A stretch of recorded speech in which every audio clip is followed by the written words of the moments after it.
Whew.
Hey, Zevon Price and Samira, how you doing?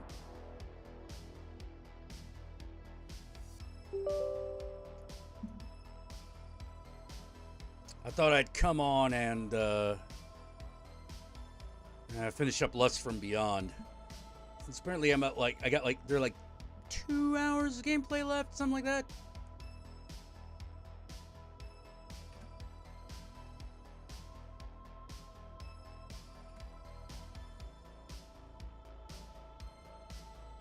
Yeah, I was working all day, even though I don't feel like I got a lot done.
Hey, Flashman, that blonde artist, Ethan Soon, Purple Tomato, how y'all doing? How occult is this channel? It depends on the night. You know, I've been thinking about doing like maybe doing like a regular occult stream, but I'm not like entirely sure how we do that. I probably like to do that with Yogi Dave Das as the regular co-host.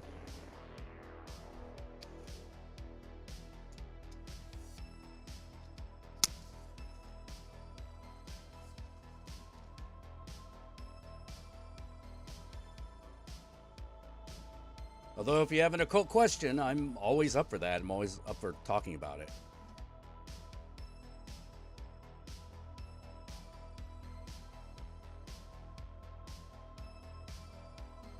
Come on.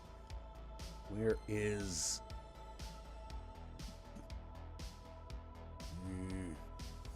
Ah, there we go.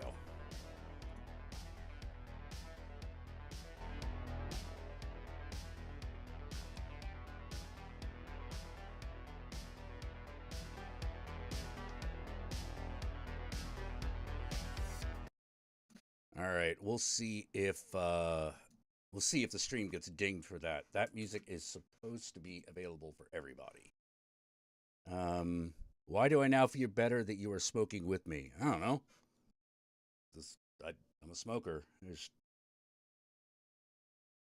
Hey, Super Anime Girl, how you doing?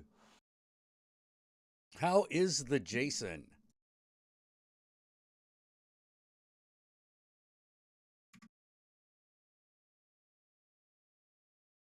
Get the game set up here.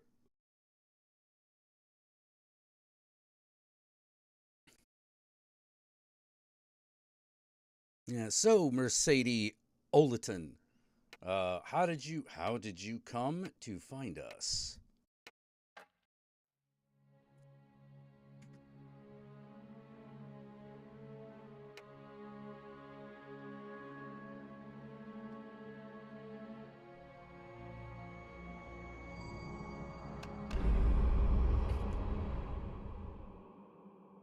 Oh yeah, you're trying to avoid the news at the moment?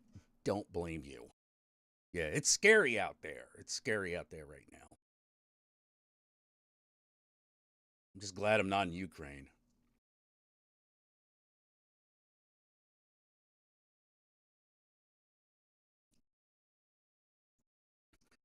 Oh no, give up on trying to research Kingdom Hearts, man.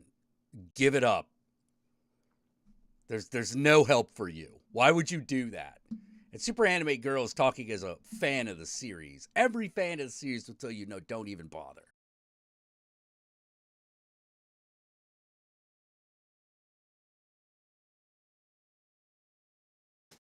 What that thing got? Like 5 timelines in a single continuity? Jesus fucking Christ.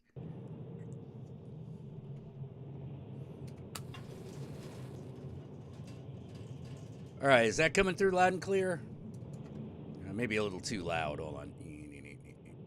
Tone it down just a bit.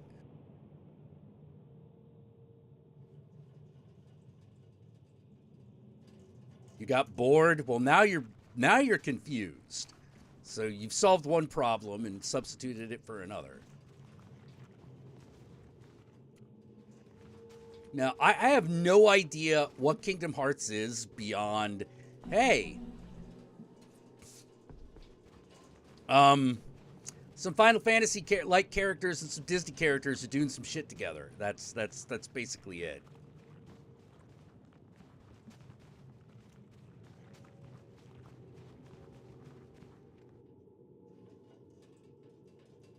Wait, where am I?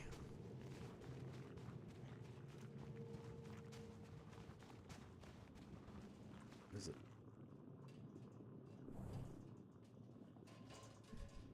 Wait a minute.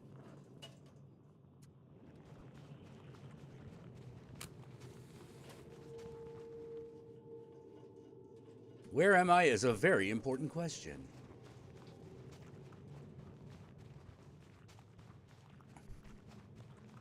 This shit does damage to me, doesn't it? I don't have anything. Oh. Oh no, it just takes all the essence away. Oh, okay. You got Kingdom Hearts by blackmailing your babysitter? I don't know if you've ever told. Have you told? I don't think you've told us this story.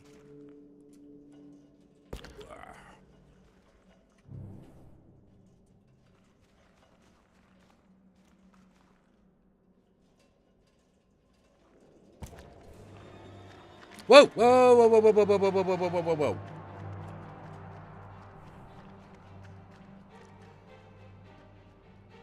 I have to defeat.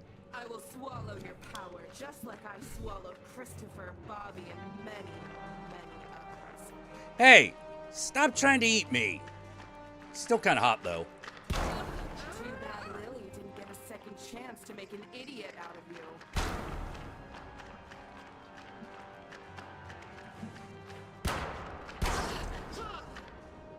I represent progress. You represent the rotten status quo. Well, I mean, like, not that I disagree with Lily here, but unfortunately, I gotta be on the protagonist's side. Otherwise, I'd just be like, yeah, it's fucking. Muska's essence flows through my womb. Yep. Oh, no, I would. You do not know how much I would prefer to be doing something that's not shooting. You were the lousiest fuck. Oh, hey now. Oh, okay. Okay. All right. That's how it's going to be. All your fluids. I've still yet to taste your blood. It's time to change that.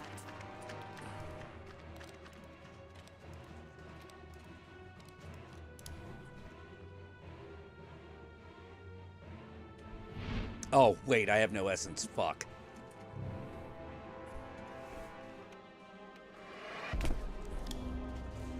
Hey. I had a small kid. She had a PS2 where she had the game. Oh, whoa, whoa, whoa.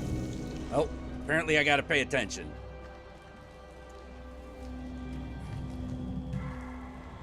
Girl, whoa! Trying to. Oh, you giving me the. You're trying to ice me out. That's what you're doing. That's what you're doing. Oh, I see. If she didn't know, you were going to tell her mom. She left me alone to be with the boy. There you go. My essence. What a joke.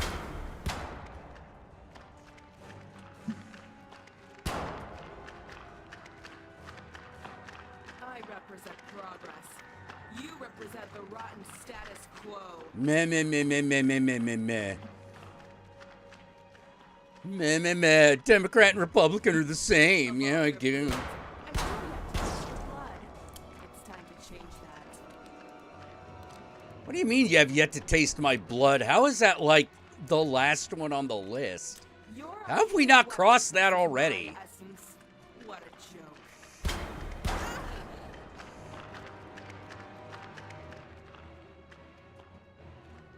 Do you think you can defeat me so easily? Lustgar's essence flows through my womb. I know it flows through your womb, but you're not letting me get to the womb. Okay, you jumped over there. What does that mean?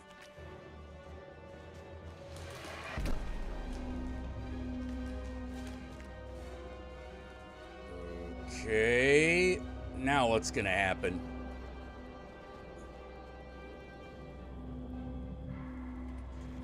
Oh. Aha! Oh, septary effect.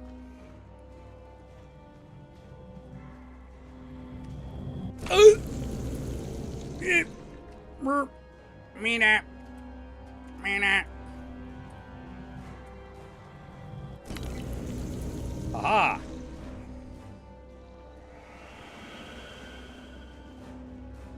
Bunch of. Whoa! Oh, she's blowing shit up around me again. God damn it. All right. Aha! Lily didn't get a second chance to make an idiot out of you.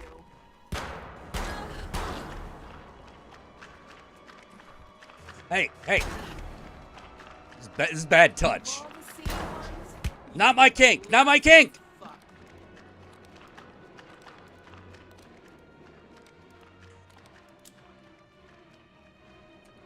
I will swallow your power just like I swallowed Christopher, Bobby, and many, many others. What? What killed me? Did she explode or something?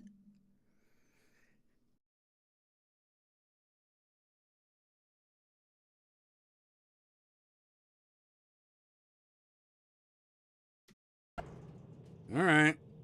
Fine. Fine. Fine, just fine.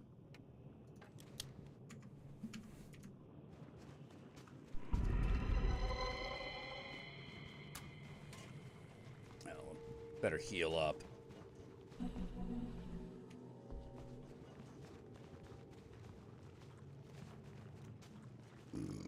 Excuse me.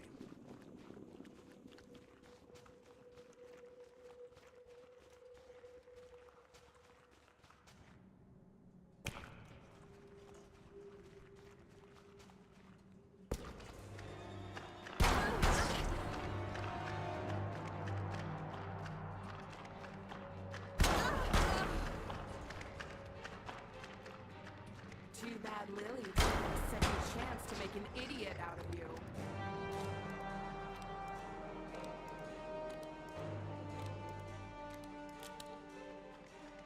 I represent progress.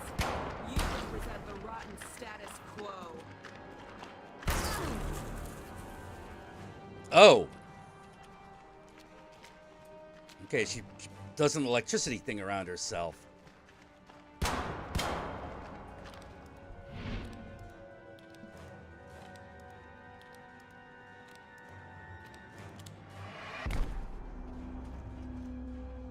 Hey, hey, hey.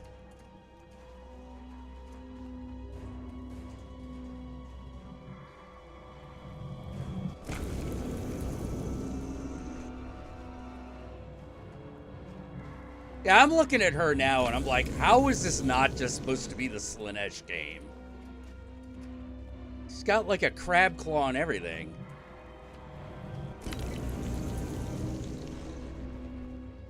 Oh.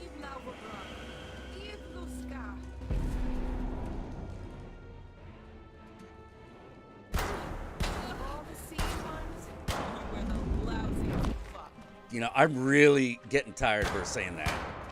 I mean, I take this as an immense aspersion upon my character. You think you can defeat me so easily? Luska's essence flows through my womb. All right, we're flowing through your womb. We got it. Of all your fluids, I still yet to taste your blood. It's time to change that.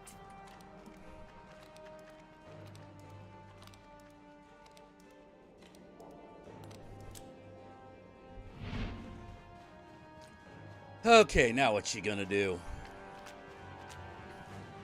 Here we go.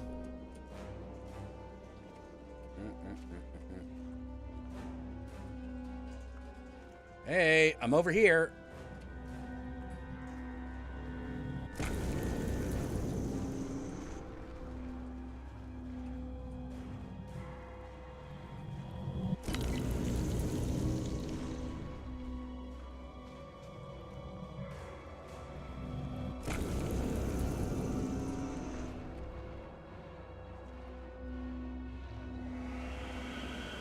Oh, shit!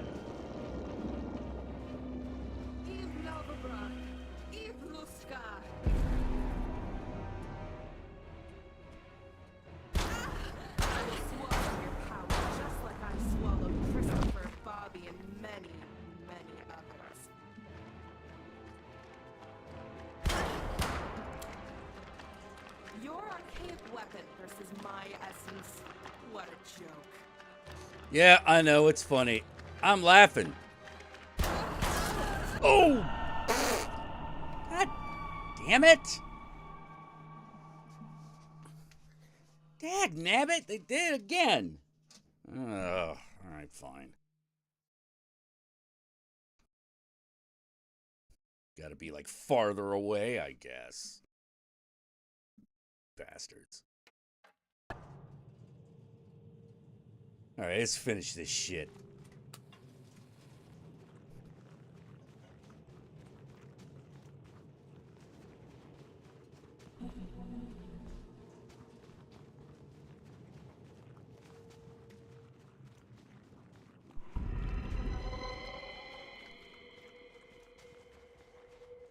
Infernal machine steals my essence.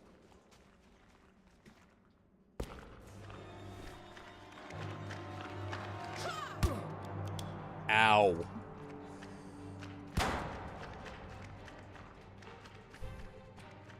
Out of all the city ones, you were the lousiest fuck.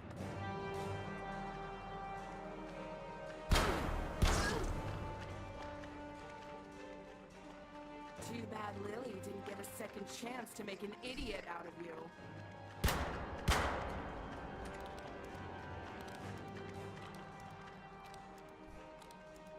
Of all your fluids, I've still yet to taste your blood. It's time to change that. Wait, does that mean she fucked? Wait, she drank my piss before she drank my blood? Ew.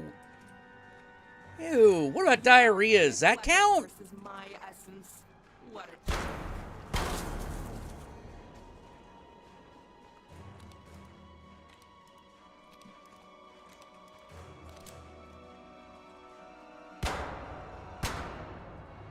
I guess she's immune when she does this.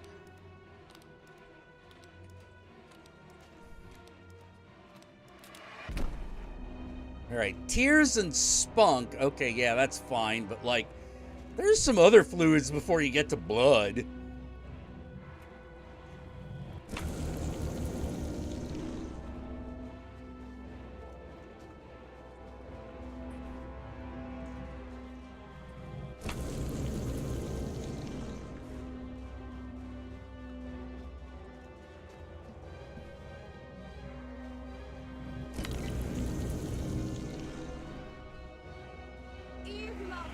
Whoop.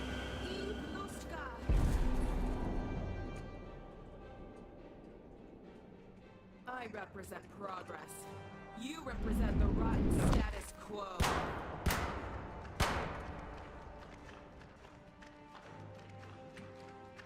I will swallow your power just like I Oh, swallowed geez. Christopher, Bobby, and many, many others.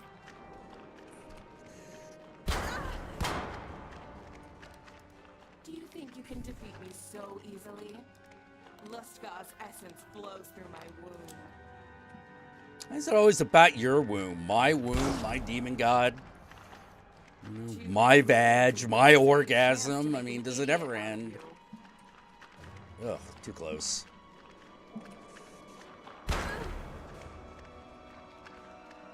I will swallow your power just like I swallowed Christopher, Bobby, and many, many others. Yeah, I think this might be the final boss. Out of all the seeing ones, you were the lousiest. Oh fuck. god, no. Okay. I All right. represent progress. You represent the rotten status quo. All right. All right, so really quickly, basically what's happening here is that she needs you in order to free the lustful god, which for some reason, main character has decided he doesn't want to do.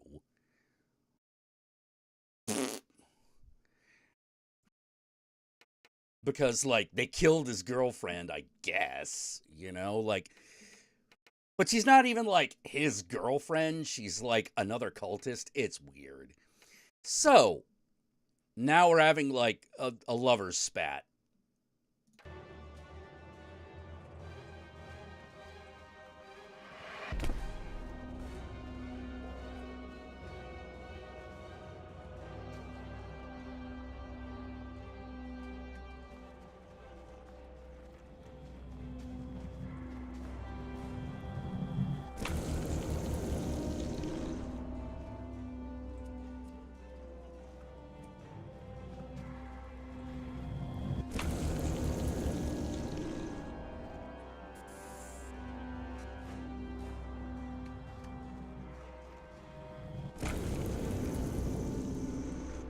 Come on.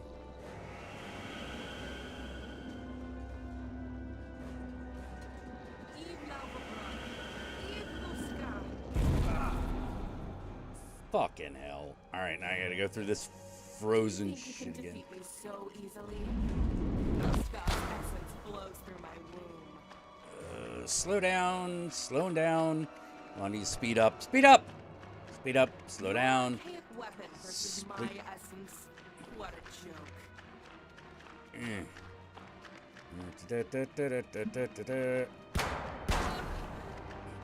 Of all your fluids, I've still yet to taste your blood.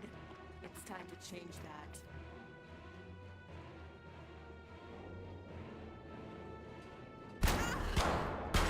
Your archaic weapon versus my essence. What a joke. Yeah, I mean, she's got a point. Shouldn't I have like a chainsaw dildo or something? I Of all mean, your fluids, I've still yet to taste your blood. or shoot lasers out of my Time to dick? change that. Like, that'd be kind of cool.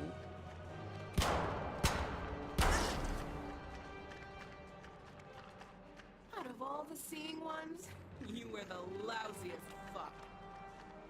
Man, you really got to stop insulting me like this. I mean, like, come on.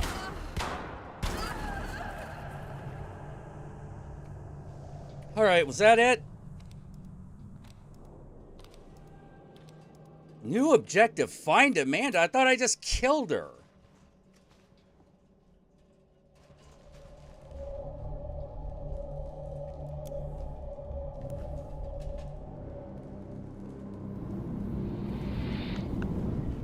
Yeah, this is Lust from Beyond. Alright, let's see. Not over there. Yeah, I know. She's really, like, fucking pissed off about that blood situation, man.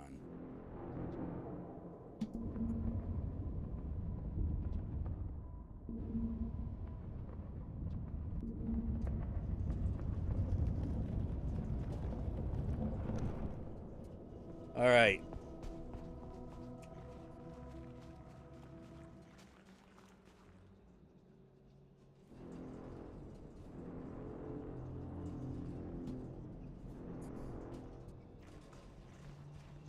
Oh. Hi, heads.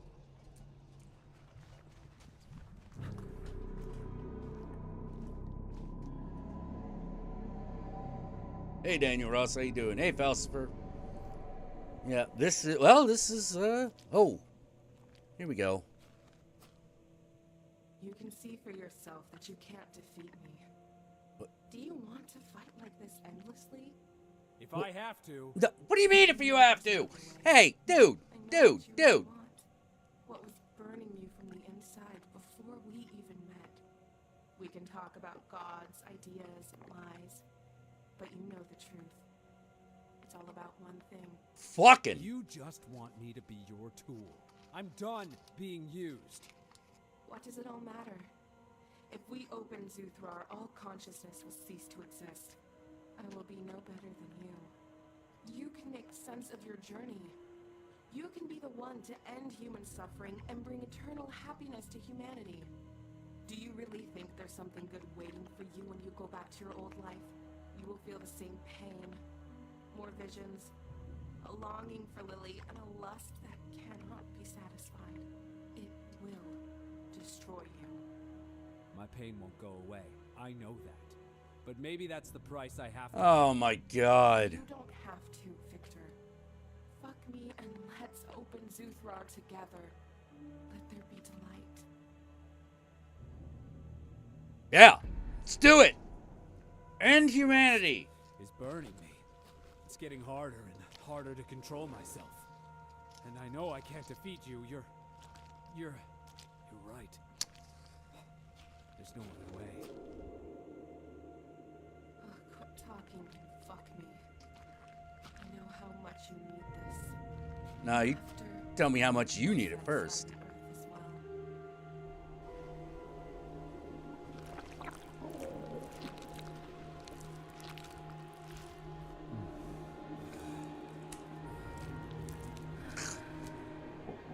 Never been with a girl whose neck I could see down. Dude, she has no neck and she's still doing the choke me daddy.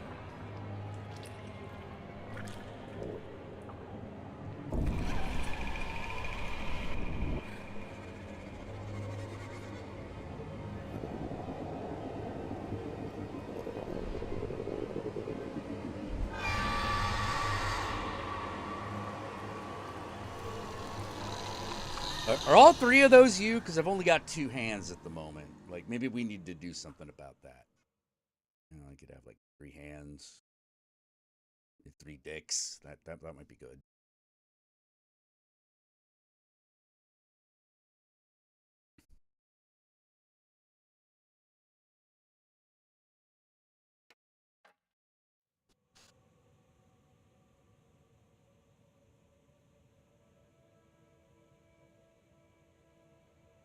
This is our last conversation. The last moments to think about what made us human. Do you remember your most beautiful moment in life? I often go back to it. You're going to laugh. It's quite sentimental. Go ahead. Make me laugh. It was when I told Jonathan that I was pregnant. He knelt down and asked me to marry him on the spot. I know there are hundreds of stories similar, but this one's special. Because it's mine. Back then, everything was so simple.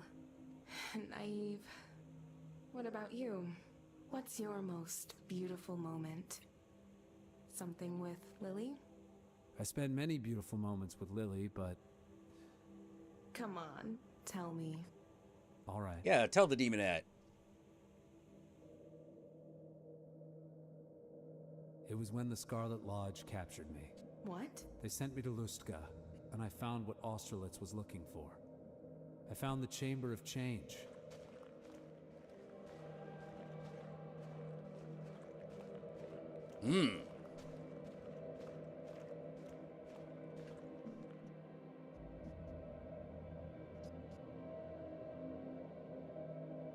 There we go.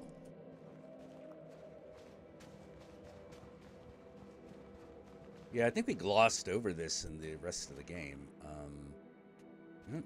All right, look for some shit.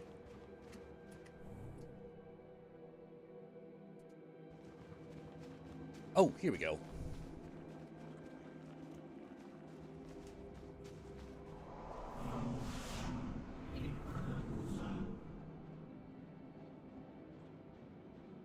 No, this dude is not okay. He's not okay. There are many things he is, but okay is not one of them.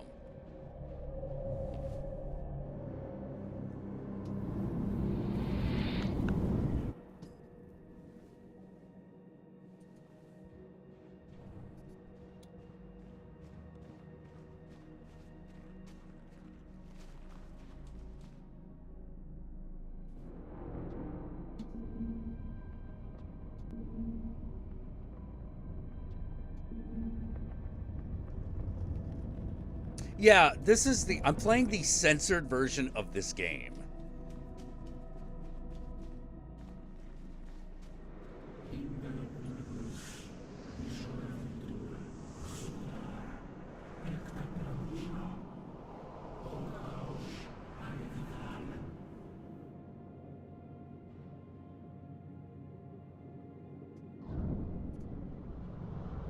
All right, we're at the end of Lust from Beyond.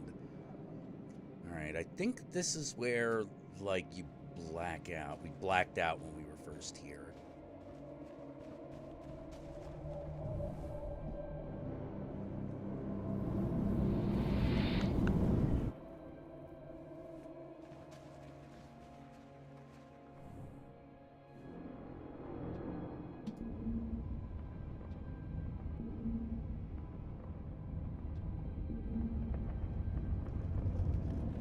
Yeah, this is a censored version. Yeah, it's Lovecraft by way of Slaanesh from 40K.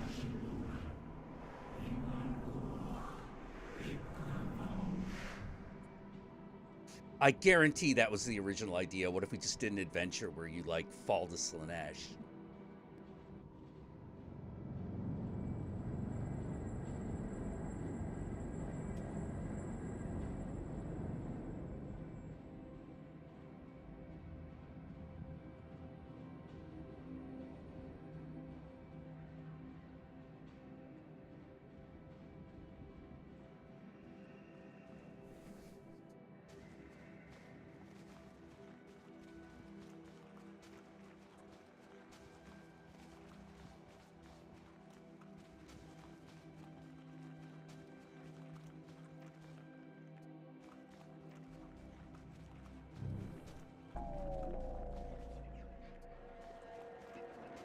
Yep, I'm Slaaneshing out. Look at that, all purpley pinky.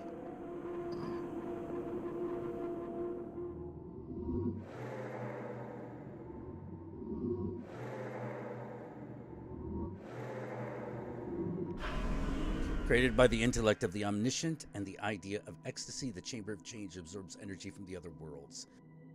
It transfers its power to the streams of the essence of Lustka and makes mortal bodies the home of happiness. Cool.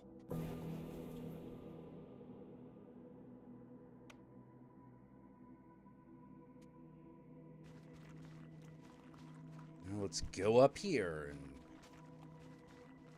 Slaanesh or Slaanesh. Look, It's the 40th millennium. There are multiple planets.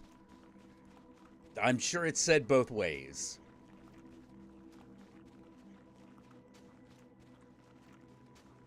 I mean, High Gothic and Low Gothic have got to have, like, separate pronunciations already, right? Oh, pinata time!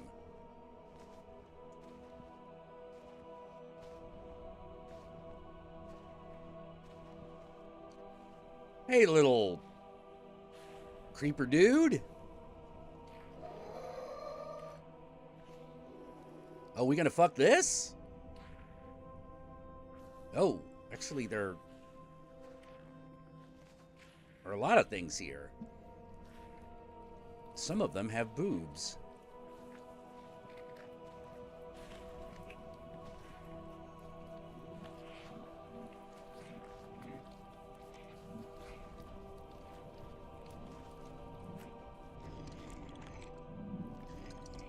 Yeah, I did know about Taika Waititi doing in-call. I'm very into it. All right, let's see what do we do here.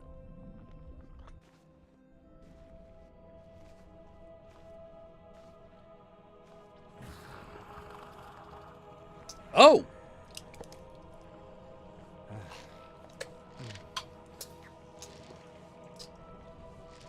Well, I just got a blowjob from a demonette, so apparently I'm doing pretty well.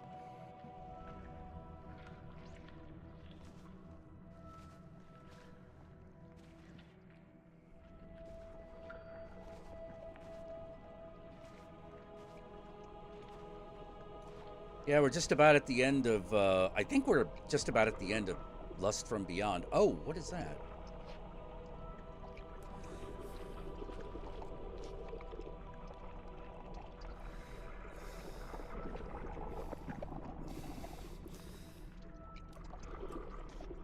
I just gotta put my dick in it? Alright. Alright, I did it! You are even closer to Lalvabrak than I thought. Let's go to Zuthrar and finish history. Let's deliver an eternity of pleasure for everyone.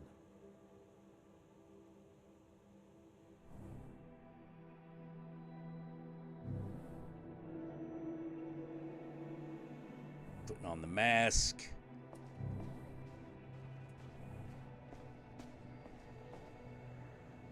Hey, remember when we fought in this chamber?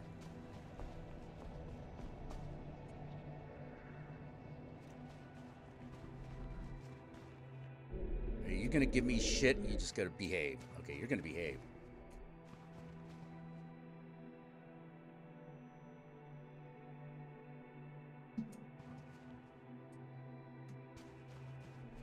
Sorry if I blew that hole in your neck. I don't know if that was me or, like, just something that happens when you turn into a demonette, but, you know, if it wasn't my fault, let me know, because I feel bad about that.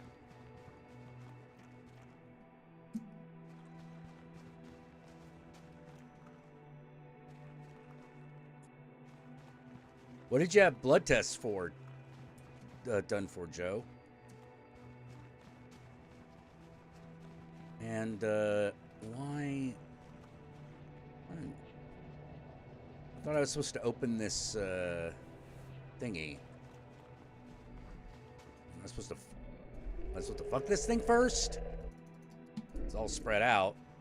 I already had sex with her. We could do it again, but oh, here we go. I was looking for something a little more complicated.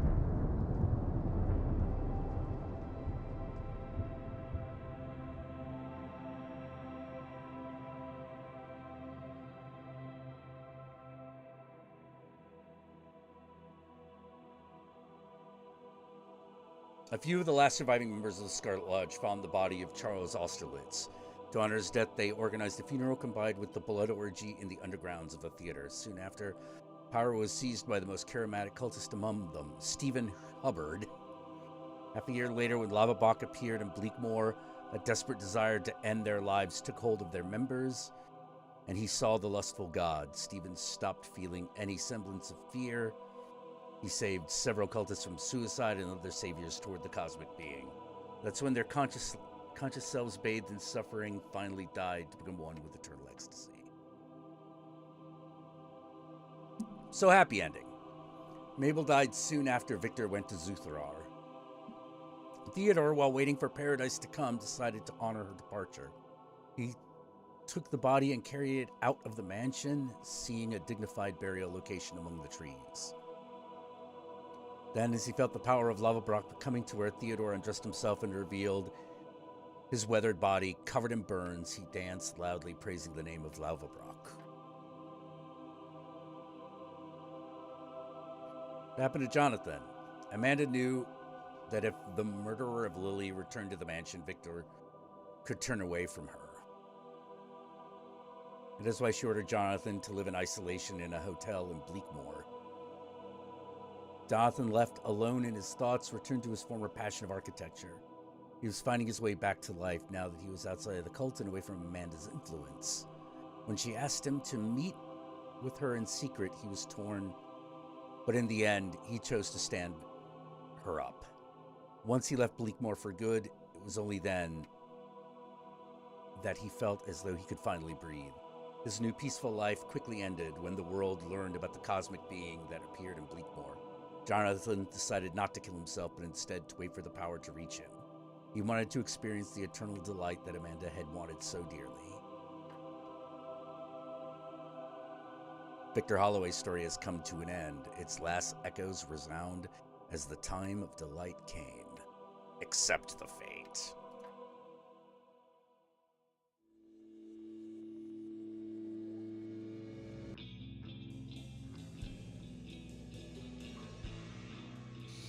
All right, so we'll let this play for just a little bit and see if anything else comes up. Probably not, you know.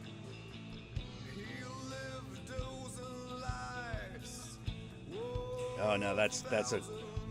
That's okay. If there are lyrics, that's okay. We're gonna stop that right there. All right, want to see what happens if we refuse?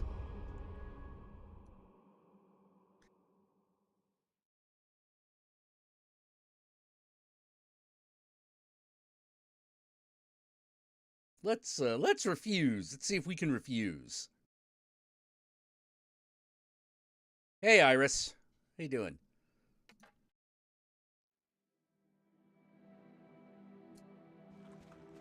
Oh, wait, I already... Now, this is already, like... I already had sex with Amanda at this point, didn't I? Like, that was the choice. Yeah, that was the choice, so... Well, let's, Alright, then let's, go to... Let's find the end scene.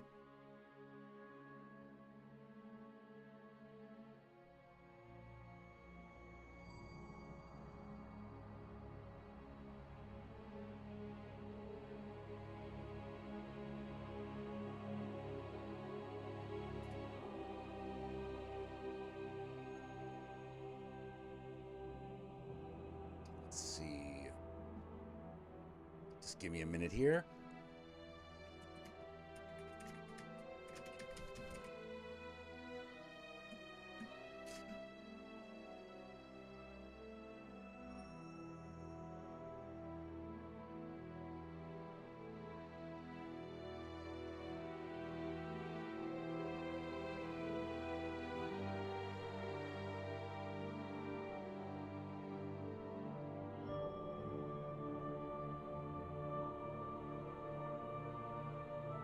Da-da-da-da-da.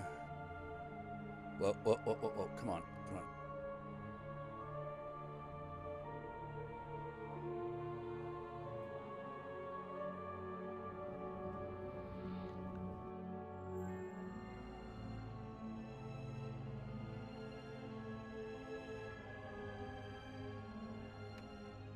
Okay.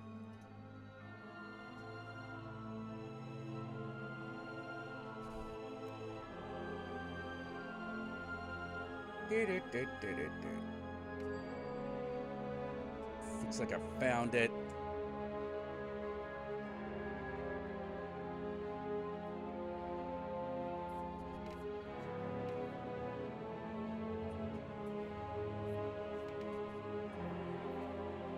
All right, let's see what we got here.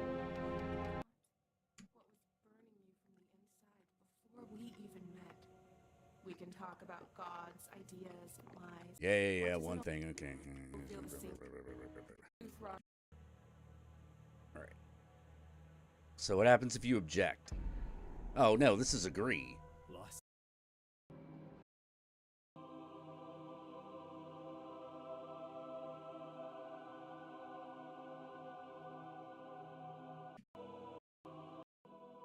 Oh, there's a version where everyone lives until Lava Brock rises. There's a way to like save everybody, but not like.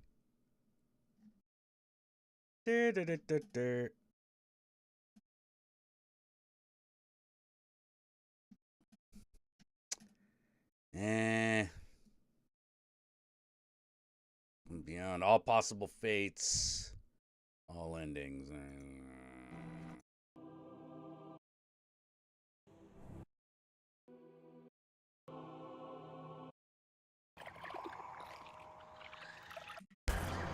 All right, so here's where we kill Amanda.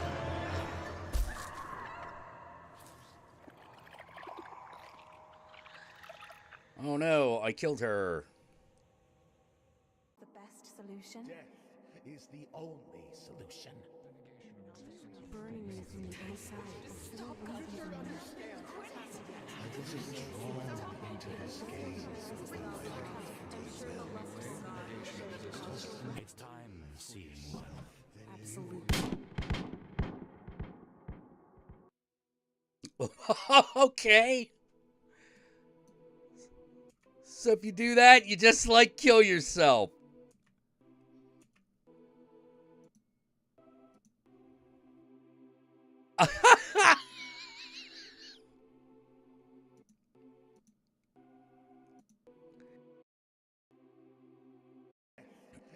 Like seriously? Like you just fucking kill yourself?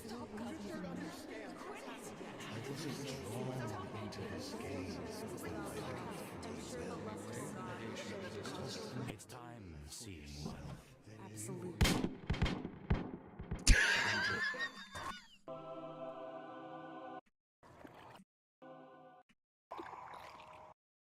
Uthrar. And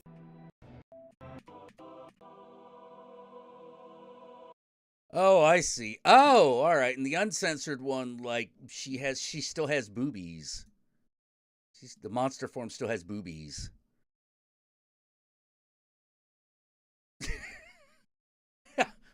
Well, I mean, the refuse ending. Quick, kill her. Now kill yourself. Boom, over. You know, like what the fuck? That's ah, that's pretty fucked. Not what I would have done. What's up? Okay, I'm gonna grab some food. I'll be right back.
Sorry, everyone.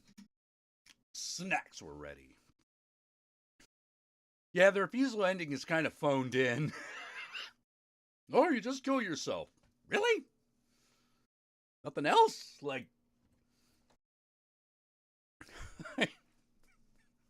nothing?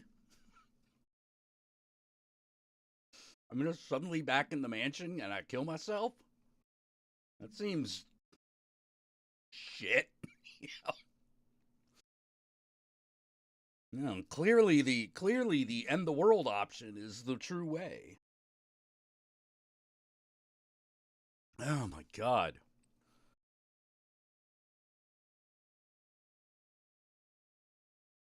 What's for dinner? Oh, what you eating? Oh. Um Garlic chicken, pasta. Yeah, basically that.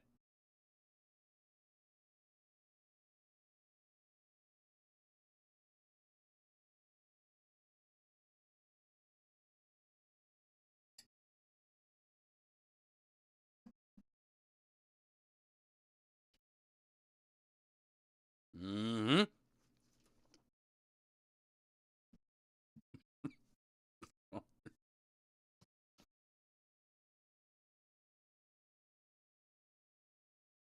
Well, that was an ending, I guess.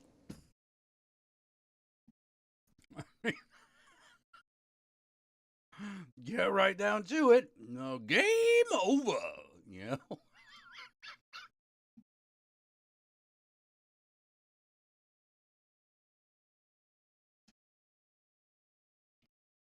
Oh my god.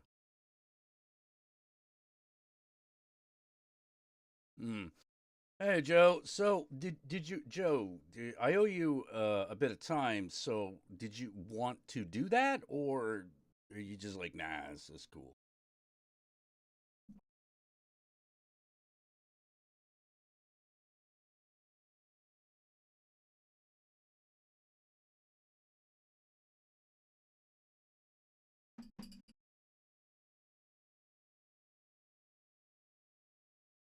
Taco casserole,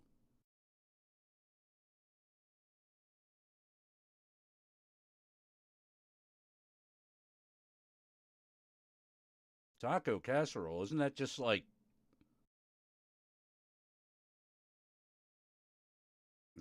what's the casserole part?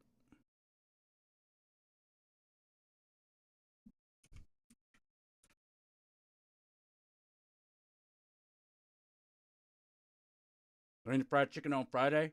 No, it's not that hard.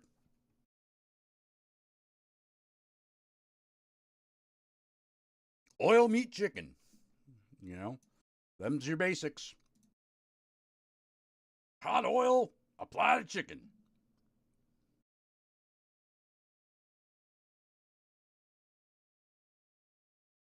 Um, huh? Okay. Could be by link.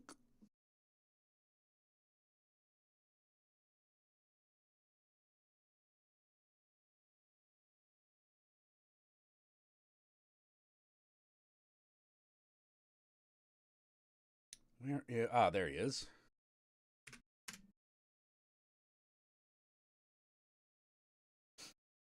Do do do do do.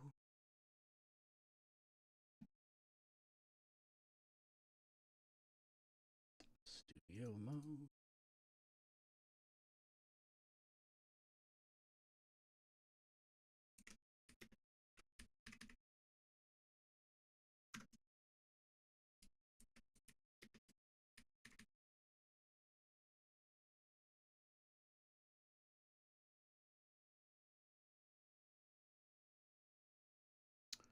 All right, set that off. Meat and pasta mostly. Lasagna. Oh, was it like lasagna with guacamole?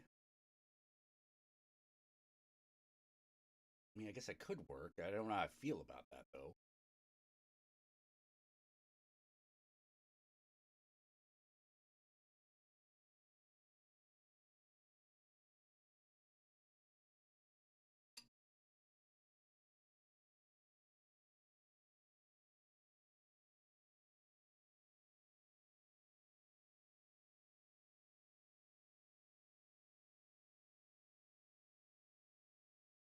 Gotta admit, I was kind of expecting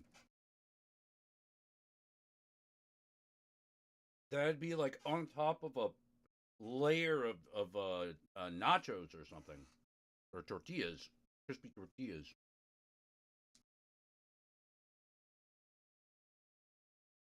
Oh, or like layers with like flour tortillas on it.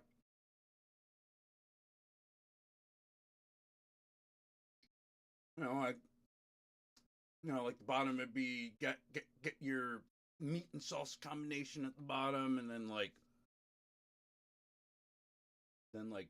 flour, then like tortillas, and then rice, meat, tortilla, and once you get to the top, that's where you put like the guacamole and shit on.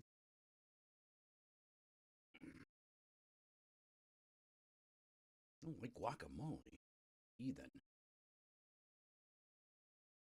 You heathens don't like pineapple on pizza. Don't like guacamole. Hell's wrong with you? You all eat raw fish 'cause anime.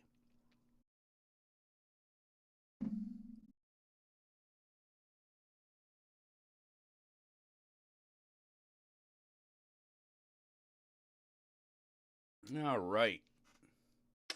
Hey, can you hear me, man? Cannot see you, but your name's Yeah. there. Hold on. Can you hear me? I know it's you. Can't hide. Yeah. Hold on. I'm trying to fix this. Can you hear me, man? Hey! Hey. What's up? Oh, hold on. There we go. Sorry. Can you hear me now? You like you hear me? anchovies on pizza? Does that mean I'm weird? Yes. Yes, that's very weird.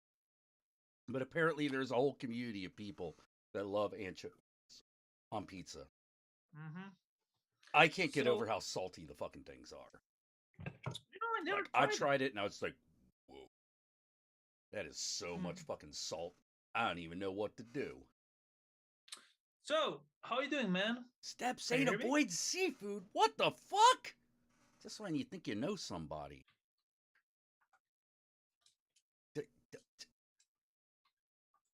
Yeah, enough people like, let's see. People who like sardines love sardines. No one is like lukewarm on sardines. You either love them or you hate them. No, I cannot hear you, dude. Hello. Okay, can you hear me Nope, can't hear you.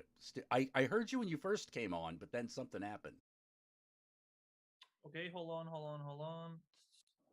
Better? No, no change. That's weird. Is it, well, let me try something. All right, try now. Hello?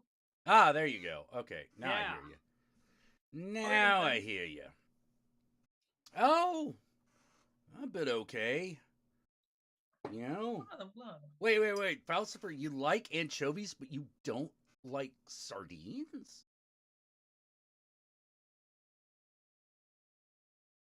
That's weird. Huh, that is a little, yeah. That is a little odd. Like usually if you're okay with anchovies, sardines are like nothing.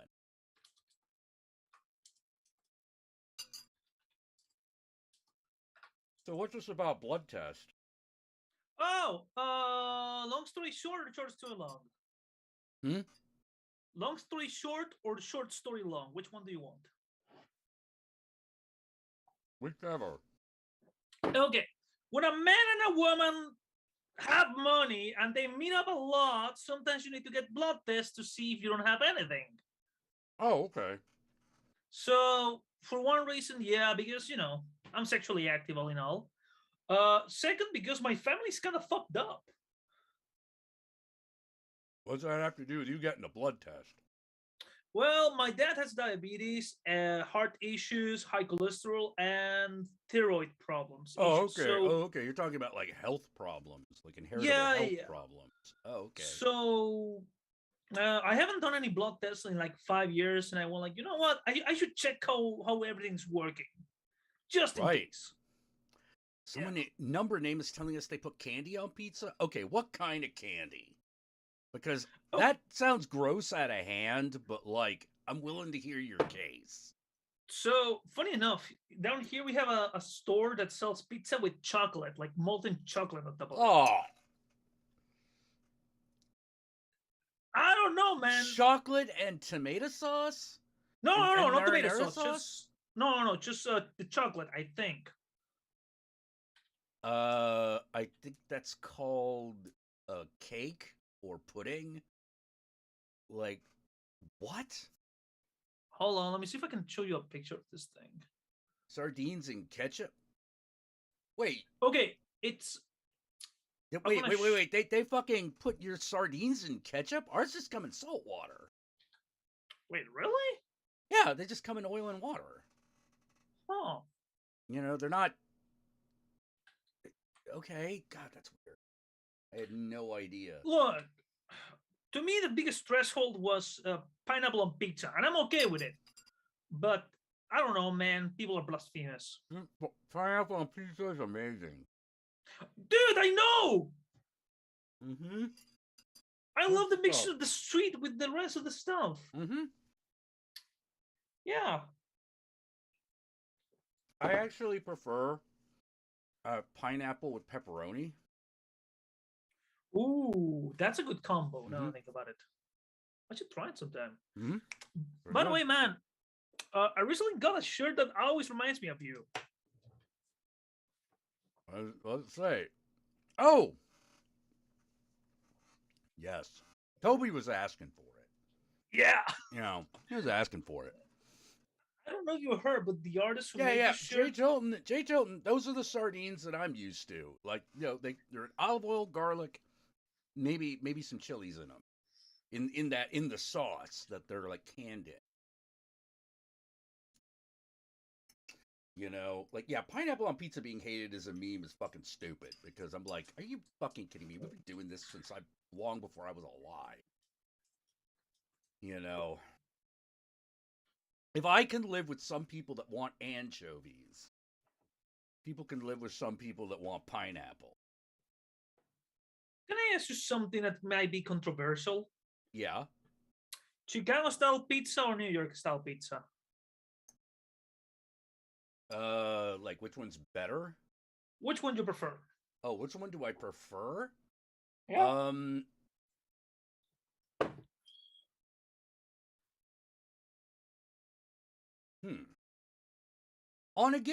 On any given day, I would say regular New York style pizza. That's Like fair. I would say that on any regular day, but like there's no until we start getting into like some really weird shit, like I actually like Chicago deep dish style pizza. Like it's pretty good. Just as long as it's not like mainly crust. Like I hate it when that happens. You know, it's like here, fuck you. You know, like it's supposed to be like to me, like a deep dish pizza is supposed to be like regular thin crust or like a layer like that, at least that thick on it. Ooh, You know, man. of like everything. Oh man. You know, that's how it's supposed to be. Now, not every Chicago style pizza place does it like that, is one of the problems. Yeah.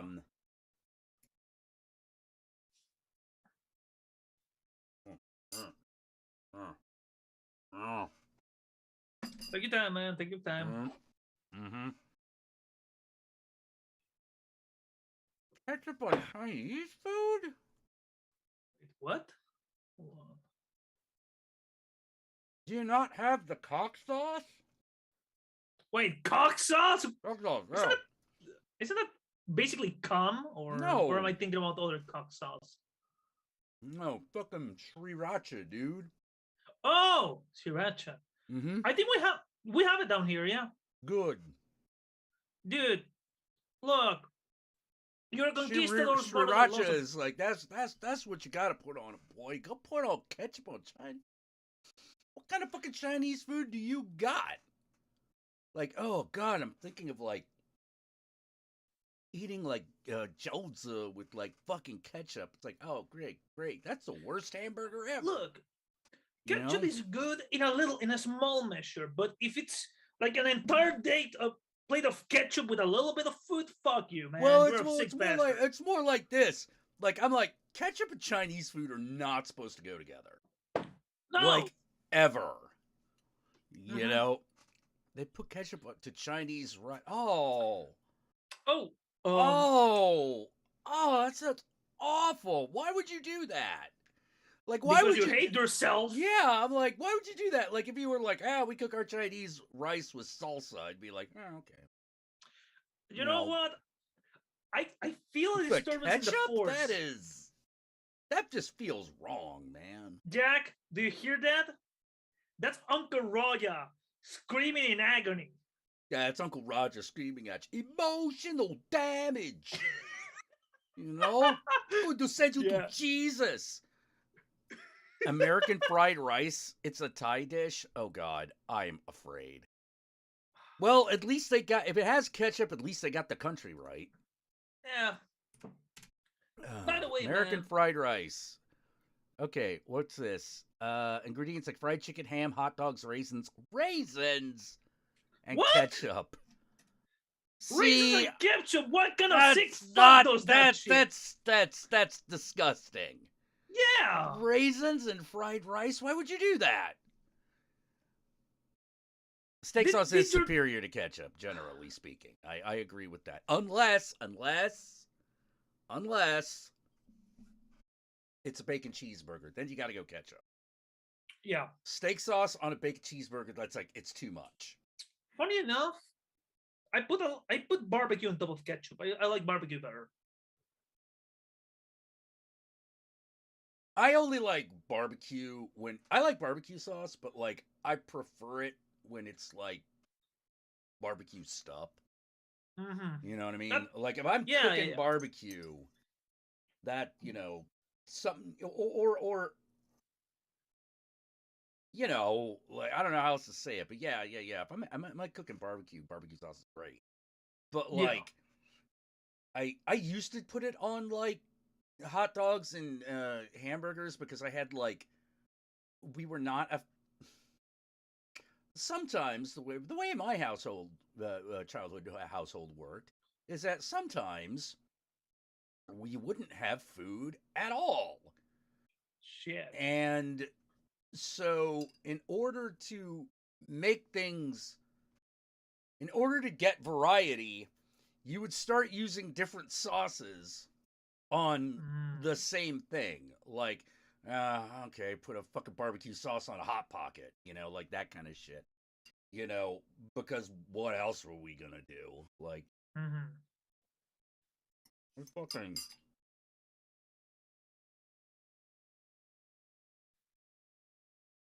I gotta say one thing. There is one thing I don't like. One thing I hate about dinosaur chicken tenders.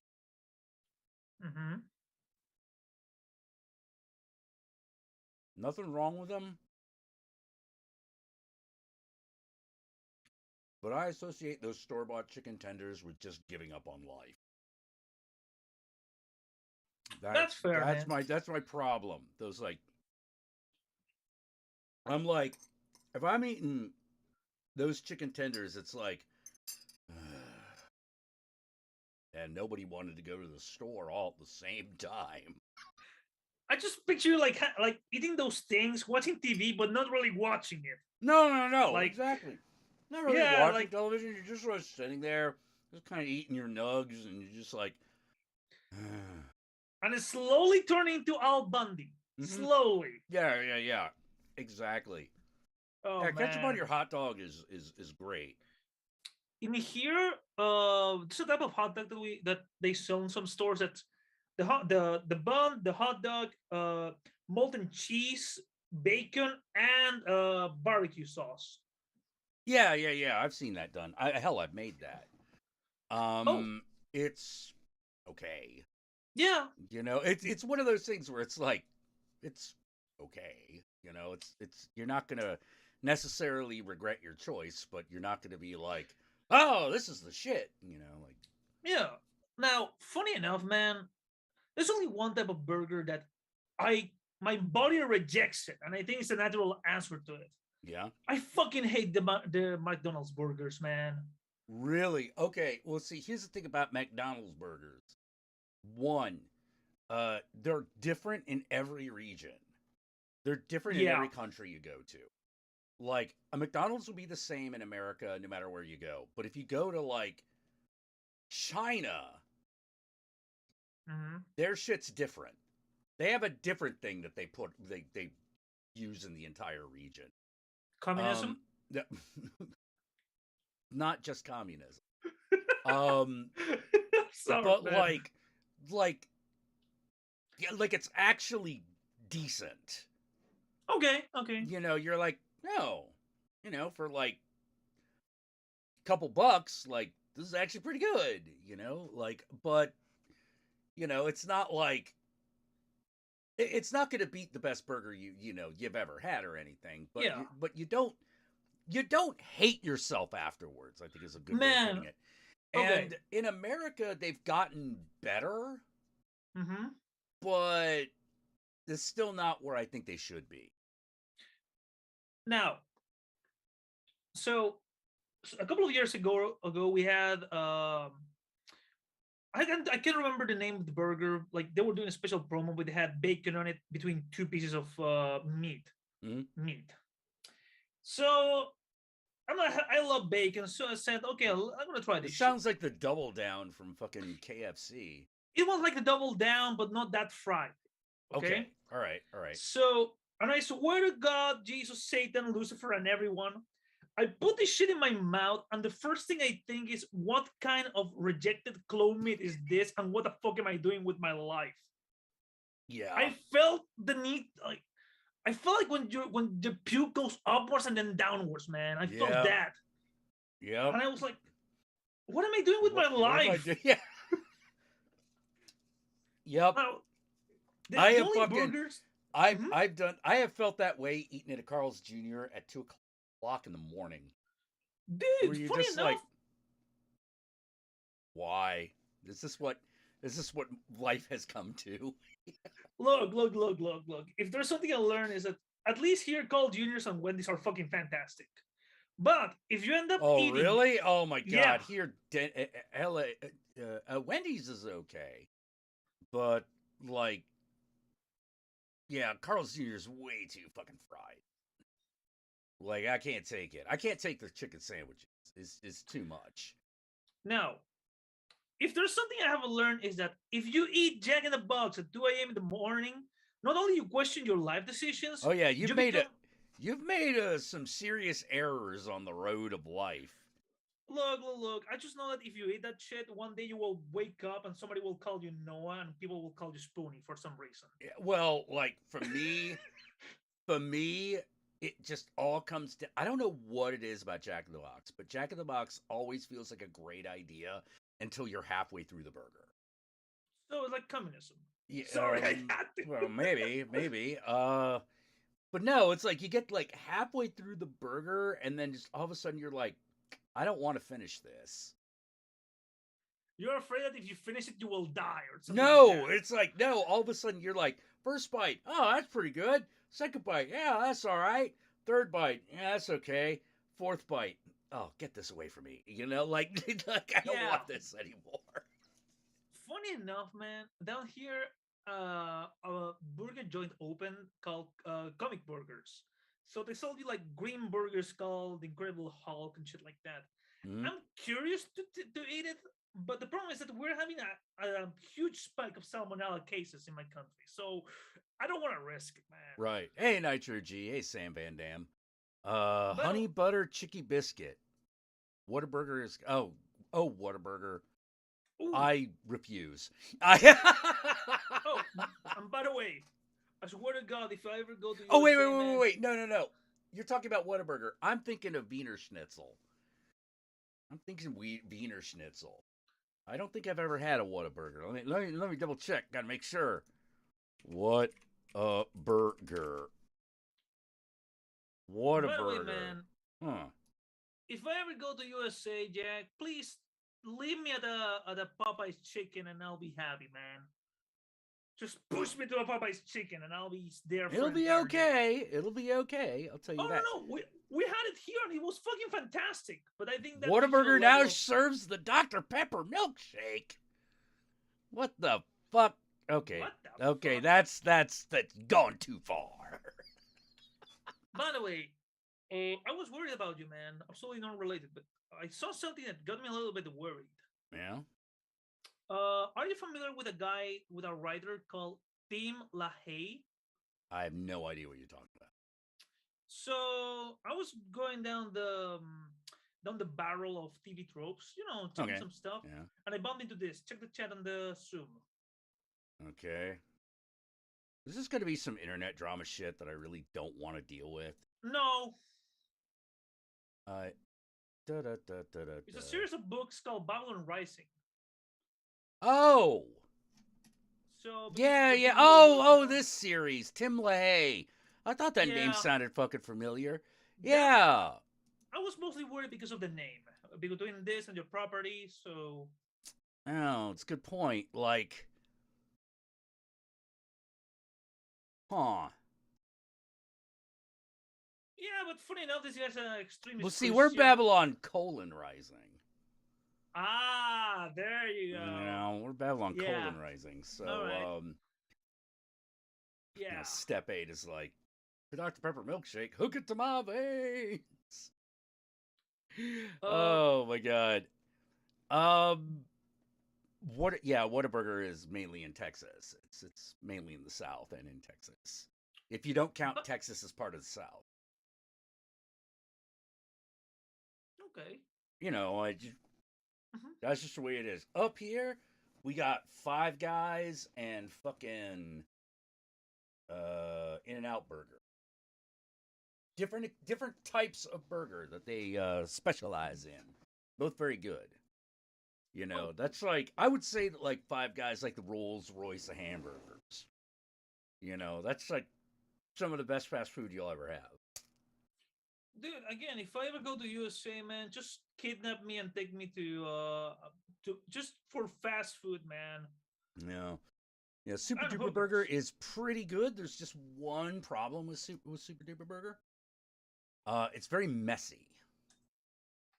Like, the Super Duper is very, very messy. Like, that shit, that bun just dissolves. I don't know how else to say it. But it's good. It's just one of those, like, your hands are not going to be very clean. They give you a basket to eat out of, because, they know. Oh, dude, you're gonna love this. Down here Mhm. we have a place called Domino. It's not Domino Pizza. It's just a Chilean place. Okay. And they sell hot dogs, and they sell a literal bucket of nothing but French fries and molten cheese. Oh, I can't eat that many fries. That's the You thing. know. It's not for you. It's just like if you want to buy one of those, it's at least for 4 or 5 people. Oh, Like, you can feed an entire family of Jesus that. Christ. Yeah, And Five also Guys you get a is... free bucket. Now you got a bucket. Is it plastic? Or... No, it's metal. It's Oh, like it's a thin. metal... Wait, a metal... They give you a metal fucking bucket filled with, like, fries and... How do you not burn yourself? Oh, it's like not metal. It's like tin. Oh, okay, so it's like aluminum or something. Yeah. Oh, okay. By the way, man, I was checking some trailers today, and I saw something that I think you might like. Have you seen a thing called Off Season? I have no idea what you're talking about. Again, I was checking Bloody What- Disgusting and I bumped into this. What Called is Off it? Season. It's basically, for what I'm seeing, it's Silent Hill meets Shadow over Innsmouth, a movie. Oh, it's a movie called Off Season. Okay. One word, by the way. Off Season. 2022.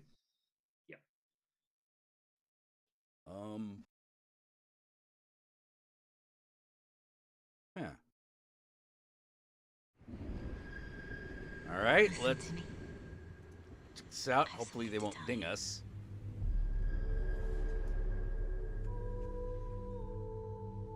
Please come at once. Your mother's grave has been vandalized. This is an emergency. emergency. I have to get to the cemetery as soon as possible. Oh, hey, Richard Brake. She didn't want to come back I like here. Richard Brake. She didn't want to be buried here. Sand trap. Something wrong with this place. Ooh, Were you in Maine? Island ain't very big. Yeah, you're like in Maine. I'll be real It's friendly. fucking Maine. It's always fucking Maine. Can we please get out of here? Yes. Jesus. What the? This is the way we came? There's been one road we've been on the Well, turn entire around. We time. gotta get out of here. No! What is happening right now? She said that the people on this island made a deal with a demon. Okay. George? Are you here?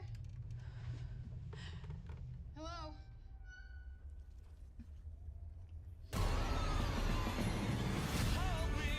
What is happening right now? Demons and sea creatures? You never should have come back here. Place is evil. Is anybody there? I need help. Don't be frightened, dear. Can't let you go, miss.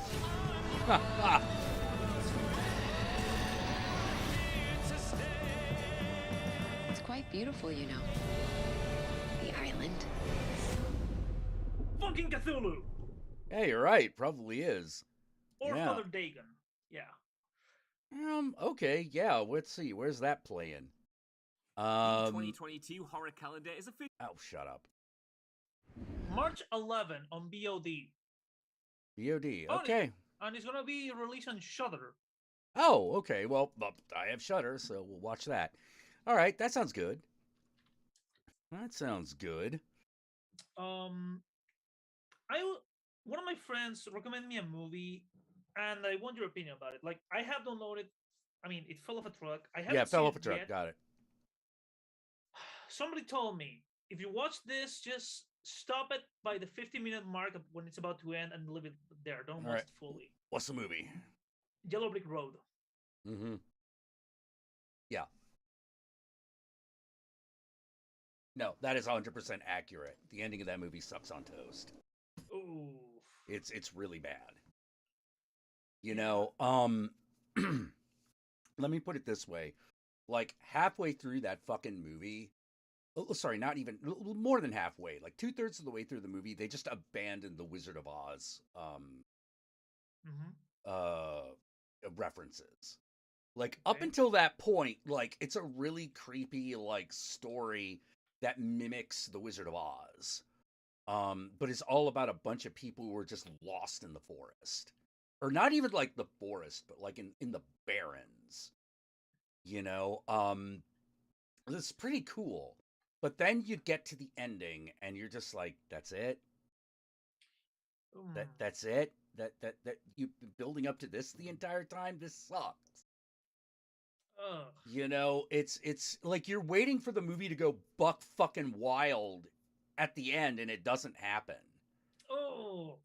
Yeah, Yellow Brick Road, I do not like that movie. It's for everything that it does right, it just disappoints in the end.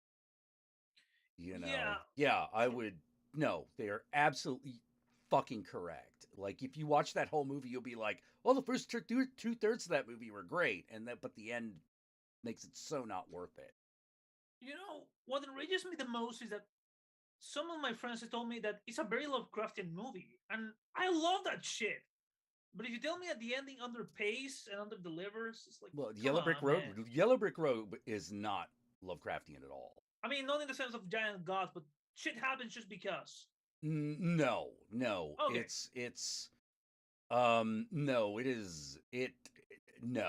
does not feel like a Lovecraft movie at all, a Lovecraft Alright. story at all. Unless you're like thinking about specifically of Dream Quest of Unknown Cadet. Yeah, all right. You know, which is kind of unlike any other Lovecraft Mhm. already. So not what people typically think of.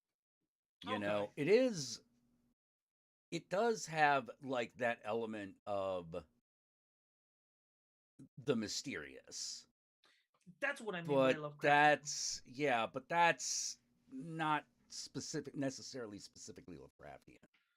That You reminds know, me. it never reaches Lovecraft levels. Like Okay. if it did, it might actually be a better movie.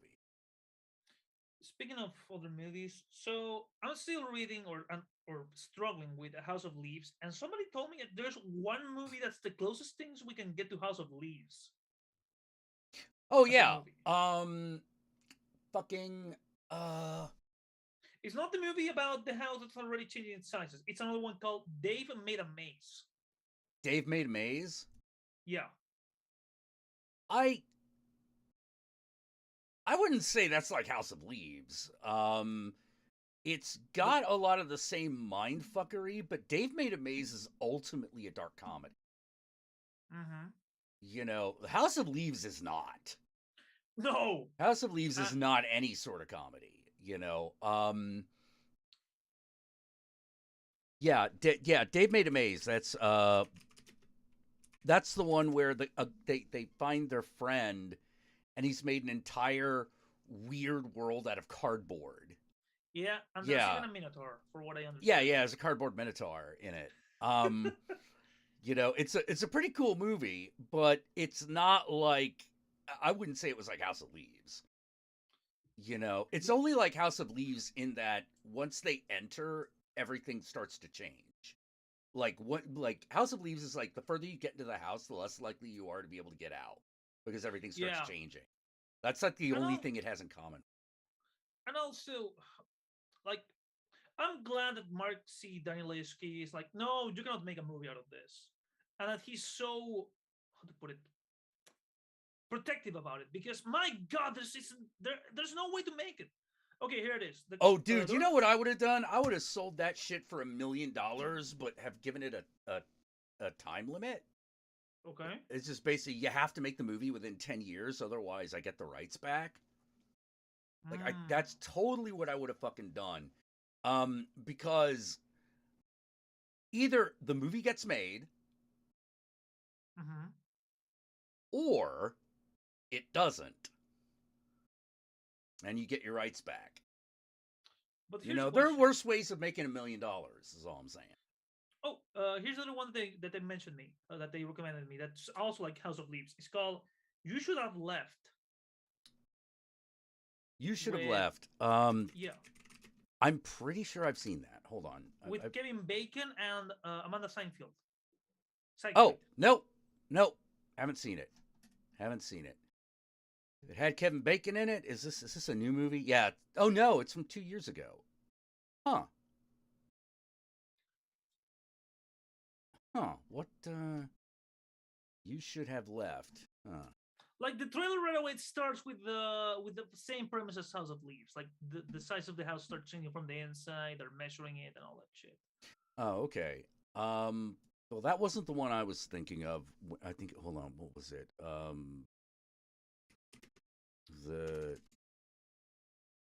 There was that movie. It was about a woman who finds out that her husband has made a completely identical house. Ooh. And then it starts turning into like, it looks like it's going to turn into Hellraiser, and then it goes in a completely different direction. Was that Adam Bruckheimer? I think it was a Bruckheimer movie. No, not Jerry Bruckheimer.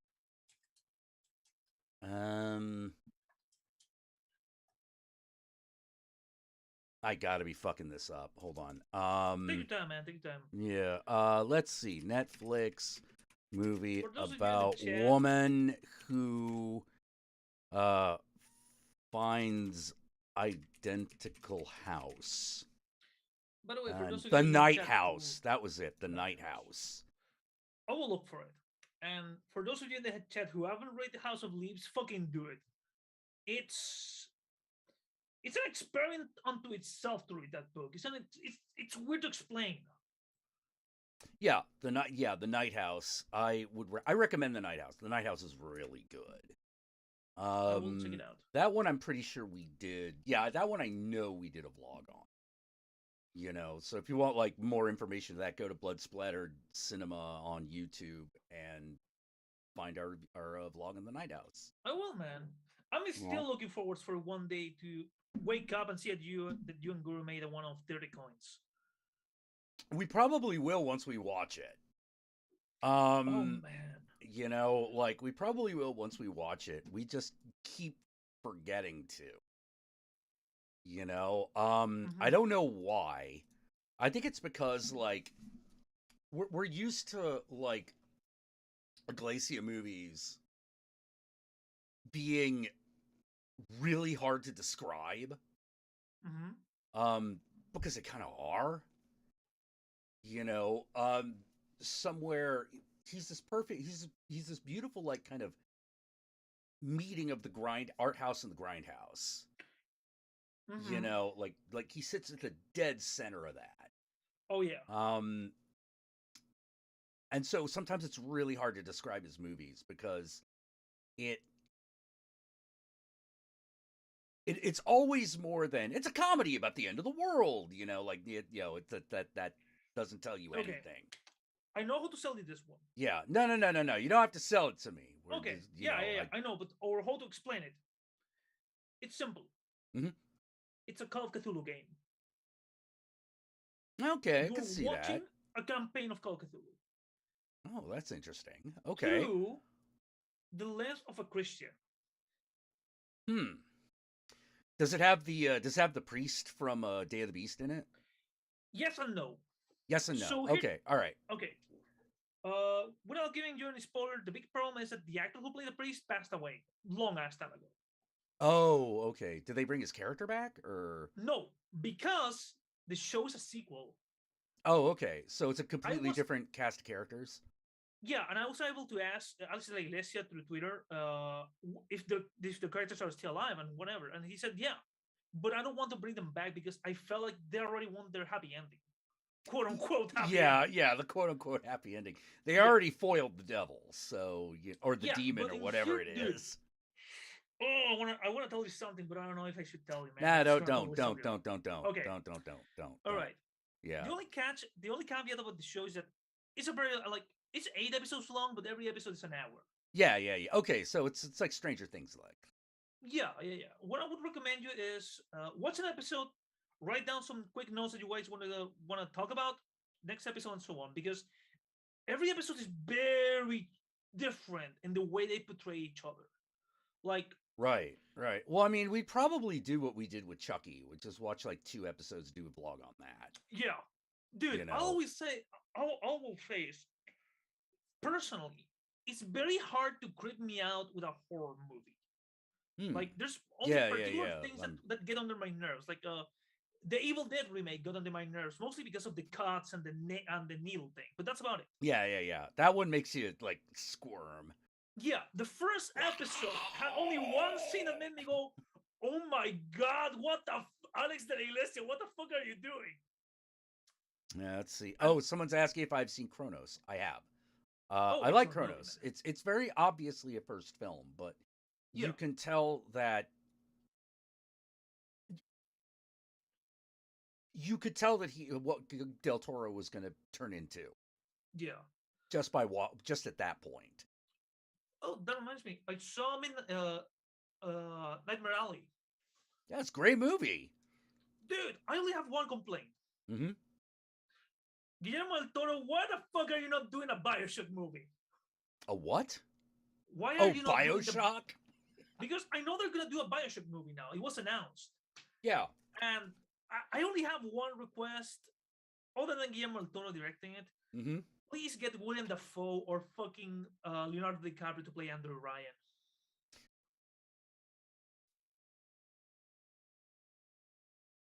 Man chooses I think. A slave. Yeah, I feel like I don't know. I mean, I feel like there's an even better choice out there. I mean, here's the thing. I would choose DiCaprio because of one thing, because he played fucking Howard Hughes already. Yeah. Well, that's why I'm like, I don't know if like he'll want to revisit that role. You know, like I think he would do a great job, but it's like, I don't know. That seems like a kind of thing Leonardo DiCaprio would say no to. Sadly enough, my perfect cast for Andrew Ryan is already dead, and Necromancer is not a thing.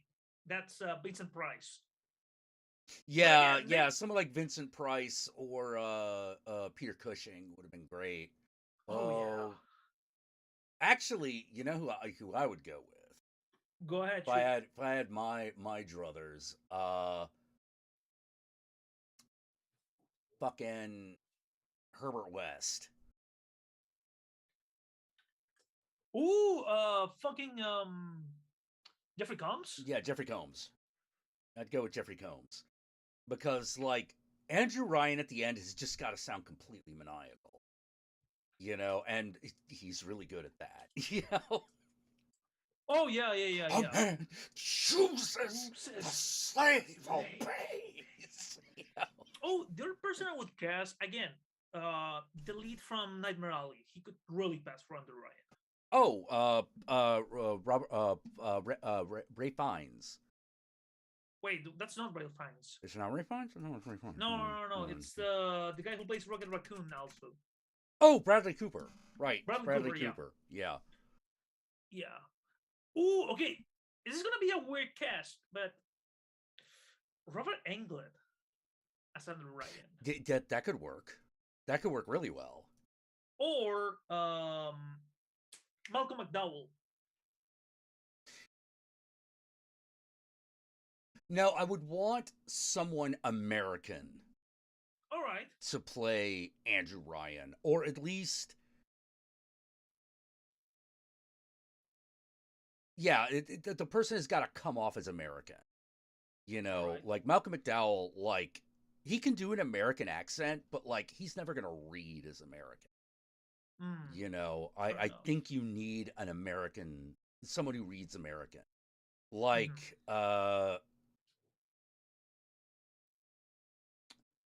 like even though he's British, I would say that the guy who plays Doctor Strange would be a good choice.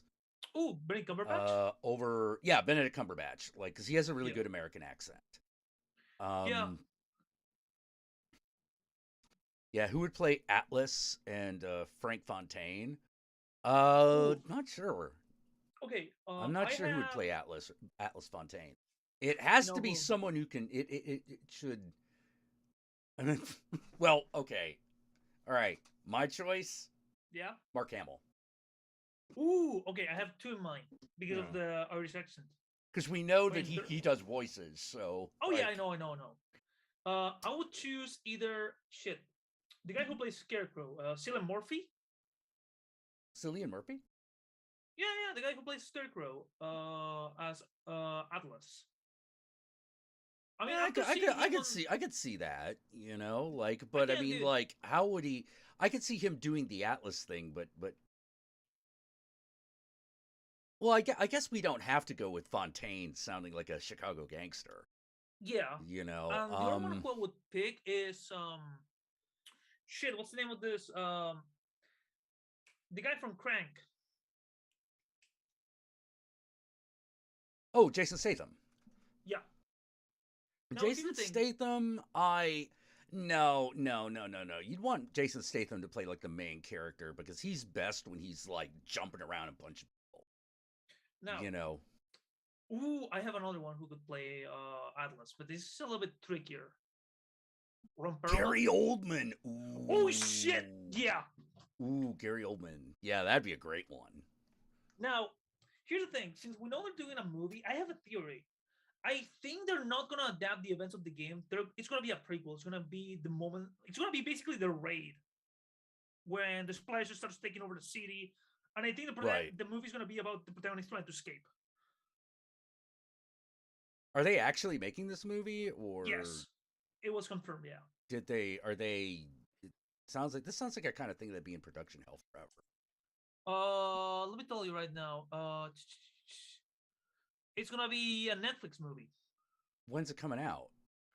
No idea. It was announced like a week ago. Oh, okay. So we don't know what's gonna happen. Yeah, like okay. Well, if it's a Netflix movie, at least has the chance of being good. Yeah.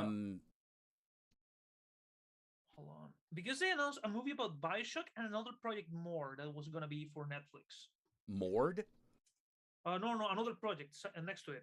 Oh, Another game adaptation. I can't remember which one was it.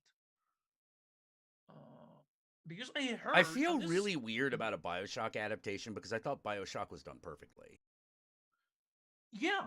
You know, yeah, I don't know what doing an adaptation of it would add. Like, what could a movie add that BioShock didn't actually already do? Like I said, man, I think that if they do it, it's gonna be personally. Again, I think it's gonna be a prequel, like set during the riot. Yeah, but like,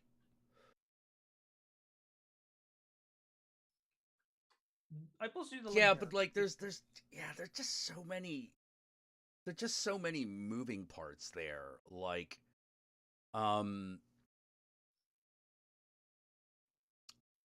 unless unless you center the thing around Elizabeth. Ooh, Yeah, you son of a bitch. That could work. we do Rapture, but Elizabeth is the main character. And so when we do the next one, when we do Infinite or something like that, she's still the main character. You're like, whoa, wait a minute. Like this, because it's a series about alternate universes.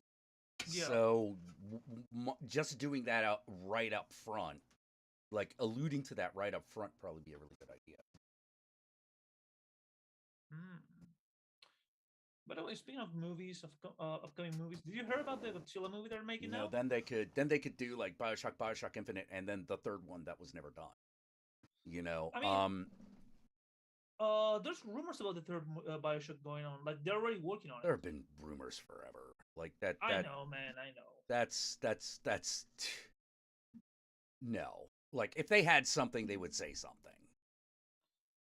That's one of the things. Like there's so much money goes in video games that like a parent company is going to force you to make an announcement if you've got anything. Let's see. Speaking about movies and whatnot, I saw a little bit of the Ted Kaczynski movie, Ted K. The Kaczynski movie? The Unabomber movie. With, oh! I don't care.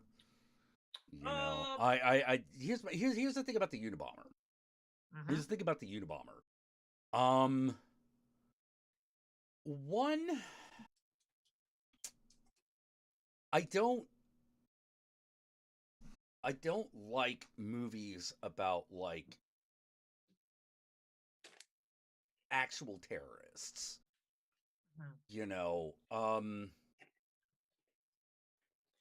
Because A, I think it glorifies them, and B, they're never that interesting. Like they're never that interesting. It's always like, it's like how I feel about serial killers. It's like serial killers are some of the most boring fucking people. Sometimes they do interesting shit, but like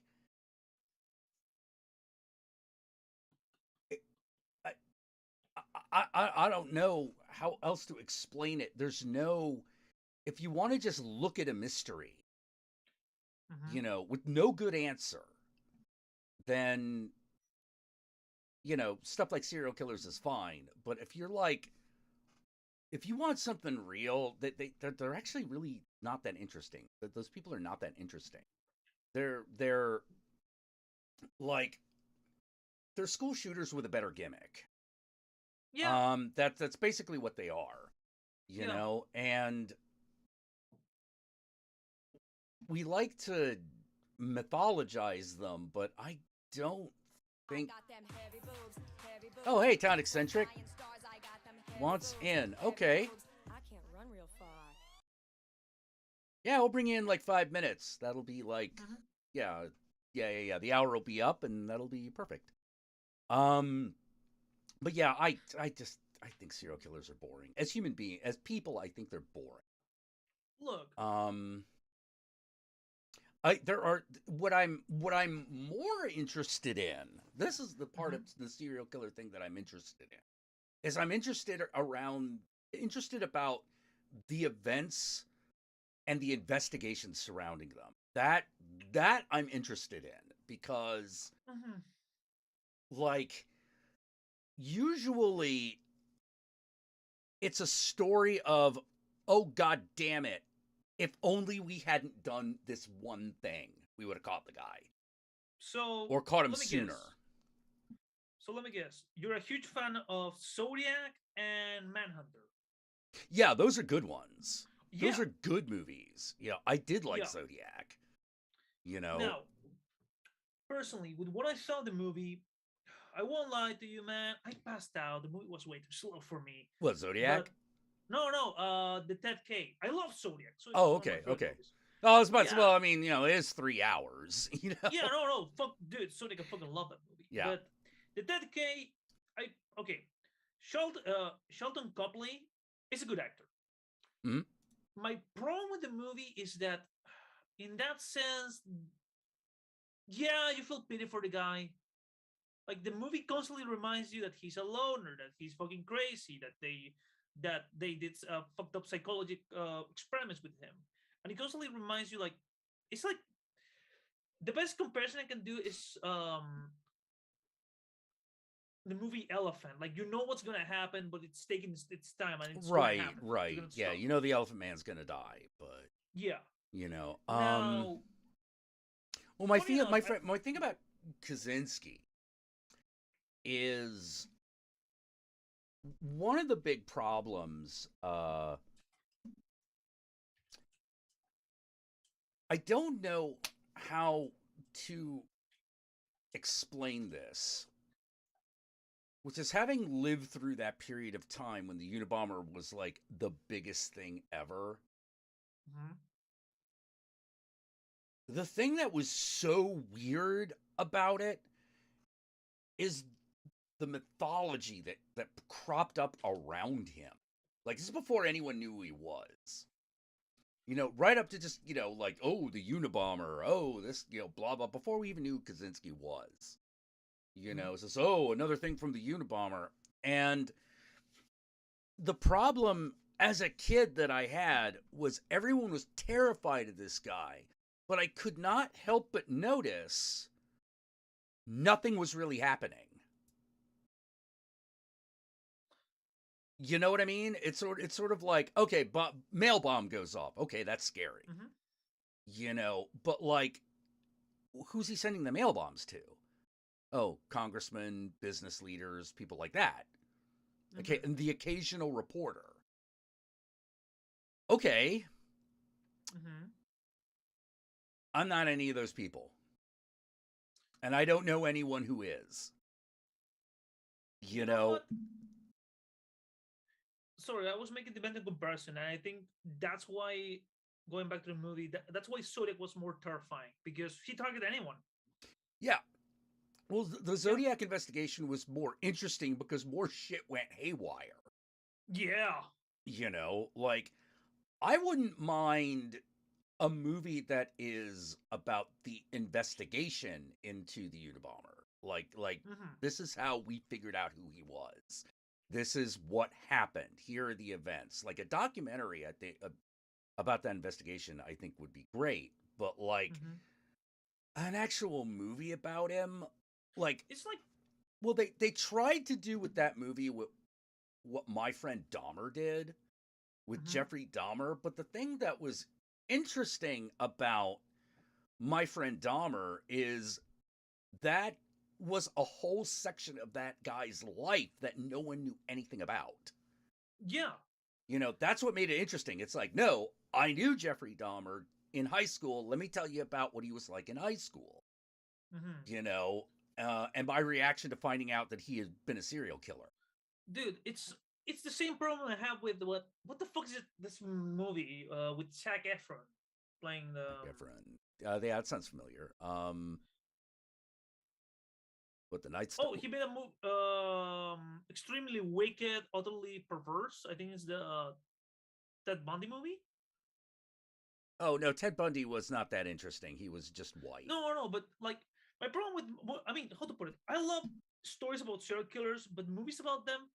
What I really hate is that they glorify them. There was a Yeah, lot yeah, of yeah. women who said, "Oh no, the movie shows us that Ted Bundy was just a victim." Bitch, are you serious? Who cares if he was a victim? I'm like, who cares if he was a victim? He was a murderer. You know, Yeah, once you've actually, I mean, that's not just, oh man, I found myself in a bad situation and I had to kill like one guy. yeah, You know, that's like, I stalked and killed women. yeah. He's the victim. Bullshit. Bullshit. Fuck off with that Dude. I even nonsense. I wouldn't be surprised if some women saw the movie and were like, I could have changed him. Oh yeah, there are but there were women who were like that while he was fucking in prison. Oh yeah, I You totally forgot. I know, totally like they managed to made a have a celebrity girlfriend. out of him. Like Yeah. this was the problem with the late '80s, early '90s was they made celebrities out of serial killers, and it was fucking insane. Yeah. Like a natural born killers was not that far off actually, as far as talking about the Mm-hmm. glorification of killers in America. Mm-hmm. You know, real big, real big on that, and especially, and like I've said, that movie especially calls Fox News to task. Oh yeah. You know, like it. That's one of the reasons so many people. Hey, if you do if you do a movie or a thing about how the media is culpable in what happened, you're not going critics are not going to be happy about that. You know, they're not going to like that. And particularly news personalities are not going to like that because it how to put it. Natural Born Killers was not about them trying to make them into movie stars. Mm-hmm. It's about them making them into media celebrities through Mm-hmm. the news. Like, so when everyone was like, well, have movies gone too far? Are movies really responsible? Maybe that's why we're having so many serial killers. And I'm like, all right, first of all, fuck you. Second of all, the movie explained itself very well, which is it's not blaming movies, it's not blaming fiction, it's blaming the news. Mm-hmm. It's blaming the news Mm-hmm. for the rise and the popularity of the serial killer. Yeah, and if you say, "Oh, is that movie's great serial killers?" Oh yeah, what? Then explain me H. Holmes, please. What about H.H. Holmes? Like, no. When people say, "No, movies great killers," oh yeah, tell that to H. Holmes. Oh, yeah, guys who existed before movies. Yep. Well, you What know, did like influence those him? people are just crazy, you know. Yeah. Okay, I'm Yeah. gonna bring. All right, the hour's up. I'm gonna bring Yeah. Town eccentric. Town Eccentric in. Yeah, Town Yeah. Eccentric. Send me a. I forget how do we Town. How do we usually get in contact? It is through Discord, right? Oh. So if not, Oh.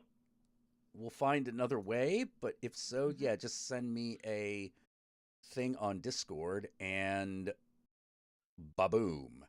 I'm gonna put you a little reminder on Twitter for you and Guru to check 30 coins, man. I'm really eager to see your reaction to it. Okay. Okay. All right. Uh, anyways, man, as always, a pleasure talking to you, dude. All right. It's a pleasure talking to you too. You take care, dude. You too, man, and stay awesome. All Hey, right? you too. Take care. Right? All right. Yeah, H. Holmes was a real psychopath. He was really bizarre. All right, Discord be right there. All right, tell you what, while you're getting that all ready, let's take a little break.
All right, and we are back. Hey, Don Eccentric, how you doing? All right, how have you been? Over there, Fair enough. Fair yeah, enough. you know, worried about the world falling apart and shit. So the usual, got it. Oh yeah, very much the usual. Thank you for the donation, by the way. You're very welcome. What's that? New Jack wearing O.J. Simpson jerseys for shoot. Wait, what the fuck are they talking about? New Jack hitting someone with a phone after fake answering it? Ah. I have no idea what they're talking about. Yeah. I feel like I'm missing out. Now I have New Jack Hustler stuck in my head. Yeah. I'm like, I know we're not talking about New Jack City, Even though that is a good movie. It's a great movie, and the song is great. But yeah. I've talked about my Ice-T fandom. Oh, dude. Well, that's because Ice-T is the man. He's the first rapper that I think I've memorized entire albums to. Oh, wow. Not even I've done that. Holy shit. Damn, I'm a which terrible album was rapper. it? What was it? Power? Like the real big one? Okay. I grew up on that album. Because I'm the youngest of 3, and so when you're the youngest, you grow up with your older siblings' music. Oh yeah. And so I listened to a ton of Body Count and all that shit. Tears for Fears. Different genres, same decade. Right. Oh, jeez. Oh, dear. Uh-oh. Ooh. Oh, man, that just...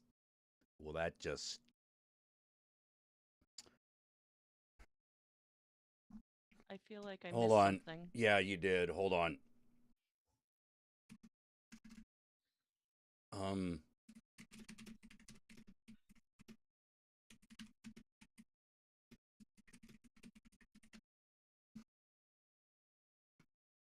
One of the artists I'm working with is in the Ukraine. Oh, so fuck. the bombing has begun. Oh, God. Yeah. Yeah. So I hope the best for that person and yeah. everyone. Yeah. Oh, basically, Russia has started attacking civilian targets in Ukraine. I feel like an asshole because this is part of me is like, are we gonna get that artwork from you? Well, that's human enough. That's human enough. But like she does have bigger problems. I'm hoping I'm gonna get a message just like I'm not in Ukraine at the moment. I'm actually like in Spain or something. And I'd be like, oh, well, that's much better. Yeah. Don't just hang out in anywhere else in Europe. Maybe not Georgia, because I feel like Russia still has one No. foot up Georgia, ass, but... Georgia, you only want to fuck off to if you've got like relatives there. Fair. Otherwise, I hear the Czech not Republic a good idea. is nice. Yeah, but yeah, it's yeah. I don't even know what to say. Like the reality is, oh my God, could this be the start of World War III? Could be. That's could be. Is it? We'll just have to find out. Like we're at the mercy of fate at this point. I remember when I was a kid, I was told World War III was never going to happen because we're not stupid enough to do that because there will be nukes. And oh, bullshit. I'm like, yeah, bullshit. I lived through the 80s and we were absolutely convinced it was going to happen. My dad was in the military during the 80s and she's trans. So okay. My dad was in the military during the 80s and she's like, yeah, we just assumed there was going to be a war with Russia. Yeah. Yeah, and instead we got into all these proxy wars in the Middle East against Russia, which were not which to be fair, were not world ending for us. Oof. So wait, your dad is trans. Hmm. How long did she know?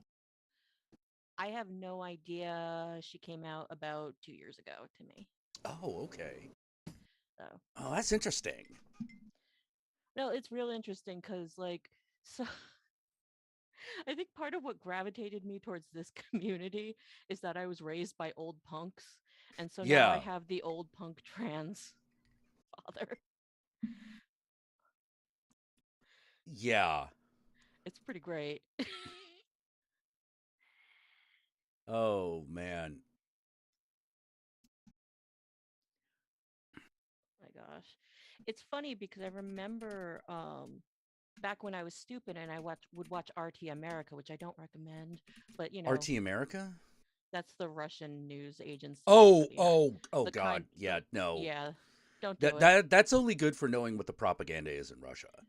But yeah, I remember all the time Putin would say stuff like America is pushing for another Cold War, America's pushing for another Cold War, and I'm like, no, Russia's pushing for another Cold War. Oh, two things can be true at once. Fair, that's true, but it's like certainly there is a Cold War push, but it would be more accurate to say we've been in a Cold War with Russia and they're just not called the Soviet Union anymore. Yeah, pretty much. Like we've been in proxy wars and a cold war against Russia for like that stopped for about a decade, but like ramped the fuck back up in like around 2010. I mean, So they that's been went going in on for the last like 10 years. they went into Georgia what around 2010, right? Yeah, yeah, Yeah, it's been going on for at because least that long. I don't think Bush was in office still. Oh God. Depends on which time. Georgia used to be the yeah, Georgia used to be the fucking uh the territory of Russian invasion target of choice until they started with the Ukraine. You know, they've been doing that for fucking ages. I Yeah, think I think that it's that Georgia and Jordan lost their strategic importance.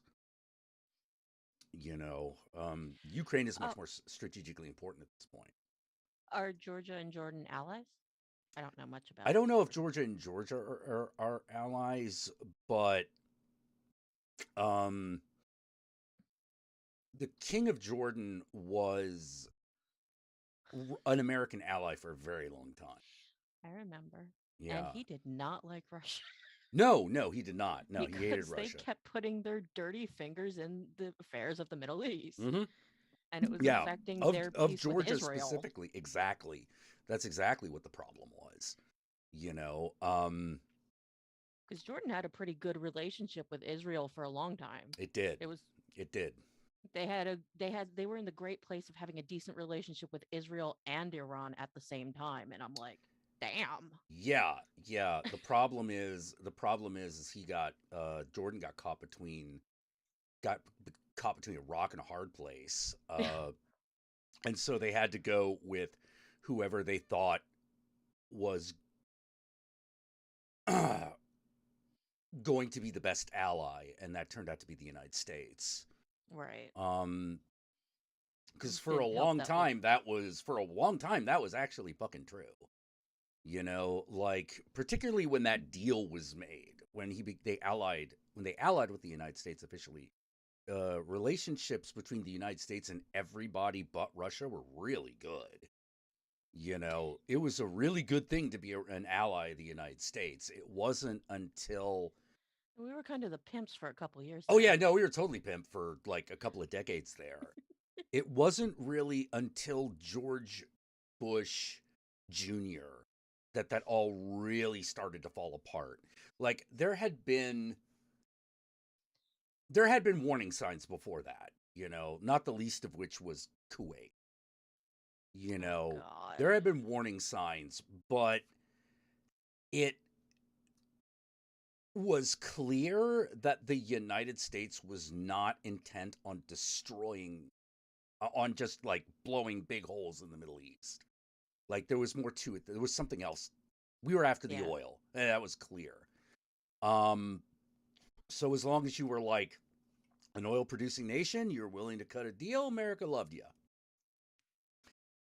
Then 9/11 happened.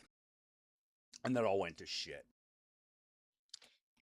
It all went to shit because basically they saw an opportunity to scapegoat Iraq, and that was the end.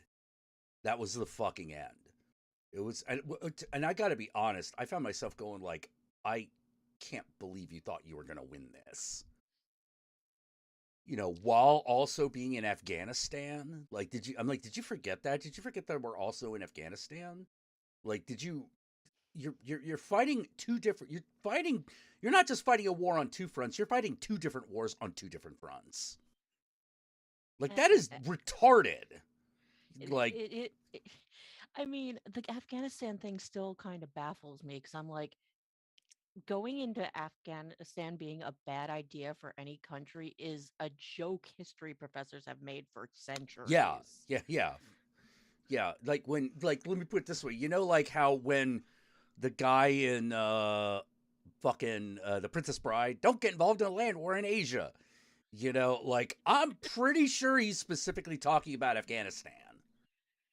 You know, because, like, holy crap. That is not good territory to fucking have a war in. Like, whoever lives there has the advantage, period. Yeah, period. They know how to live there. They know how to live there. They know what it's like. They know all the little stupid details that you need to know because they've lived there for years. You know, American troops are not going to be able to do anything in Afghanistan unless they integrate with the Afghans and live among them. You know, then they can entrench. But dude. But, like, you got to commit to that shit. You got to make sure that everyone speaks the language, has an idea of the culture, like, fucking, that the American soldiers are taken to task for shit that they do locally. It's a big deal. But if you don't do that, no hope of victory. No hope of victory whatsoever. And, yeah, there hasn't been. No. Russia couldn't do it. Britain couldn't do it. United States is like, we can do it. We couldn't do it. Oh, you know? Here. Hi, John. Hey, John. How you doing? How bad will this affect us? We don't know yet. We don't know yet. This is definitely... Here's the thing. The ball really is in Russia's court. This really is all about how far they're willing to push. If they are willing to push it to World War III, we're going to be in World War III. If they don't have the stomach for that, then we probably won't. I've been really disappointed, though, because you would have thought now that we're, very, I'd say, openly angry about Russia the last several years. We've been angry with them for a long time, but the last several years, it's very overt. We haven't gotten nearly as many good sci-fi movies about this as I would have expected. I think that somebody everyone's it's too new and everyone's too terrified. Yeah. Everyone's too terrified. Nobody knows what's going to happen. Like, that's the big thing. There's nothing. It's one of those, there's nothing to predict that hasn't already been predicted. I was just hoping for, like, an invasion of the GOP snatchers or something. Yeah, no, like, have you ever seen the show Jericho? I haven't. Yeah, it's about what happens if there was a nuclear war on American soil. And right now, it's one of those, well, unfortunately, right now, those cards are on the table. And I live in Florida, one of the known targets. Oh, yeah. Yeah, just because it's easy to get to. Yeah, we kind of stick out like a sore thumb or a dick, whatever. Yeah. Hey, Jack, look at at the rubble. The rubble or the rubles? Yeah, well, like as I was telling everyone earlier, John, one of the artists I was working out, she's in the Ukraine, so I have no idea how she's doing.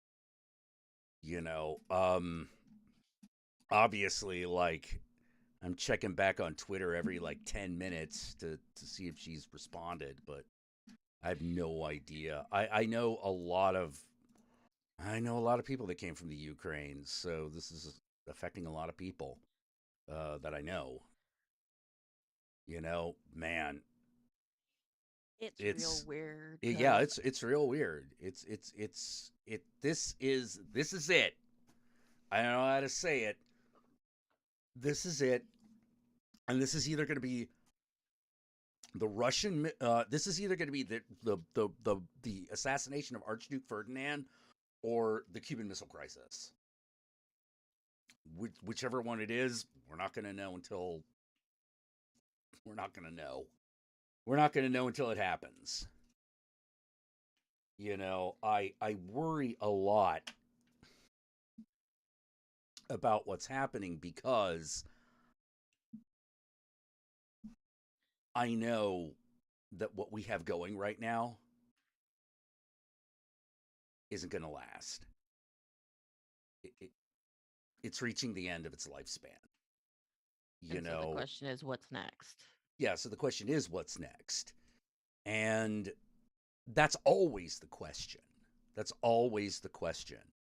Because, not to put too fine a point on it, the, it's always the apocalypse. The apocalypse is always happening. It's always an apocalypse for somebody, somewhere on the planet Earth. You know, it's always happening. And that means at some point, it's going to be our turn again. You know, America hasn't had a real challenge to its supremacy since World War II. You know, because in World War II, like, we kind of came in at the last minute and we came in fighting fresh. And we had some of the best military minds running shit at the time. Um, you know, we came in at our best and we kicked ass. America kicked ass in World War II. You know,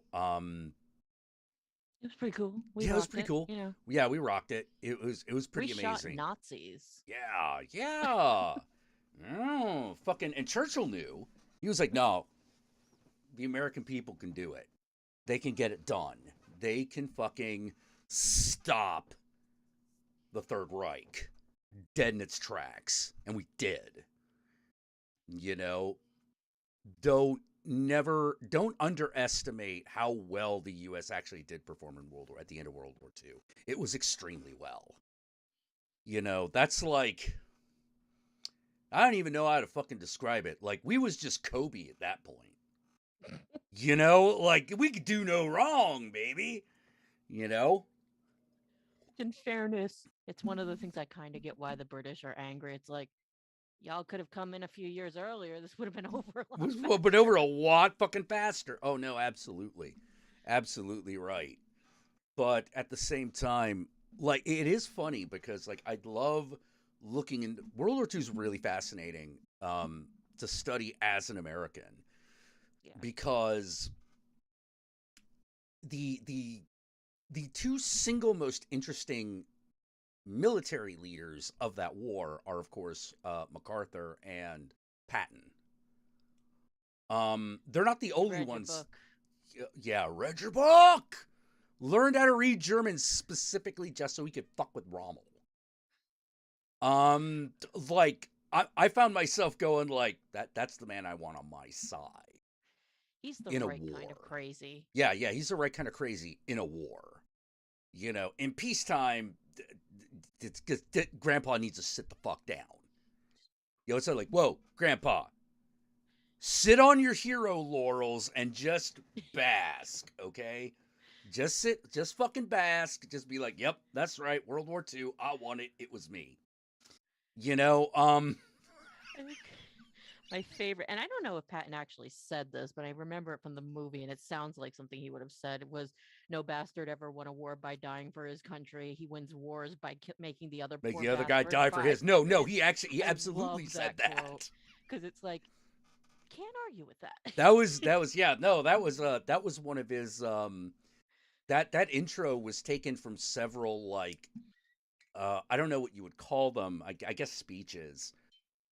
There are speeches that he would give to the guys who were about to ship out, you know, to the fucking European theater, and that was one of them. So he had like two or three that he used all the time, and that line was in a lot of them. Because he did in fact inspire he did inspire soldiers to like, you know, fucking get in there and kill. Like I'm always fascinated with like I was always fascinated with Patton's rhetoric.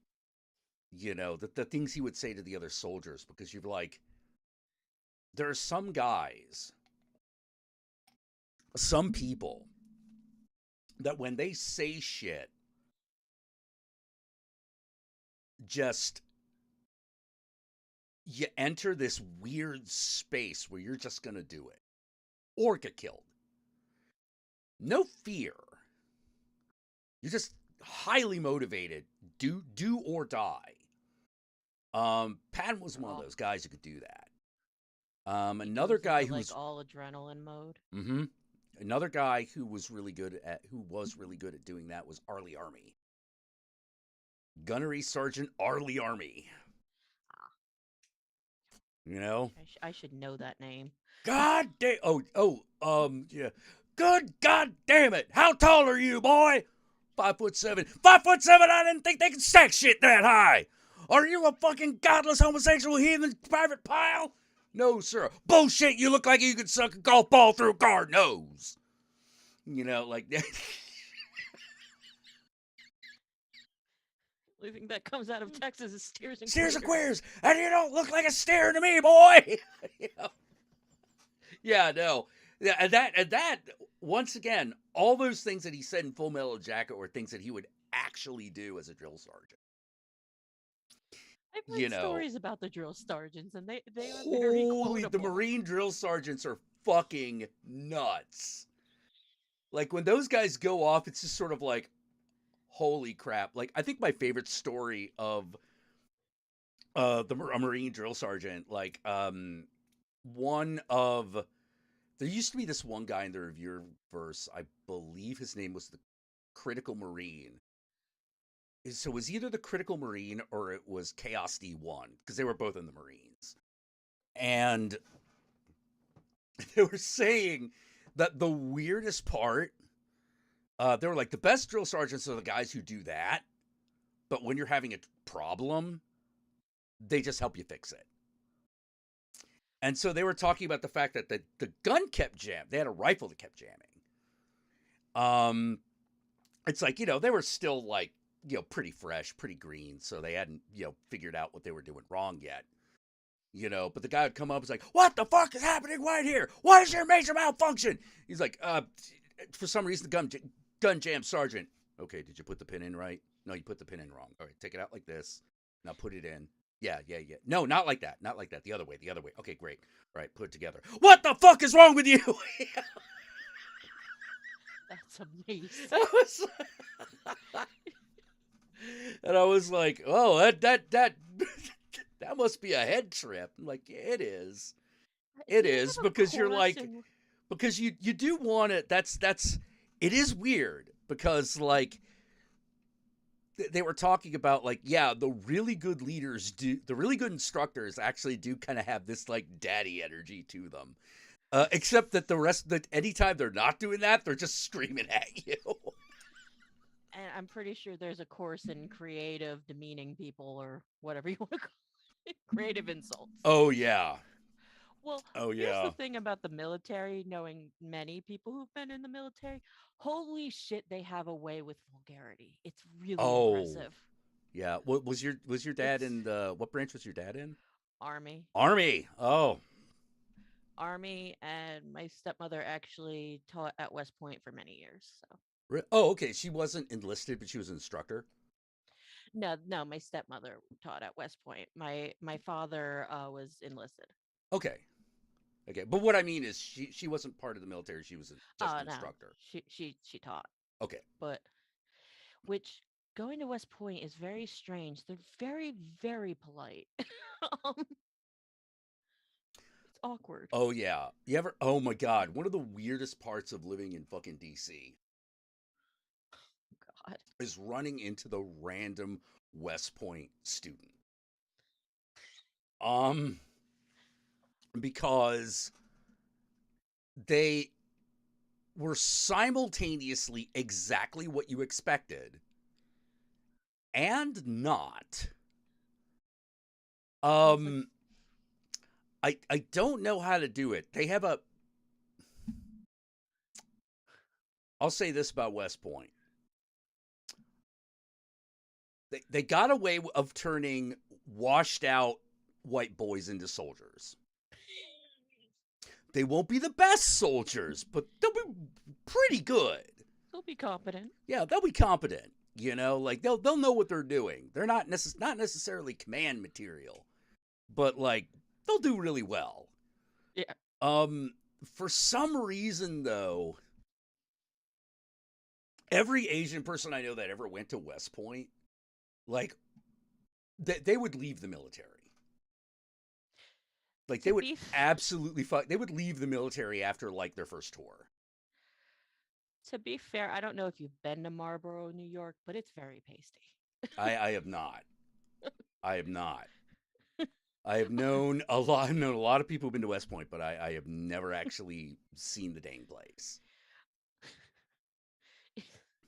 It's an area of upstate New York where Italian is ethnic, and people use the word Oh, ethnic. that It's that kind yeah. of area. Okay, gotcha, gotcha. I'm like, okay, that's super New England. You know, that's super Protestant New England. I, it was really weird. Like hearing people my age using the word ethnic to describe another. Who says that Who says anymore? that? Yeah, But yeah. it's pretty, but it's West Point. It's yeah. Oh yeah. I mean, like I knew one guy. The one guy I knew, Asian guy. One of the Asian guys I knew from West Point was I actually met out in California. He I he went to West Point because it was one of those jail or military school situations. So he chose military school. I don't blame him. Yeah. But the I know if you're thing gonna get yelled at, you might as well get a position. exactly, that was his feeling. It's like, well, you know, this way I'll get paid and you know, I'll be able to shoot some guns. He was actually I forget what it's called. I think it was I think they called him a gun bunny. He was the guy that worked in the armory. Sweet. Yeah, he was the guy. Yeah, he somehow got. Cat is trying to decide. Well, asshole. Yeah, Oh, he was one of those dudes where, you know, you come up to him and you're like, we need to requisition this, and like, he was the guy who went and got it for you. You know, after making sure all the Nice. forms are done in triplicate. So he was the gun bureaucrat. Yeah. Yeah, he was absolutely he was like, yeah, I was the guy in the cage, you know. It's a good job. Guy comes over, talks through the bars, like, Sarge says we need this. Well, this is only signed by 2 people, you need a 3rd signature.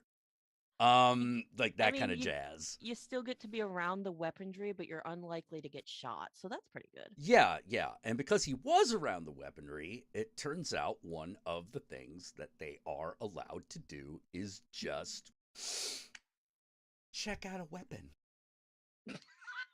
They're allowed to just check out weapons that are not above a certain, like, you have to go to specific areas, you know, but you can, like, check out a fucking anti-tank rocket launcher and just see what it'll do on the range. Sometimes you need something to do in the afternoon, and why not?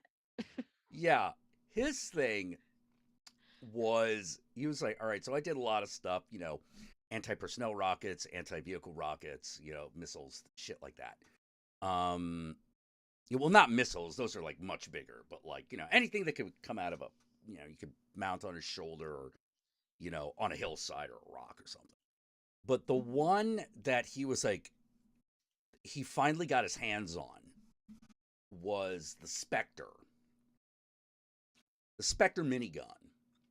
Now, the Spectre minigun is the thing from fucking Predator. That like fucking Jesse the Body Ventura is holding. Oh god. Like that whole scene. Okay, that's a Spectre minigun. Fucking gun, man. Holy it is. Shit. Now, Wolf is not. He's not a small man, but he's not Jesse the Body Ventura. Like he was a fit man of medium build. And so it was like, what's firing that thing like? It's like, well, all right, I gotta tell you this. When you got that thing on its pod and it's bolted down, it's exactly what you think. You're just watching. Your trees are falling that you weren't even close to. It's that kind of destruction. And I'm like, okay, why did you put that caveat on it? And he's like, well, because when we unhooked it, when we unbolted it, I was like, yeah, fuck it, I'm just gonna take a free shot. I'm like, and what happened? It's like, well, I woke up in the infirmary and I was like, what, did you shoot yourself with it? He's like, no, if I had shot myself with it, I would have just been jello. What happened was the force of the damn thing firing was so harsh, I fucking fell down and blacked out.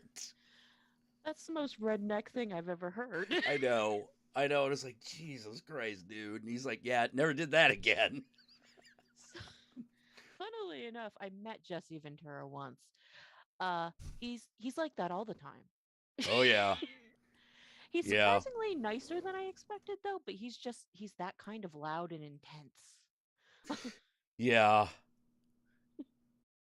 And I'm assuming crazy all the time too, because nutcase. But yeah, he was nice. Well, Dark 7 element is getting into an argument with John the Joker. All right, here's the thing. Here's the thing, Dark 7 element. From a tactical standpoint, you are correct. Air superiority is key, usually. But not always. Afghanistan is a great example of not always. Because if air superiority counted in Afghanistan, we would have taken that shit. Well, fuck. Britain would have taken that shit over. Because they had air superiority. Problem is... And they owned half the Middle East at that point. Exactly. And, but the problem is, air superiority over Afghanistan don't mean shit. It's too craggy. There are too many mountains. If you could get the aircraft over, that's why we sent in so many drones. Because we were like, well, maybe that would work. It didn't. Yeah, unfortunately, Afghanistan isn't Syria. Mm-hmm. Not at all. Now, Ukraine. Here's the thing about the Ukraine. The question is not, can NATO forces defeat Russia in the Ukraine?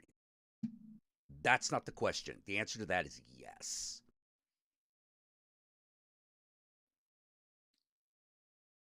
Britain had ground attack planes in the 1890s, more than the Afghans did. But more importantly, oh wait, you're talking about like No. I'm not talking about the 1890, the one at the 19th century. Britain fucking attacked them in the 20th century. I mean, That Britain's shit went on for a empire while. really only fell because of World War II. So Yeah. Yeah, pretty much. You know. But yeah, like let me put it this way: Russia also had air superiority over Afghanistan, and they failed.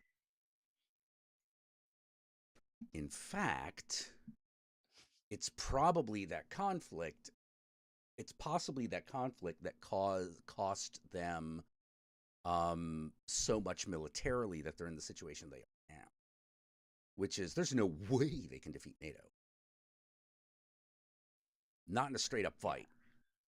There's no way. It's not right. possible. And the question, sorry. However, that's why this is way more of a political stunt. Now, it's a political stunt with grave consequences. I mean, that's what Russia and the United States, but that's what Russia had done throughout the entire Cold War. This is an old Mm-hmm. move. Yeah, it's a very old move. It's sort of like I don't blame Russia entirely for QAnon, but they certainly helped spread it. I think that's sort of known at this point. Oh yeah. The the They spread QAnon just like we spread other things in like South America. Right, exactly. And the thing is, the tactic of having a conspiracy theory that is set up to prop up the sitting leader is an old Russian tactic. They've been doing that since the czars. Yeah. Let's see. Dark Seven elements like Russia only started losing the Afghan. Oh no. No. No. Oh no. No. It's the land itself. It's the geography of Afghanistan itself that is the problem. You know, like that. It's not quite trying to have a war in Antarctica, but it's really bad. You know, if you're an invading army, the odds are really stacked against you. You know, for the reasons that we said earlier. Like if you are familiar with the terrain on a very intimate level because you're a local or something, you've got the advantage of it in Afghanistan. You know, just flat out, full tilt, no doubt about it. You know, and to be honest, the way the US military moves and what made it so good in World War II is one of the reasons it did so badly in Afghanistan. Right. It's like, hey, let's just get tanks everywhere. Oh yeah, that'll be great once we get over the mountains. Yeah. Yeah, the supply lines that you need in order, because that's the thing, you can't just get over that shit once. All the supplies that you need, you have to come in with. There's no place to get them. You can't like take over a farm and be like, okay, we've secured a location. Afghanistan's not like that. All right, hold on, let me let this. The cat is very, very riled up about this situation. Oh, hold on. Arr.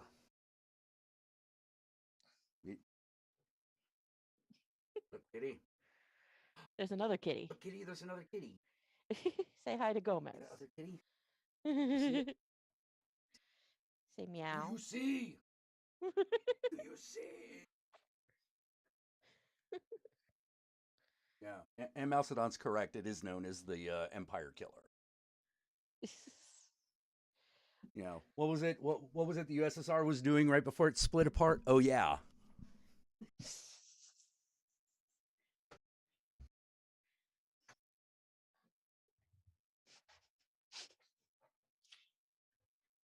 So apparently I've been left in charge. This is a terrible idea. How y'all doing? Kitties.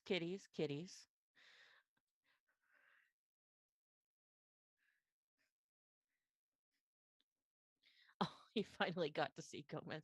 He's a big boy, isn't he?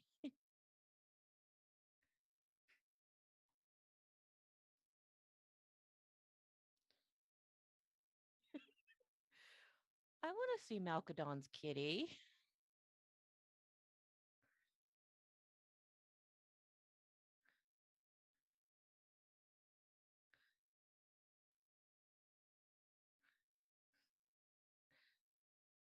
It's going all right, Nitro. How are you doing?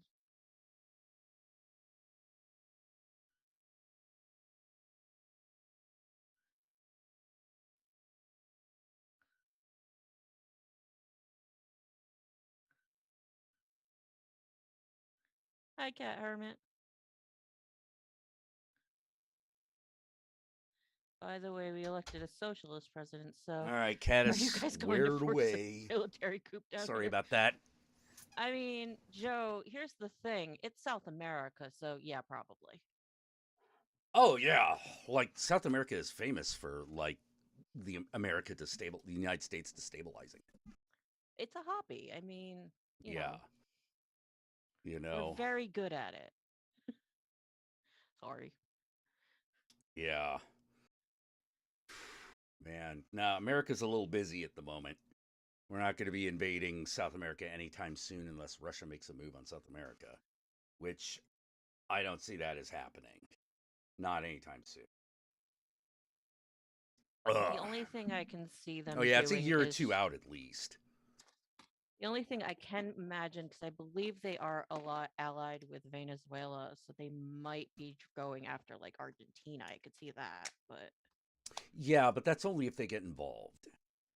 true. You know, I don't that's know only how if that close shit. allies they are. Yeah, exactly. Like to get involved in some shit in the European theater, like they need some massive incentive.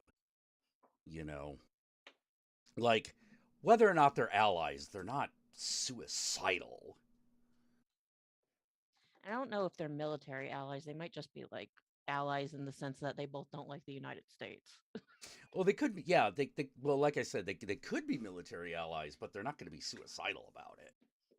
You know, Sure. they're not terror. They're not a terrorist cell. They're a country. Yeah. You know. Venezuela's got their own problems. Yeah. Oh man. Yeah. It's yeah. Yeah, Venezuela. I can't imagine like it's like, oh great, Venezuela's involved. Like I can't imagine that turning the tide. I You mean, the know. food would get better. True. True. But you know, it's all Falklands. Yeah, Falklands, man. But we're gonna see. We're gonna see how this all shakes down. You know. I gotta be honest. I haven't. The last time it felt this inevitable and this serious was Desert Storm 1. Yay. Like Desert Storm 2, we had already been attacked, and B,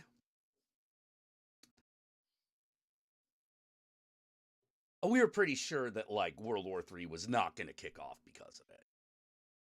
There was a chance. It was It's on the table, but it didn't feel likely. Here it feels way more likely. You know, Saddam Hussein was powerful in his own way, but he wasn't powerful the way like Putin is. yeah. Yeah. He wasn't Like even powerful the Saddam way Hussein was Gorbachev powerful, was. but not. Yeah, no, but not powerful in the same way as Gorbachev or Putin. You know. Mostly he was powerful internally. Like he Oh was yeah, a extremely, dictator, extremely but powerful internally. nobody else in the Middle East really cared that Well, much yeah. except Iran. Internationally, was he was the warlock. That's why the fucking United States installed him. That's why we propped him up, is because he could determine, his presence could determine the outcome of a conflict one way or the other in that region. If he moved against you, you were stuck. Oh my god, he was our Rasputin. Yeah, he kind of was. Yeah, no, he absolutely was. He was that guy that if he decides to go up against you, you've got a major problem. that's why we backed him up. Yeah. You know, it's like, oh, well, we think that the Taliban's getting too powerful. Give Saddam more shit. And he'll fucking take care of it. That'll work well. That'll turn out well. Well, the thing is it did work out really well for a long time. True. You know, if it hadn't been for Kuwait and like fucking that shit, he'd probably still be there. But no, we had to get like fucking personal petty about it because like a couple of rich white people couldn't go to Club Med anymore. Fuck you. You know. The Bush family's involvement in politics it's a legacy. Yeah. Oh, Adriana. Yeah, mountains with permafrost in Afghanistan. Yeah. That shit's no joke. Like, if you think the Appalachians are something, you ain't seen shit. The fucking mountain range in Afghanistan is ridiculous. I feel like being able to survive there kind of has to make you inherently a badass too, so that's a problem. It kind of does. It actually kind of does. Like, the Afghans are not an easy people to push around. You know? Like somebody earlier used the example of Antarctica, and I'm like, yeah, I don't know if I want to get in a punching match with a penguin. I feel like he could kick my ass. Oh, yeah, no. On his home turf, a penguin will kill you. You know, he'll win. You know, now, if he's on your turf, you got the advantage because he's too hot, right? He can't move right. Yeah, I got the Florida advantage, so he'd be real hot. Yeah, he'd be fucked. But if you went onto his territory, you're like shivering, losing pounds a minute just because you're shivering so bad. You know, he just comes over back into that hot part of the water. Yeah, he just fucking clocks you in the face with a fucking fin, and you go down like a sack of hammers. You know. This is for climate change, bitch. Yeah. The Penguins just fucking win in that situation. You know, like that's why it's one of those things. It's why I keep saying, like, never discount the terrain in a tactical or strategic decision. It's the single most important thing you gotta know. If you do not understand the terrain intimately, you have no hope. You're fucked. Because I don't know how to say it other than this. Nature's got your number. And you do not want to be on the business end when she's decided it's time to call it in. The Nazis learned that one the hard way. I know, right? Yeah, we're going to attack Russia in the middle of winter. The very, very smart people, those fascists. Yeah. Yeah. The thing that I love the most is, do you know why, like, Hitler thought that was a good idea? Aside from him being a dumbass? Oh, well, it comes under that heading, but more specifically. No. He thought the Russians were too Jewish to fight. I'm not kidding. That's literally it. Like, he thought they were too Jewish to put up a good fight. And I'm like, Russia? That is so off the fucking mark. I don't even know where to fucking start. Got a list of problems. Yeah, there are a list of problems with this way of thinking. You know, like, let's even get past the anti-Semitism. We'll just leave that over there and just dissect everything else that's wrong with it. You know, like, it's like how, here's how that thinking manifests in America. Here's how that manifests in America, because we've got the same thing. Mm-hmm. Just works a little bit differently. Now, what state you live in? Florida. Oh, right. So, okay, you live in Florida. Now, I'm assuming it's relatively close to, like, either Jacksonville or Miami. Orlando, close enough. Orlando. Okay, yeah, close enough.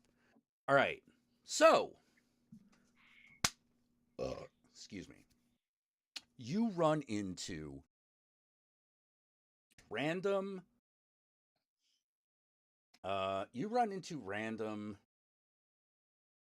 black guy on the street. Mm-hmm. You know, he could be old, he could be young, whatever. What religion is he? In Florida? Yeah. That's actually a complicated question in Orlando, but We'll give the broad one. probably Christian. Exactly. Yeah, probably Christian. There are people in America who see a black person and think Muslim. Not like mistakenly, but like they assume black people are all Islamic. Why? And I'm 'Cause like, Malcolm X? Or yeah. I mean, I'm like, I'm sitting there and I'm like, well, maybe if you're talking about Louis Farrakhan, but like, if you're just talking about like, Joe Tyrone down the street, he's probably Christian if anything. yeah. But there are a lot of people in America that believe that black people are overwhelmingly Islamic or overwhelmingly Muslim. Of course, anyone who knows anything knows that's not even what movies tell you. I mean, That's certainly not even the stereotype that movies have. So it's like, where the fuck are you getting this assumption? Yeah. There was certainly a time period in the America where if you were Muslim, there was a good chance you were black. But A, that's not true anymore, and It's B, definitely not it's true not anymore. the other way around. Yeah, it doesn't work the other way around. Not at all. And even then it didn't really work that way. There are always plenty of like Middle Eastern people in America. Yeah.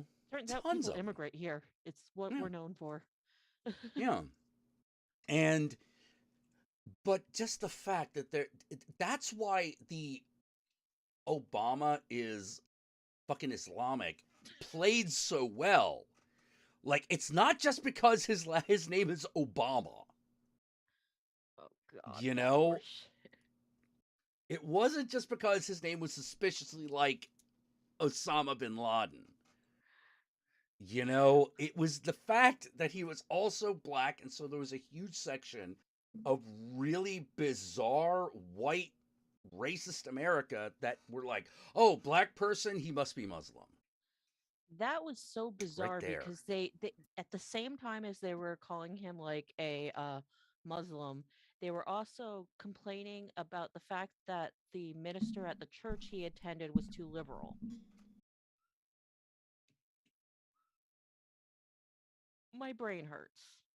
But like, I'm like, yeah, that fucking floored me. I'm like, wow, your racism extends to Jesus. It extends to Jesus. Oh my God. Well, it would, because Jesus was probably black. Oh, he is definitely dark as shit. Almost definitely dark as shit. You wouldn't have called him white. You wouldn't have called him white. I guarantee fucking that. Where do they think black churches come from? I don't know. I have no fucking clue. Like if you're in Britain and you assume all black people are like fucking practice voodoo, that's racist. But there's at least a history of voodoo there. Yeah, like if you're in Louisiana, it's like, well, there's a chance. But like, I don't know. I don't expect England to know any better. Americans, I expect to fucking know better. Because like all our movies tell us that black people are Christians. It's what every movie and television show says. So how do you fucking come up with a different racist assumption? Like, you're so racist, it's not even racist in the way everyone else is. It's one of those, like, it's racist, but it's also confusing. It's extremely confusing. And now here's the thing. I know a bunch of people are like, nah, that's not true. Watch Jesus Camp. It's true. It's true. Some people just think black people are just inherently Muslim, like it's a genetic condition. Watching that movie was such a weird experience for me. Because because I didn't grow up. I did not. It's not just that I didn't grow up Christian. I didn't grow up in hardline religion. I was very Hmm. moderate, which is probably why I have a pretty chill relationship with my religious background. Yeah. But Well, I get the so feeling you get along with your parents okay? yeah, Okay. All right. but watching the movie was weird because I didn't know what to expect, except that it's like part of me really likes these kids and part of me wants to adopt them so that they can get out of there. Yeah. Because it's like these kids seem really sweet and bright, and the things they're being taught are terrible. Oh, you talking about the local kids or? The kids in the camp, Oh the yeah. the three Yeah, kids yeah, they yeah. follow. Oh, right, right, right. Yeah, it's because they're kids. They mean well. And even like the woman who ran the camp, she came off as broken to me. Like, I don't think she was evil. I think she was broken. Yeah. And to be fair, there's an association with black people due to the Nation of Islam. Yeah, but look, okay. So if you're like, hey, that brother's wearing a red bow tie, I bet he's in that Nation of Islam. Okay, like, okay, but just like Joe Black dude on the street? No. You're like, I assume that guy. Haven't you ever fucking been in a situation where somebody on public transportation got to testify? It's almost always a black dude. Yeah, because they're better at it than white people. Yeah, yeah, yeah. It's like, I got to testify. Let me tell you about the power and the glory. You're like, oh God, here we go again. Like, even all the other black people are like, oh shit, not this shit again. You know, this is, no, no, no. That guy's crazy. Just what the fuck ever. But like, I live in San Francisco. Why is this important in terms of this discussion? Very simple. Because this town was the center of Black Nation of Islam for a while. I forgot about that. Yeah. I still remember your Black Muslim bakery because it was on the same street I lived on and only like a block away. So I've I been was told always the food like, was good. what? I've been told the food there was good. I'm told the bread was good, but that wasn't the main thing they did. Uh-oh. You had that look on your face. He was making Jack face. Yeah, yeah, yeah. Because it was one of those, you looked at the place and you're like, this place doesn't seem to do a lot of business. What's going on here? Yeah, turns out weapon smuggling. That's what was going on. I mean, listen, You in the know, college like I town, felt bad. Yeah, like I felt bad. It was like, really? Oh man. Brother in the Wendell looked like he was pretty cool. Like he looked like he was okay. I liked him. You know, but if you're like, yeah, I'm hustling weapons for Islam, I'd been like, Oh dear. well, I mean, This is awkward. he is a member of your Black Muslim bakery, which I was will the name of the place. Look it up. I will say this. In the college town I attended, because it was a college in a college town, all the hippie stores had a very tiny clientele, and yet they were always open. And they always seemed to be doing fine financially. Drugs or And I'm a weapons. and I'm a little mad that no one offered me anything because I'm like, Either I've been a drugs or good weapons, customer. and you gotta be careful. You gotta be careful because one place, the organization may sell both, but the spot that's got the one probably not gonna necessarily have the other, unless you're in Oakland. Oakland's different. Yeah, that's like Oakland, Compton. Those are special places. You know, Anacostia maybe too, but actually I don't know what Anacostia is like these days. I'm told it's been very gentrified. I don't know. But I'm trying to figure out if that's gentrified in a Compton way or gentrified in a San Francisco way. You know, Yeah. because there's differences. There's differences. Poor people can still live in Compton. Sort of. Sort of, yeah. Like they haven't. I'm still pissed that they put up a fucking Walmart there. Oh, at that record store? Oh no, that wasn't just a record store.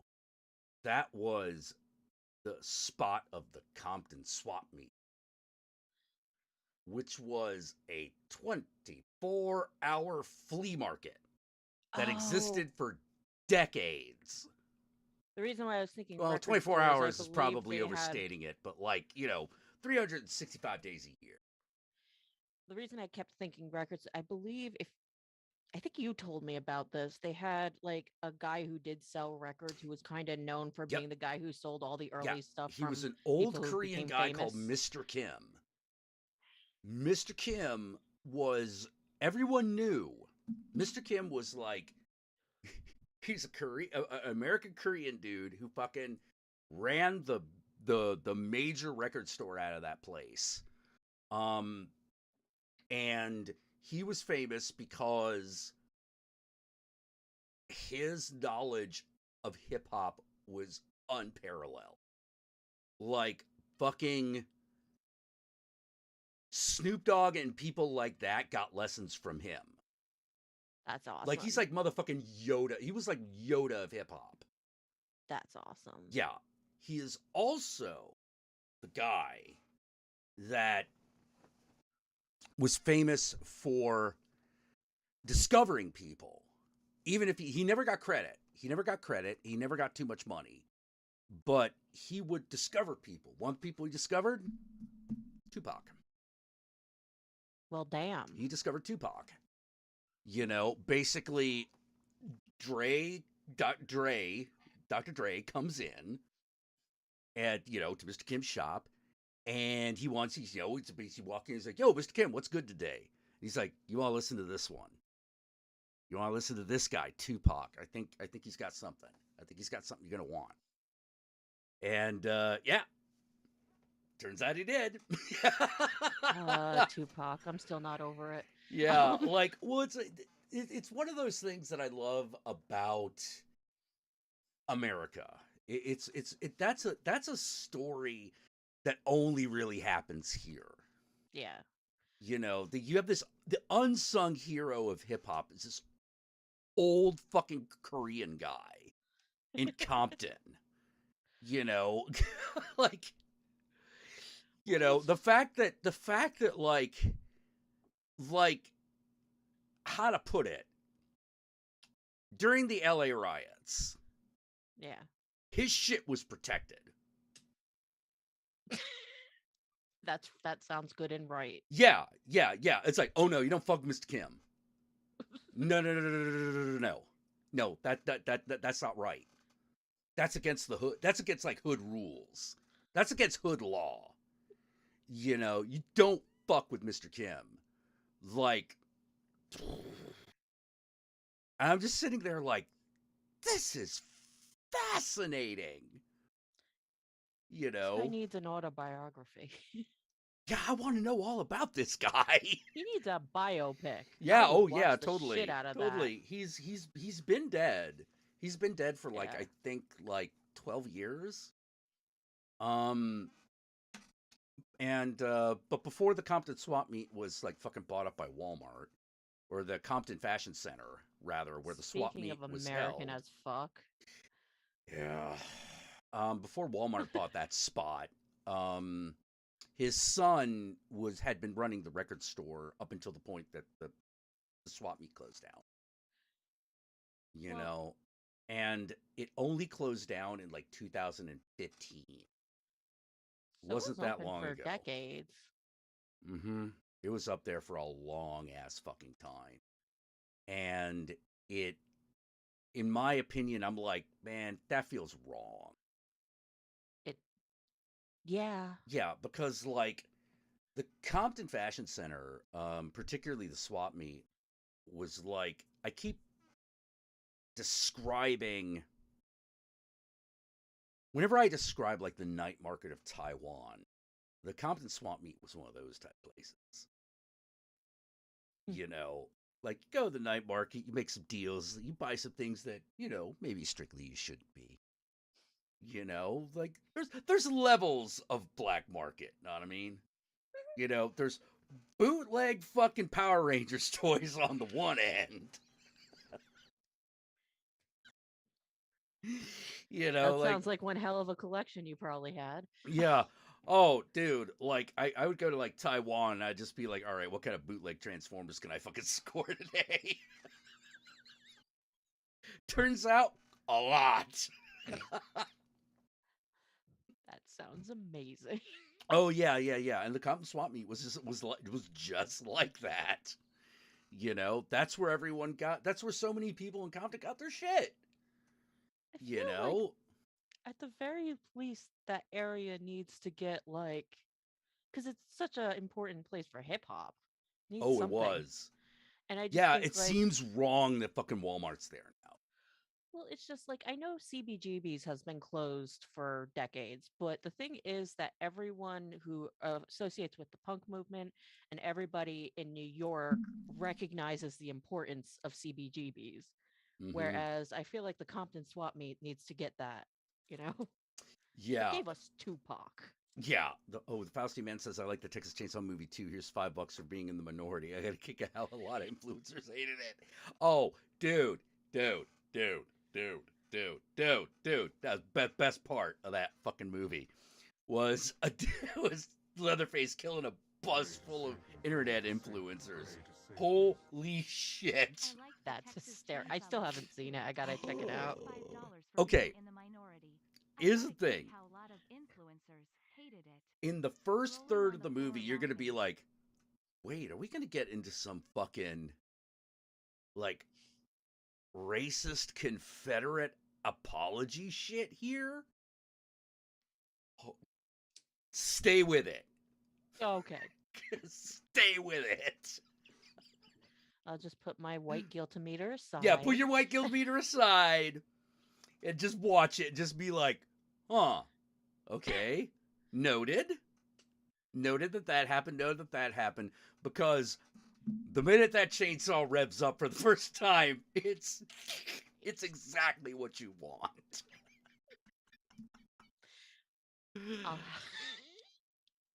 Uh, I'm so behind on movies. I haven't even seen the most recent Halloween movie. So Oh man, another movie that I am like fucking going to the mattresses for. Hitting the mattresses for on that thing because I loved Halloween Kills. I it really looked liked good. Halloween Kills a lot. Well, more and more because the original Halloween was my favorite slasher movie. So I used to be a real snob about it, and I was Oof. mad at Rob Zombie. But then I rewatched Rob Zombie's movie, and I'm like, you know, you were right. On its own, that is a good movie. Yeah, on its own, it's a good movie. And the thing that's fucked up about it is Rob Zombie knows Mike Myers better than anyone and loves it just as much as anybody. Probably more so. Well, and also like that kid, Dave Farch was his name, I think, the kid who played Michael Myers as a child. In the first one, Yeah, he was good. got some. Yeah, yeah, yeah. Got some weird stories about him though. Uh-oh. Yeah, he he got really into trying to be like a redneck rap artist for a while. Oh dear. Dude, you have like the most Dutch name ever. I don't know if I this is gonna know, work. I know, and like it's really funny because like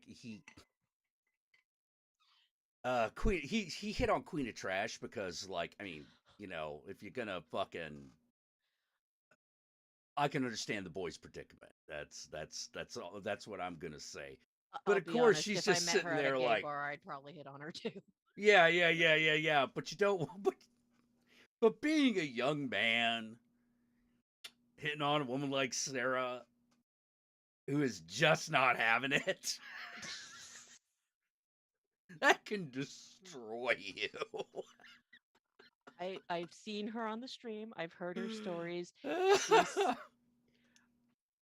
the impression I get is she'll be polite until it's time to turn you down hard, and then you'll never Oh no, recover. no, polite is relative. Polite is relative. Like I said, she has fucking kicked open a door and been like, "What up, hoes?" Oh, that's right. She is bitch pudding. Yeah, she's bitch pudding. I I never watched Robot Chicken, but when you did one of those one of the episodes to explain the joke, and I'm like, this is a weird sketch. And then I watched all of them, and Mm. I know people like that. It's great.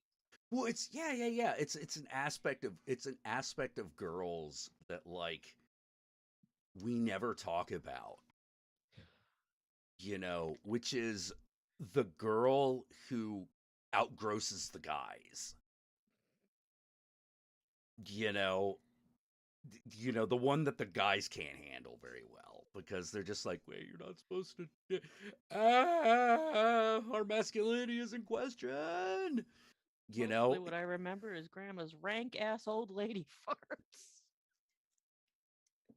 yeah, yeah, and it's an aspect of girls that exists, Yeah. but we don't talk about it. My favorite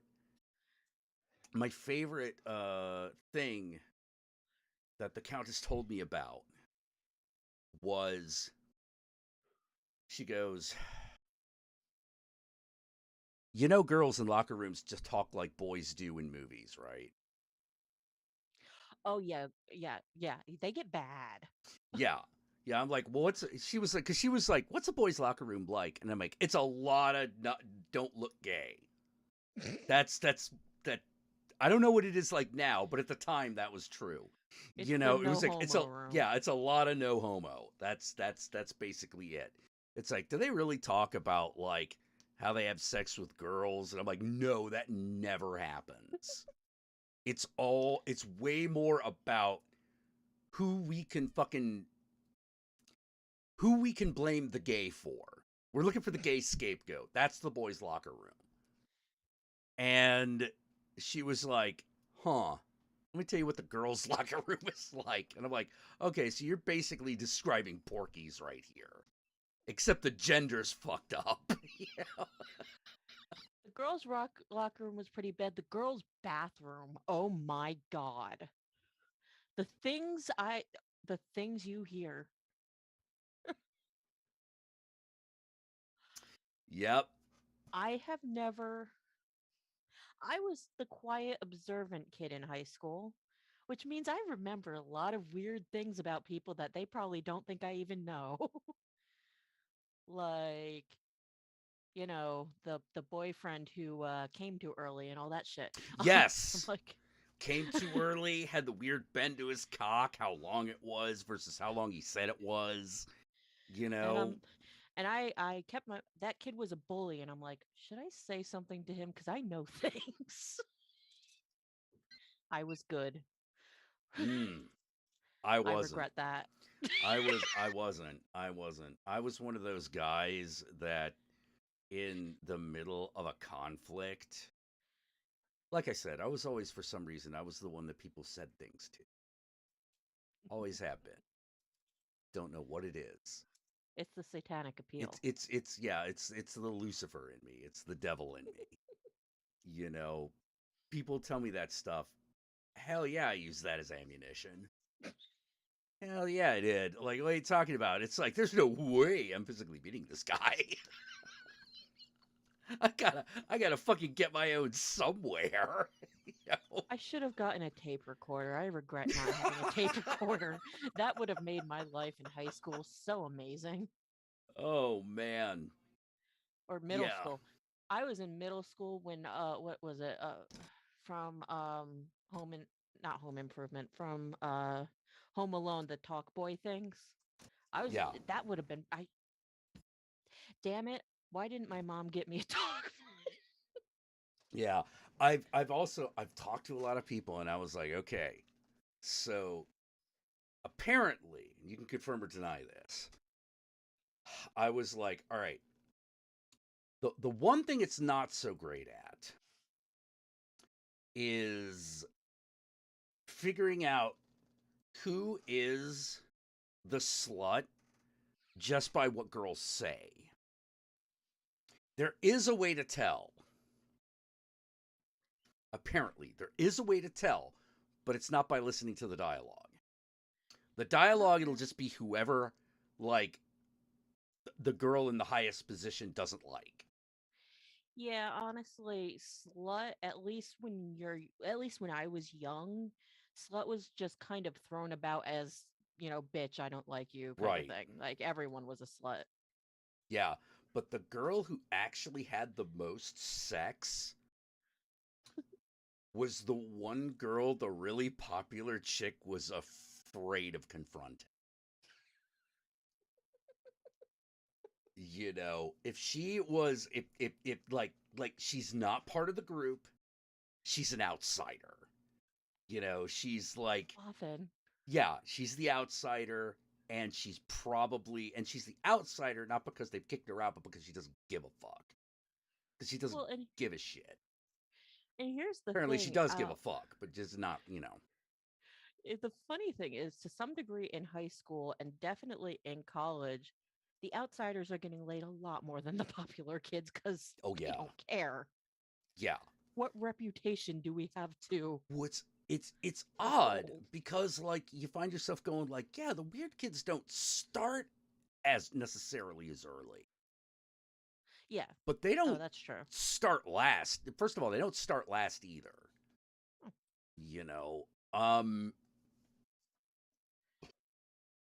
But finally, yeah, the weird kids are the ones who decide they want to get really good at it. And that's why we like the weirdos. Yeah, because for everybody else, that's just a status game. Skill doesn't matter. As long as you can claim to have had it, that's good enough. Which is why I should have used that as ammunition. I still regret that. Sorry. Oh yeah. Yeah.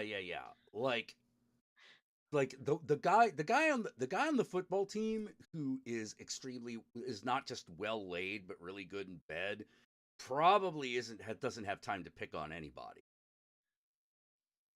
No. Like, yeah. oh And my and I God, guarantee there's only going to be one of those in a school. the super hot basketball player that everyone had a crush on was the nicest human being you'd ever meet. Well, yeah, he was getting it. Yeah. Because when you're getting it on the regular and everything is like copacetic, you got a lot of reason to smile. You got a lot of reason to be nice. I couldn't name anyone on the football team, but I knew the basketball team because that was our school. Right. We were basketball and soccer school, which is weird in retrospect. Oh, that's not weird to me. Like I've known a lot of those. But Largo High in Maryland was like a basketball and soccer school. It was also the black high school. Right. Well, it kind of sucked.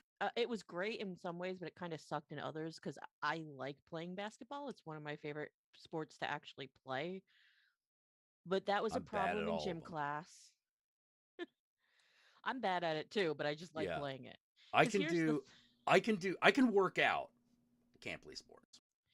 Well, here's the thing. I'm short, but even when I was young, I had big hips, and you can hip check someone all the way across that basketball court. There You get 3 fouls. But at that point, that's just numbers. I was a firm believer in. So it takes 4 fouls to foul out, I believe. I don't remember. It's been a while. So that means I get 3. And as long as it's not a technical foul, I'm going to go after the tall bitch. Yeah. It's like, all right, do this, work the system a little bit. I was a terrible athlete, but I was very competitive. I wasn't either super competitive nor a good athlete. I hated competition because I tended to lose. Fair. Yeah, like no. Now that I look back at it, I'm like, man, I got no support, man. Like looking back at it, it's like, why did I do so badly? Oh yeah, no support. No, no respect at all. Yeah, no respect at all. No respect at all. Oh boy. Oh. All right. Looks like the hour is up.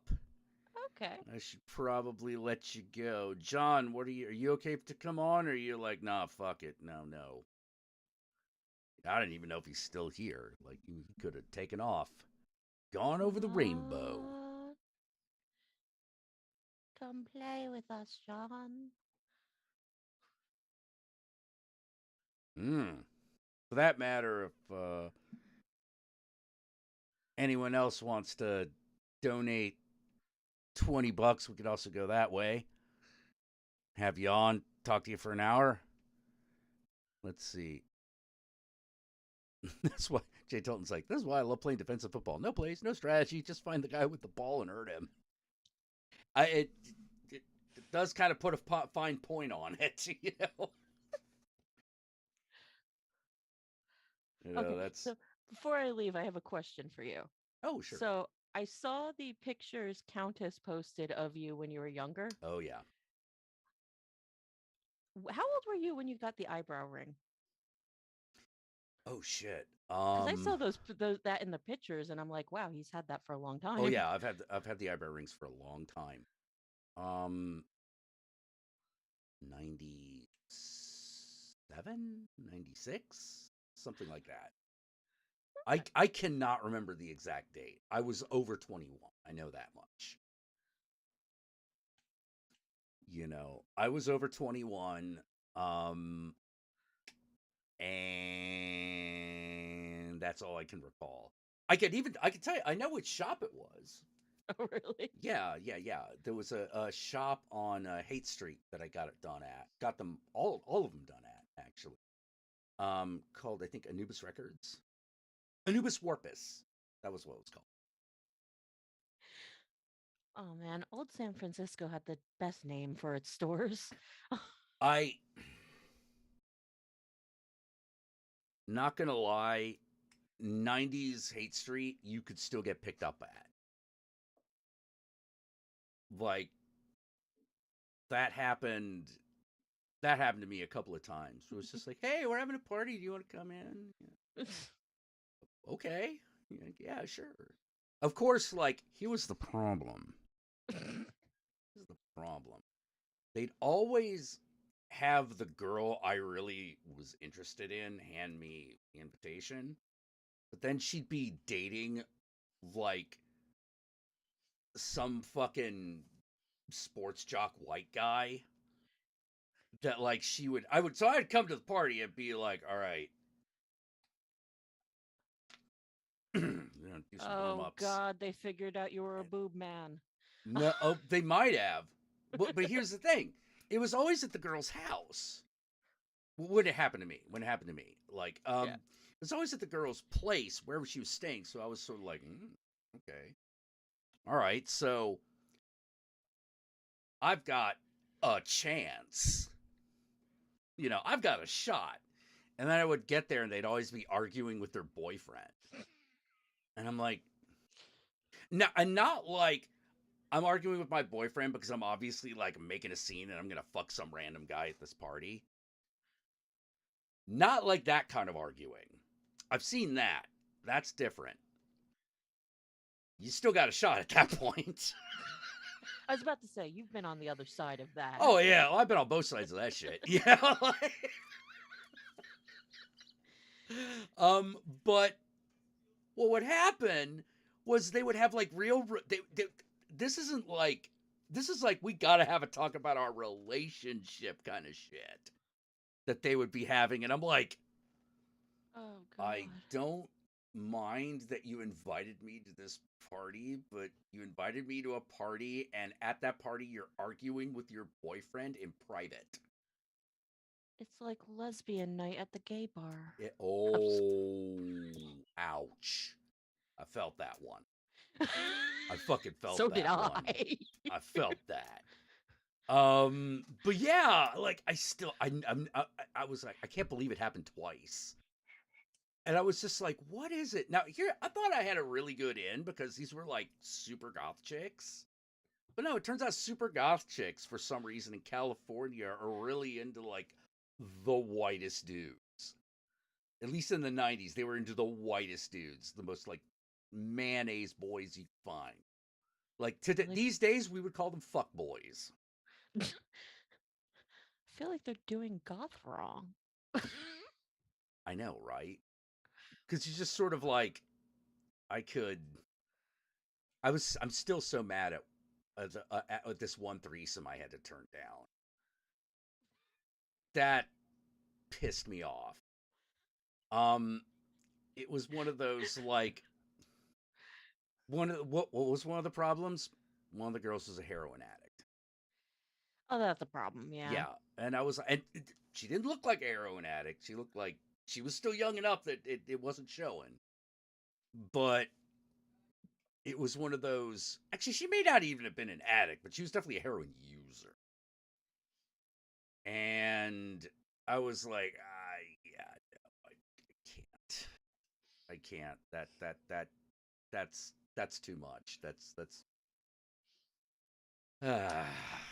Like I the don't. AIDS crisis just happened. I can't do it. Oh God. You know. Well, no, that's what it was. That's Yeah. exactly what it was. And the thing was, is I was pretty sure she was okay. But what if I was wrong? Yeah. And she took that really personally, which I never really blamed her for. But at the same time, I'm like, oh, son of a bitch. Like that probably would have been really, really, really good. I missed out, and I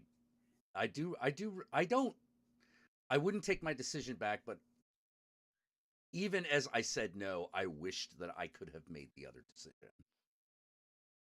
Fair. It was really too bad. And well, yeah, I just don't know why it was I would end up at these parties invited by goth chicks who would then like be there with their like basketball boyfriends, white basketball boyfriends. God, it's like flirty fishing, only they're not actually finishing the job. Yeah. They're not actually doing the job. I would get there, and I figured out. I think what it was they were trying to get me there so they could hook me up with a friend. But then, like, that friend wouldn't show up. Oh God, the unexpected blind date. Yeah, and I was just sitting there, and I'm like, okay. So I'd be at a party where I had nothing in common with anybody, because I'm just sitting there like, hey, who likes The Cure in horror movies? Like, Can we just turn this into movie night? Yeah. Can we do something that involves something that I know something about? Hell, fucking at least put on some house music or something. Like, oh my God. It's like the late 80s. There's still like some pretty good B-movie horrors that are It was the coming mid out. 90s. It was the mid 90s. Mid 90s. Yeah. 90s horror was a interesting time. American 90s horror was a real shit show for the most part. Yeah, that would be the word. The only all the movies from the 90s that everyone loves are all the good ones that existed. Like Scream, good movie. Yeah. Scream, good movie. The American remake of The Ring, good movie. Oh yeah, it's a great movie. Yeah, great movies. But oh my God, a lot of the other shit that was going on. Hey, remember the remake? Actually, House of Wax was, I think, an early 2000s movie. Remember the remake of Village of the Damned? Oh. Jack remembers. He made that God, face. I remember that. Well, that was super extra disappointing because that's a John Carpenter movie. I know.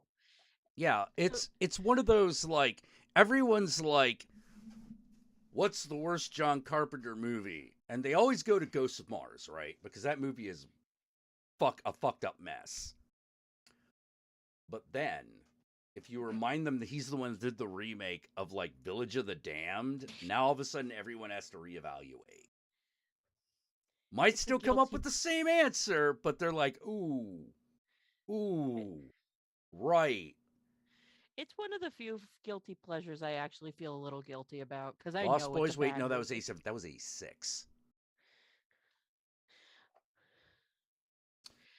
But the only thing I have for it is it has Mark Hamill as crazy Protestant preacher guy. Village of the Damned? Yeah. Hey, look. The Guyver movie by Brian Usna also got Mark Hamill in it. Fair enough. Now, here's the thing. I think that movie is unfairly maligned, but I will agree it is not the best. It's just a lot of people are like, this is the fucking worst anime adaptation ever. It's the worst thing. Did the guy even understand it? Yes, you've just forgotten how stupid the Guyver actually is. Also, Brian generally with Usna actually did a perfectly fine job of adapting the Guyver for an American audience. You just forgot how stupid it was. also generally speaking, when something is referred to as the worst anime remake ever, I have to say, have you seen all the other ones? Because there's some pretty bad ones. Oh, yeah. Yeah, the Guyver is nowhere near the bottom of the barrel.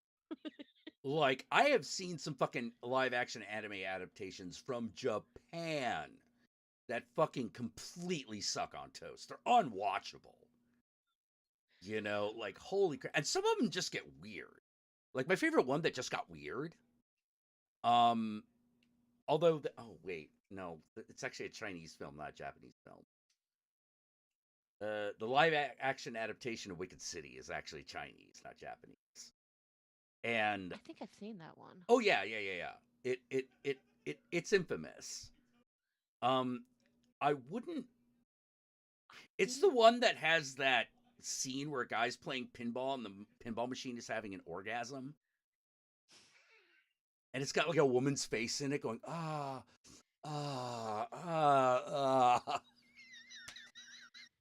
Now, I love that movie for all the wrong reasons. You know, like if you ask me, is it a good movie? Hell no. Do I like it? Yeah, I do. I like it a lot.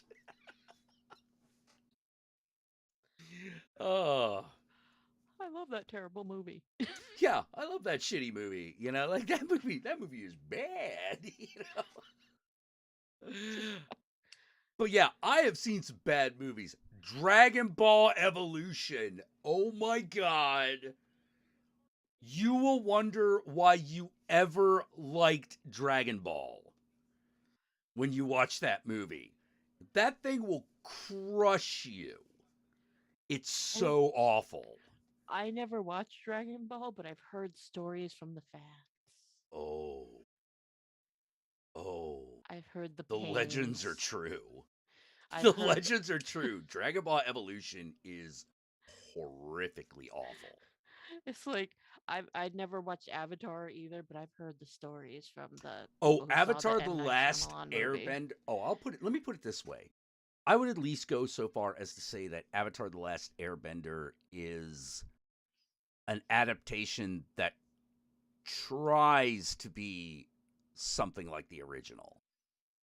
It's It at knew the least original it's existed. trying. It's not succeeding very well, but it's trying. Dragon Ball Evolution is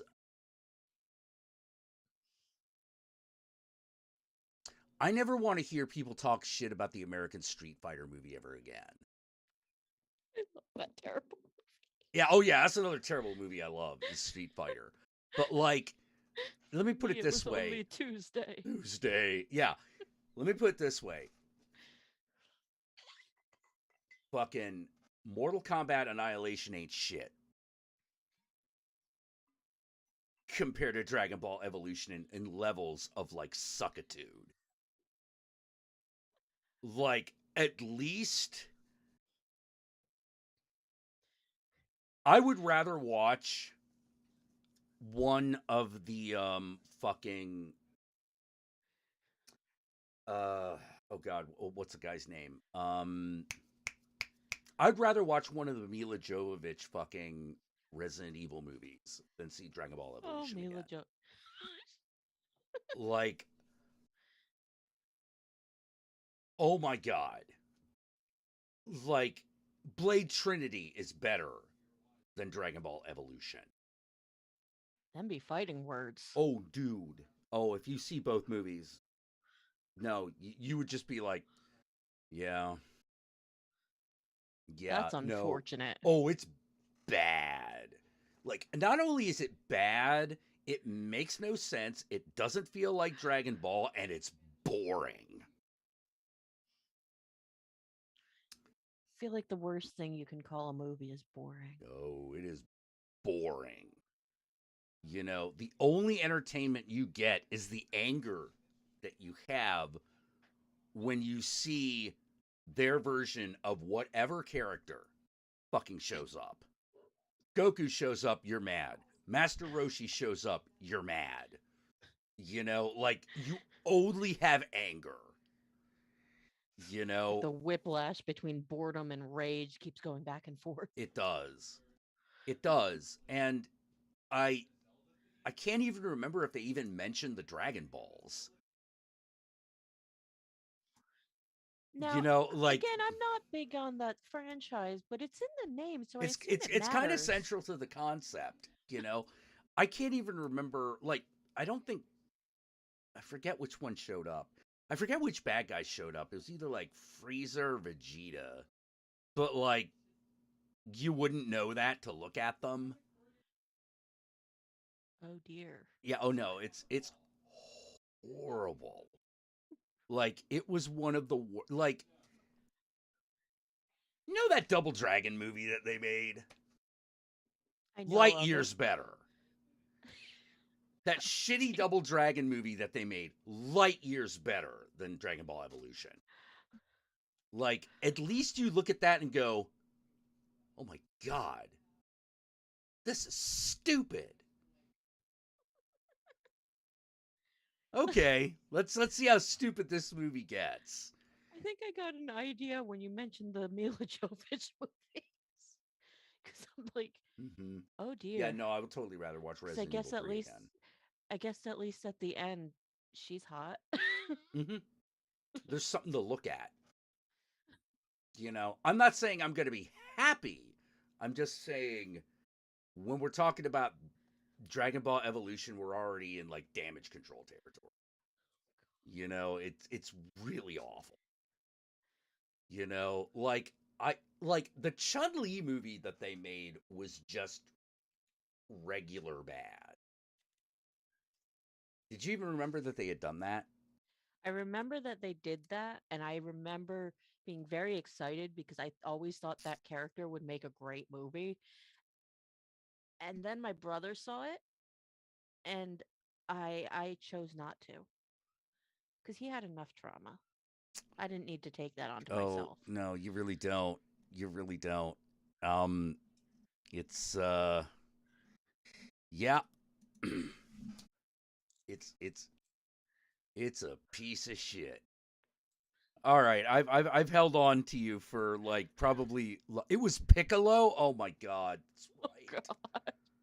Oh, God. that's right. I was supposed to get off like a half hour. Yeah, but then we got into that fucking like Dragon Ball Evolution Piccolo. Let me see if I can. Yeah. Yeah, okay. Yeah, this is Piccolo. All right, yeah. Mm-mm. He looks like an Are You Afraid of the Dark villain. Yeah. He looks like a Power Rangers villain.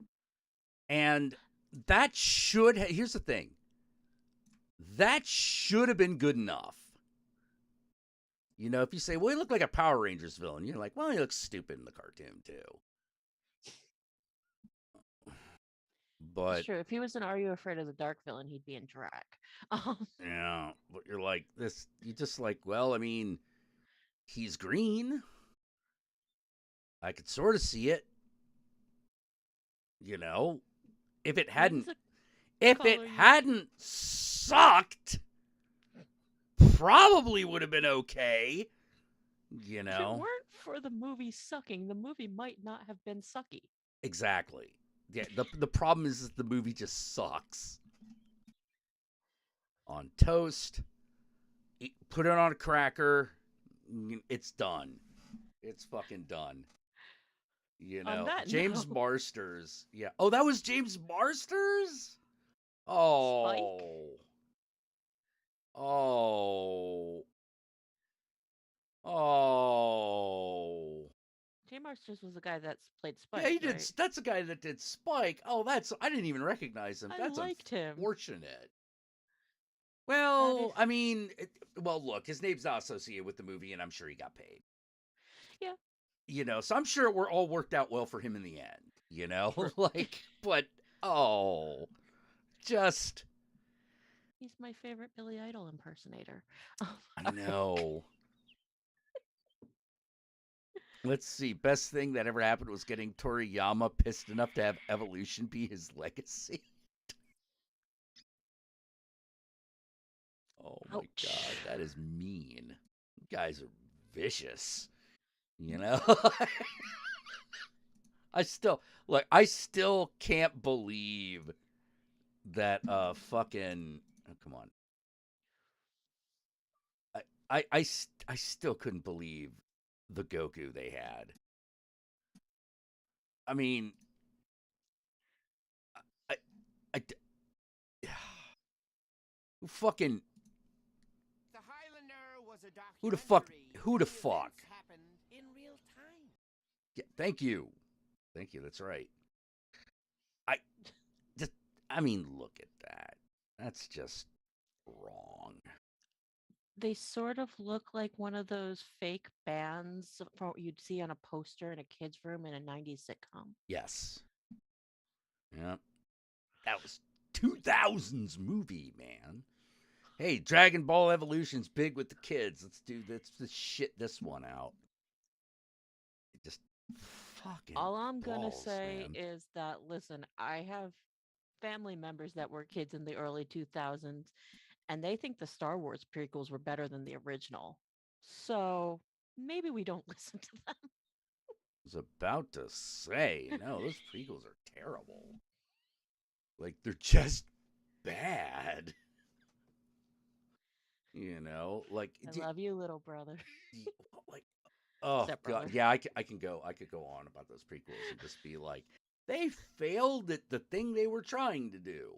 Because when you find out what that's the story they were trying to tell, you're like, wow, that did not come across at all. You know, ugh. Yeah, they got generic white boy to play Goku, and that ain't right. No, it ain't right. It's wrong. You know. Why'd they make him a teen and not a man? Oh, because it's a kid's movie, dude. Did he skateboard? I feel like he skateboarded. I believe he did, actually. Oh my god. I was joking. Yeah, I think he did skateboard, actually. Like, I don't quite remember, but, like, I seem to remember there was something like that. You know, the next time on Dragon Ball Z. What? Yeah, exactly. Like, that's why would you do a live action Dragon Ball Z? Why wouldn't you just do an animated show? Now, here's the thing. Chinese studio did do a live action version of Dragon Ball. It's not the best, but it is way better than Evolution. I have a bias because I tend not to like live action versions of animation. So yeah, like this was, I mean, it was a movie that was done like the late 90s, early 2000s. So that's the kind of movie it is. Like, remember I was talking about that Wicked City movie? Yeah, it's about like that quality. Okay, so fun dumb. Yeah. It's kind of fun dumb, and you're just like, well, they didn't quite pull everything off, but like they tried. Master Roshi has a turtle shell at least. You know, like the Master Roshi they have was perfect. You know, like he looked right, but you know, movie's got some problems, but it's not the worst thing you'll ever watch. You know, if you watched it as a kid and you liked it, that's fair. You're like, oh man, I like this movie, and you watch it again. Oh, this is not as good as I remember it, but I still love it. Yeah, sure, that no problem. You know, you That's get a me pass. in a Mortal Kombat movie. Yeah, I know it's not a good movie, but yeah, and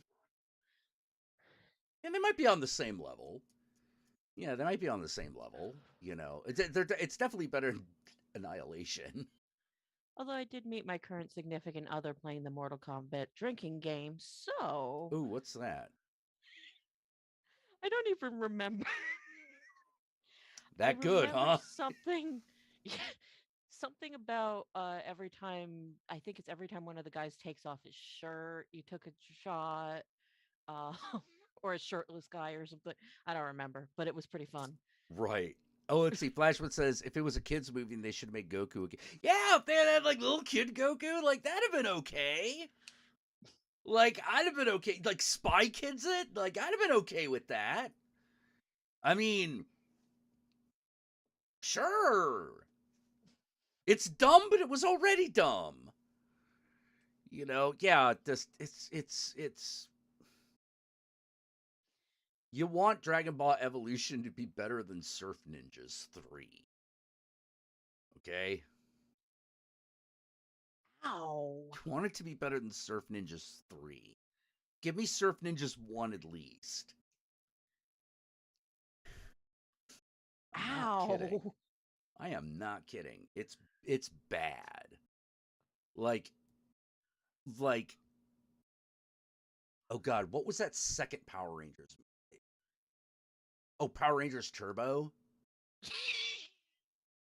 Where they got the cars and shit? And like it stars this one woman's breasts, which thank you, movie. You needed to give me that. something. I needed something to look at. I appreciate it. Oh, Power Rangers. Doesn't save the story though. Doesn't save the movie, but like it did make me hate you less. That was a show. We watched that every day in the summer, and I still couldn't tell you anything about it. Oh, dude. Except Oh, that the Power theme Rangers song Turbo? was pretty hardcore. The power, just Power Rangers as a show. Yeah, there's a Surf Ninja. Wait, there's a Surf Ninjas 3? Yeah, isn't there? Hold on, let me double check. Or did I just imagine it? Hold on, Surf Ninjas 3. I'm pretty sure there's a Surf Ninjas 3. Surf Ninjas 3. Surf Ninjas Must Die. Oh, wait. Surf Ninjas. Yeah, Surf Ninjas 3. I'm a little Or weirded out that there was a first one. hold on, Surf Ninjas, or is it? I might be thinking of Three Ninjas. I remember that. Where was? That's what happened when they're like, people like the Karate Kid. What if we had 3 of them? Yeah, I might be thinking of Three Ninjas. Hold on. Three Ninjas Knuckle Up, Three Ninjas Kick Back, and Three Ninjas High Noon. Okay, let's see who is in this. Okay, they were kid actors at the time. I'm gonna need to go on to IMDb because those photos don't. All right. Victor Wong. Yep, this is it. I was thinking of Three Ninjas, not Surf Ninjas, of which there's apparently only one. I'm talking about Three Ninjas. Now, in fairness, okay, in fairness,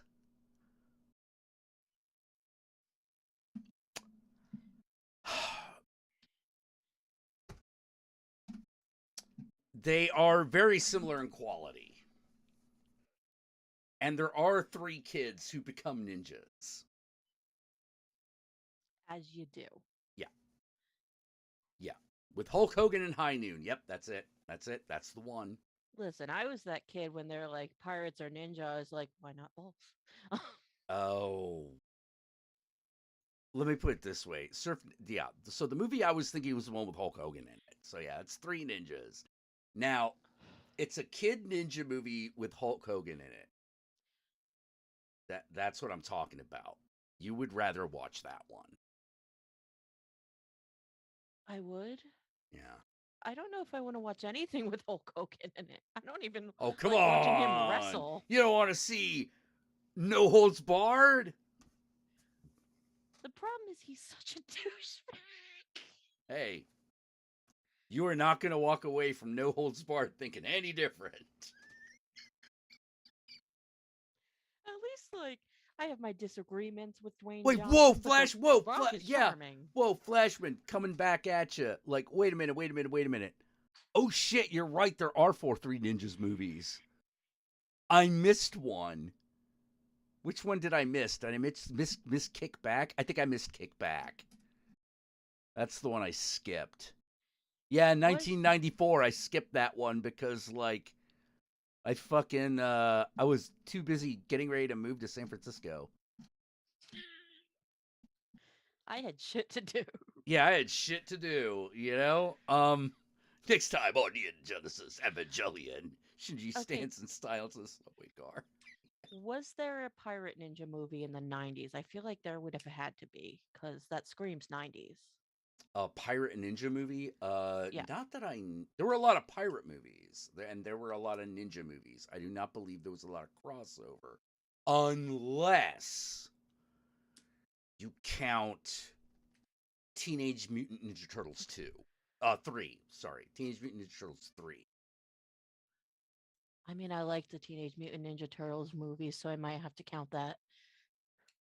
Yeah, there are pirates and ninjas in both of those both in that movie technically. I might have to write the Pirate Ninja movie.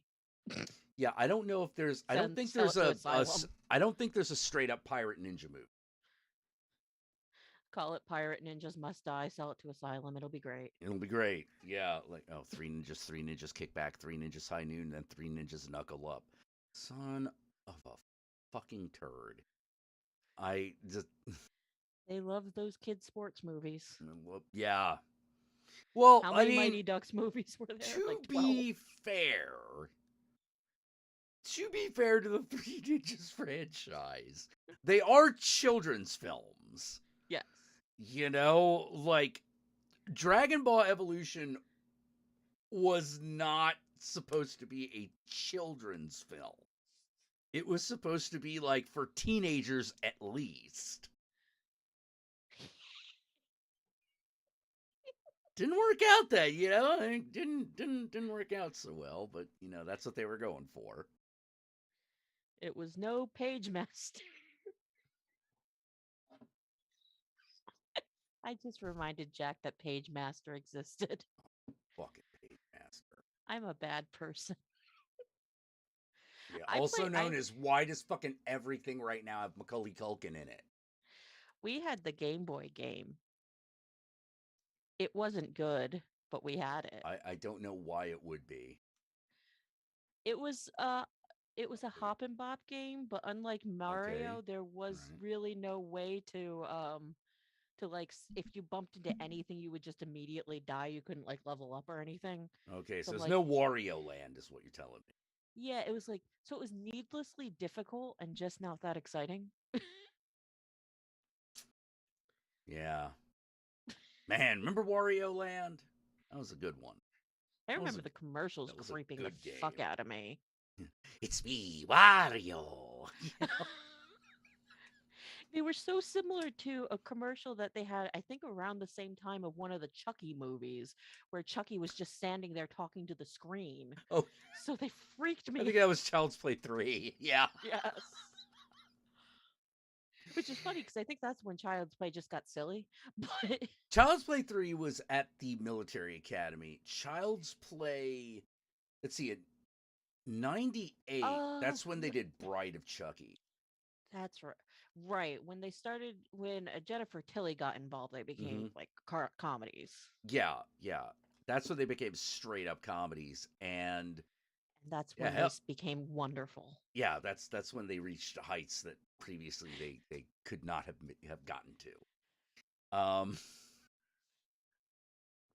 All right, I should let you go. Yeah, I think I grabbed an extra hour. Yeah, I think you did. Yeah, because I just went off on fucking Dragon Ball Evolution for like a fucking hour there. You know, have a good one, y'all. Hey, you take care. Bye. Bye. Oh, that was fun. Oh man. All right. So, what should we do? Does anyone want to? If someone wants to donate $20 to be in the stream, obviously we're up for that. If not, we'll find something else to do. And oh no, I actually yeah. Child's Play 3 has a great finale. like the first half of that movie is like, oh my god, get on it. But the it's got a great climax, makes I stopped trying to make sense of that shit ages ago. Sometimes you just gotta roll with it.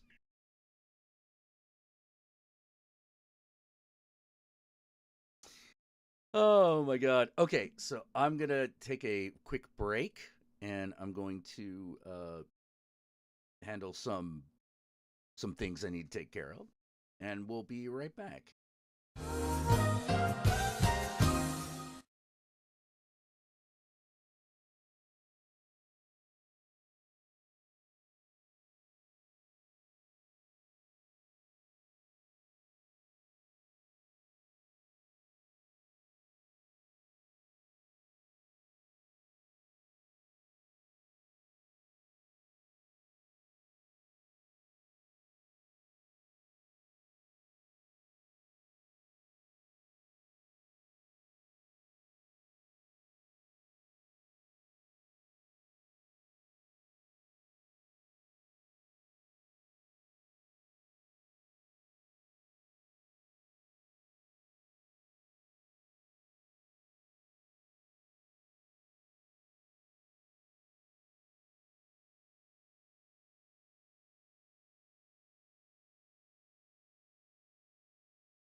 Yeah.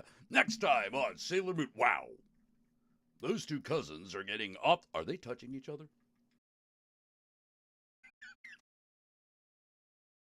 Flashman, I would, but I'm tapped since the car accident. Car accident?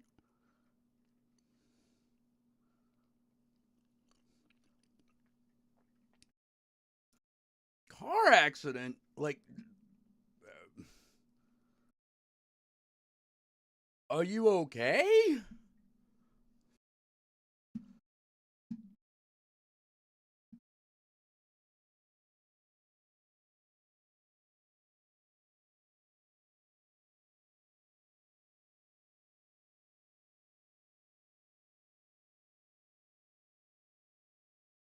You know, like, Jesus.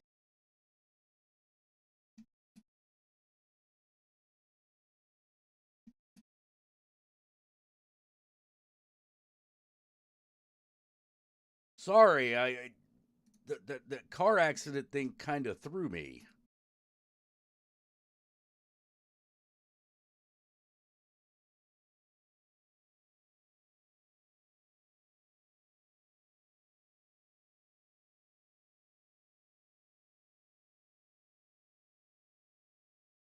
Damn. I. All right, now I'm just waiting on the update for that. Yeah, I mentioned in chat before. I'm fine, but the car is officially totaled. Oh, fuck. God damn it. I'm so sorry, dude. Ah. Ugh. Shouldn't have had that biscuit. Oh.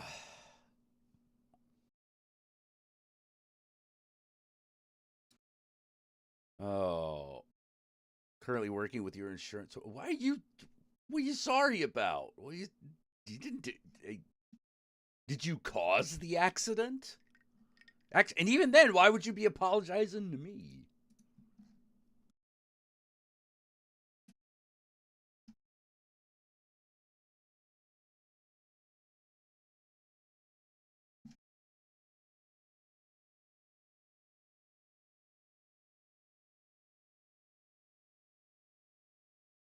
Yeah, fighting with insurance ain't fun. Can't say that it is. Can't say that it is. Oh boy.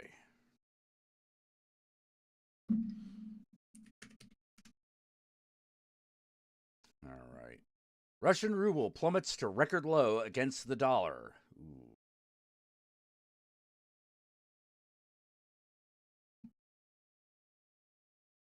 Ugh.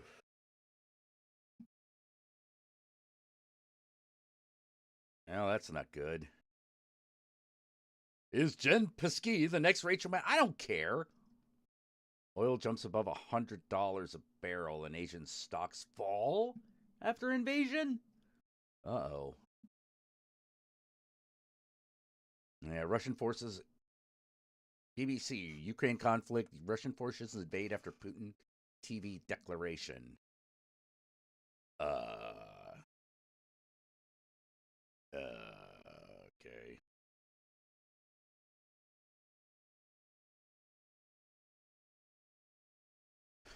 All right, let's see. Russian forces have launched a military assault on neighboring Ukraine. In a pre-dawn TV statement, Vladimir Putin said Russia did not plan to occupy Ukraine and demanded that its military lay down their arms. Oh boy. Oh God. Ukraine said that Putin has launched a full-scale invasion. Russian military vehicles are said to have breached the border. Oh God. President Zelensky announced that martial law is now being imposed. Well, we heard about that. Oh God.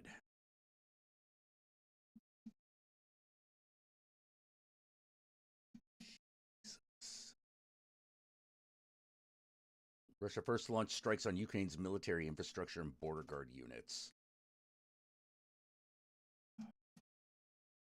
Oh boy.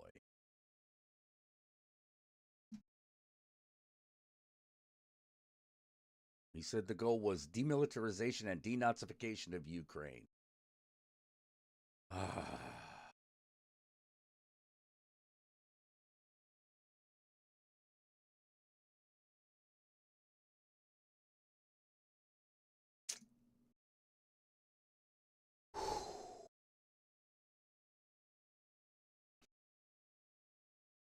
In a pre-recorded TV address? Oh my God.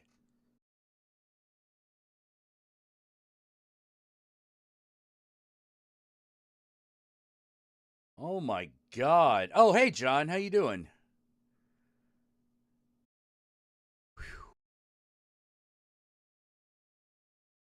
Did you want to come on and talk for a bit or not? How do we not see this play out in any other way? Well, there are a lot of things that could have happened, but they didn't.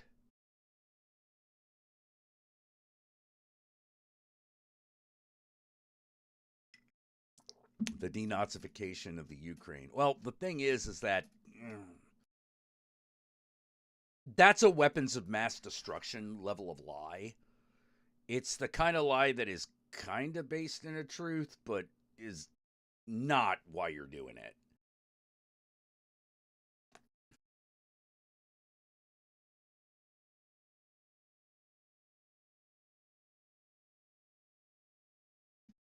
Oh, man.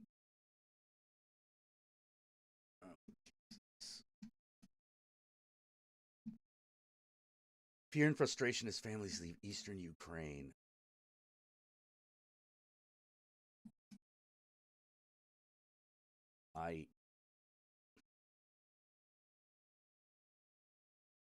I have a feeling I'm not gonna be. God damn it.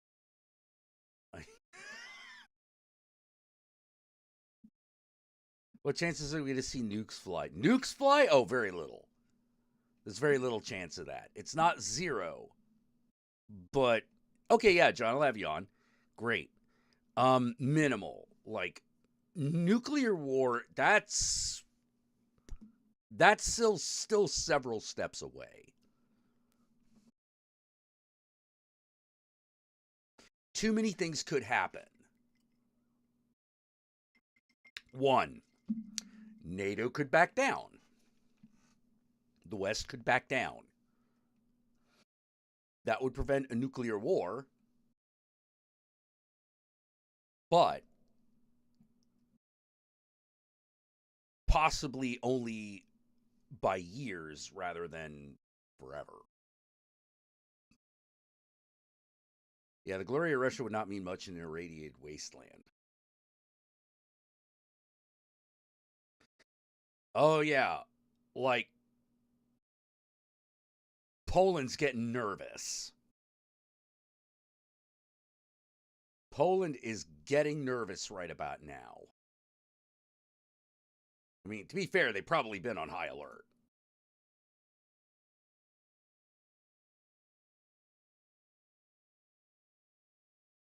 The denazification of the Ukraine. I know exactly what he means by that. He is talking about American influence.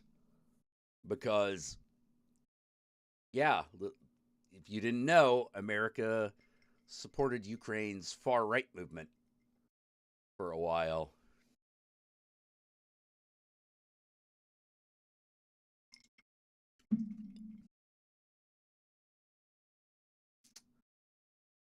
Why? By communism.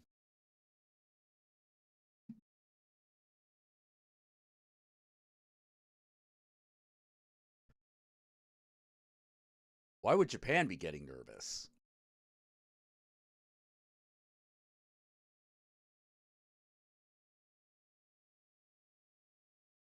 Now, a lot more dominoes got to fall before Japan needs to start sweating. Yeah, of course Poland is the target. If you want to invade the West, you have to take Poland. That's been true for thousands of years.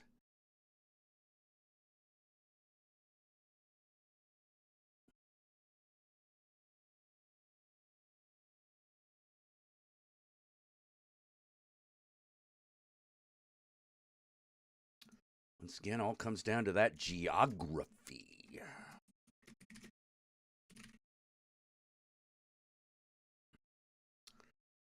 Oh, the nuke talks. Oh, yeah.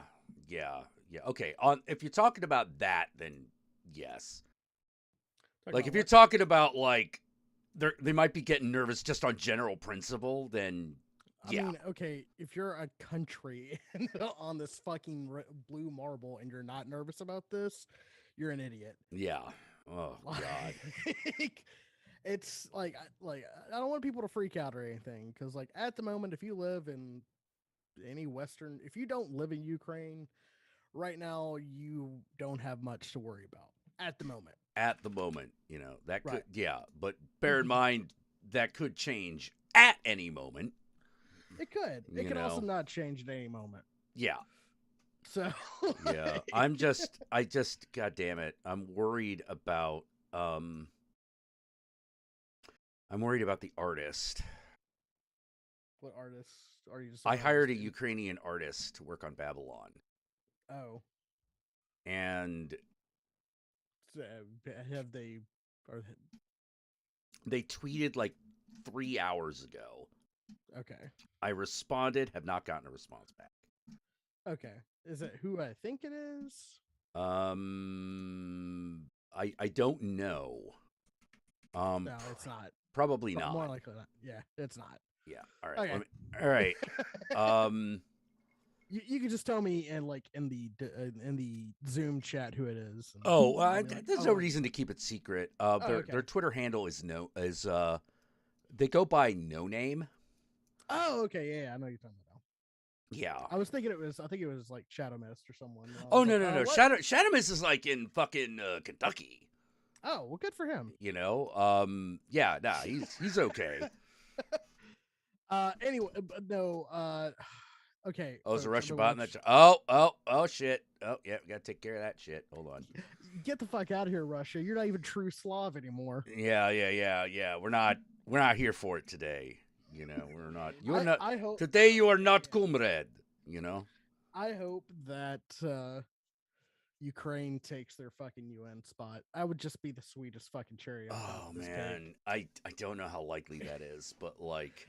Well, I mean, again, I've been watching this shit for 3 hours. I can watch the most recent Security Council, and the Ukraine ambassador basically looked at the Russia, security chair and was like, "Your country just declared war on mine. Why are you still here? Why have you not been abdicated of your presidency? What the fuck is this? Ooh. Are we allies or is this just bullshit?" He didn't say that, obviously. But. Yeah, but that's the tone. Which, like, again, I've been fucking keeping up with this shit for the last couple of days. Because I'd rather watch the world burn than have to deal with the fact, I'm having a funeral this week. Yeah. I'm officially saying 2022 could suck my balls. Don't. Strangely, I can't blame you. But yeah, no, watching all of this, and people are gonna say like, Ukraine can't stand for long, and I'm like, you do not understand how strong of a military Ukraine has. Well, how to put it? I don't think they would win a standing army. Yeah. They're not going to win a straight up fight, but it's not going to be a straight up fight, right? You know, because that's a fight that the Ukraine would lose. Yes, 100%. And again, like, this is the modern world. We don't fight in the streets and fucking shit like that anymore. It's all about insurgency and shit. Yeah. Oh boy. So, but yeah, this is the entire thing. You know what? Fuck it, YouTube. I also live in California. Wait, what? Fuck this shit. I said. Oh, okay. I was like, wait, well, we just had this argument earlier today that you didn't live in California. What are we talking about? No. For YouTube purposes. Oh, okay. Yeah. Oh, sorry. Yeah, we're broadcasting out of California. That means that's where we are technically. Exactly. You know, and that's the best kind of right. Yep. But yeah, of course, like, and the thing that I have been loving seeing and also like fucking infuriated by is the American conservative movement. Some of them have Oh, son said of they're a gonna. bitch. Yeah. Oh, Andy No has already started fucking licking Putin's boots. What a surprise! Fucking piece of shit. Like, what a fuck. I hate that guy so much. Trust me, as someone who's had to like deprogram someone for believing he's right, I understand completely your hatred of that man. Like, it's like look, I'm going to say this. He's a bad Asian person. He's a bad Asian person. I mean, I can't say anything about his racial identity. I'm sorry. If you're like, he's in like Canada, he's Canadian, right? No, I think no, I'm thinking of someone else. He might be Canadian. I think he actually lives in Portland now. He might, but okay. So if he lives in Portland, we'll call him an American rather than a Canadian. But like, no, I'm sorry. If you're in the Asian diaspora in North America and you're pro-Russia, fuck you. I mean, and you don't even have to be fucking pro-Russia. You. Like, you don't even have to be Asian for that shit. Like, I know, like, look, I too hate war. I am very anti-war. I think war is most of the time a useless activity done by rich men trying to gain assets, such as what's happening right now in Ukraine. Yep. But I also think that sometimes war needs to happen in order to stop fascistic powers, which is also what's happening in Ukraine. We need, like, you can't look, online tanky lefties, online, ML lefties. Russia is not a fucking Russia is not your friend. Yeah, Russia is not your friend. Yeah. Like, you need to be thinking about you need to be thinking Netherlands, not Kremlin. Well, it's like they're like, well, Russia has a reason to do this. They're not actually going to fucking invade. Why not? Why not? like why the fuck not? Yeah, the only reason to invade, there's only one reason to invade the Ukraine, which is to get NATO's attention. Right. Why do you want NATO's attention? That's the important question. Right. Well, I think this is just my theory. I don't have any knowledge. I'm not an expert in any field or anything like this, but this is just my sort of informed opinion. So, recently, Putin has been battling cancer, and he also has Parkinson's. I don't know if everyone knows that, but he does. Yeah, he's clearly not doing great. Exactly. I'm wondering if this is like a last-ditch effort to show that he is the manliest of men, because that's kind of been his narrative forever. Oh yeah, he's pulling a Brezhnev. Yeah. And it kills me to see like certain people talking about how Ukraine should be able to defend itself and America shouldn't have to get involved. Yeah. There was another country that did that. It used to exist. Now it's got a different name. Goes by the name of Czechoslovakia. They existed in the 1930s, and they were one of the first countries invaded by the German Nazi force. Mm-hmm. And the rest of the world had the exact same thought. Well, if they're a sovereign nation, they should have been able to defend themselves from that invasion, right? Of course not. Yeah. And then that was in 1938 or 39, and when that happened, that's when the Nazi war machine really started to kick off. That's when it cranked into high gear. After they got Czechoslovakia, they cranked into high gear. Right. This is Russia's Czechoslovakia. Yeah, it's their attempt. Right. It's their attempt. They're gonna. The thing is that there is. You don't stop an advancement when you're winning. Right. So when people are like, well, the United States should just stay out of it. And I'm like, you mean avoid the exact reason that it has been amassing the military that it has been amassing for the last fucking 50 years?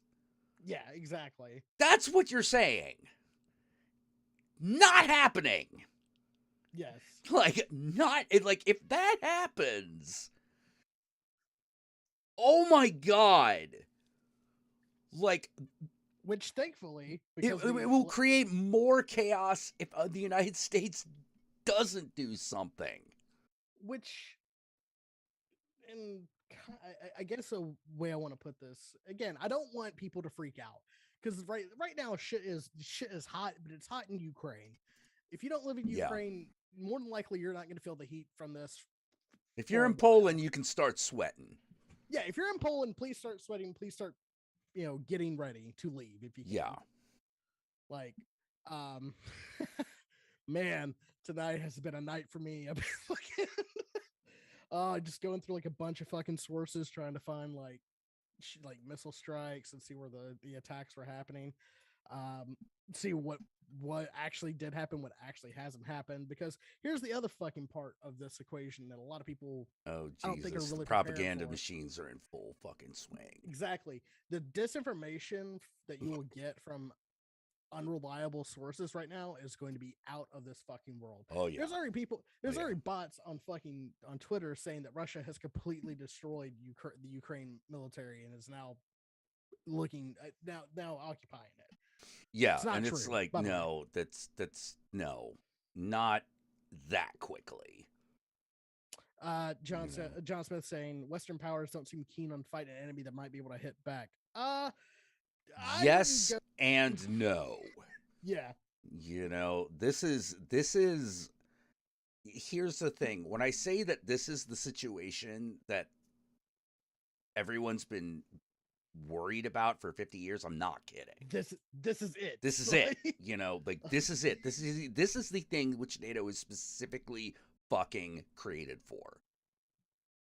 Right.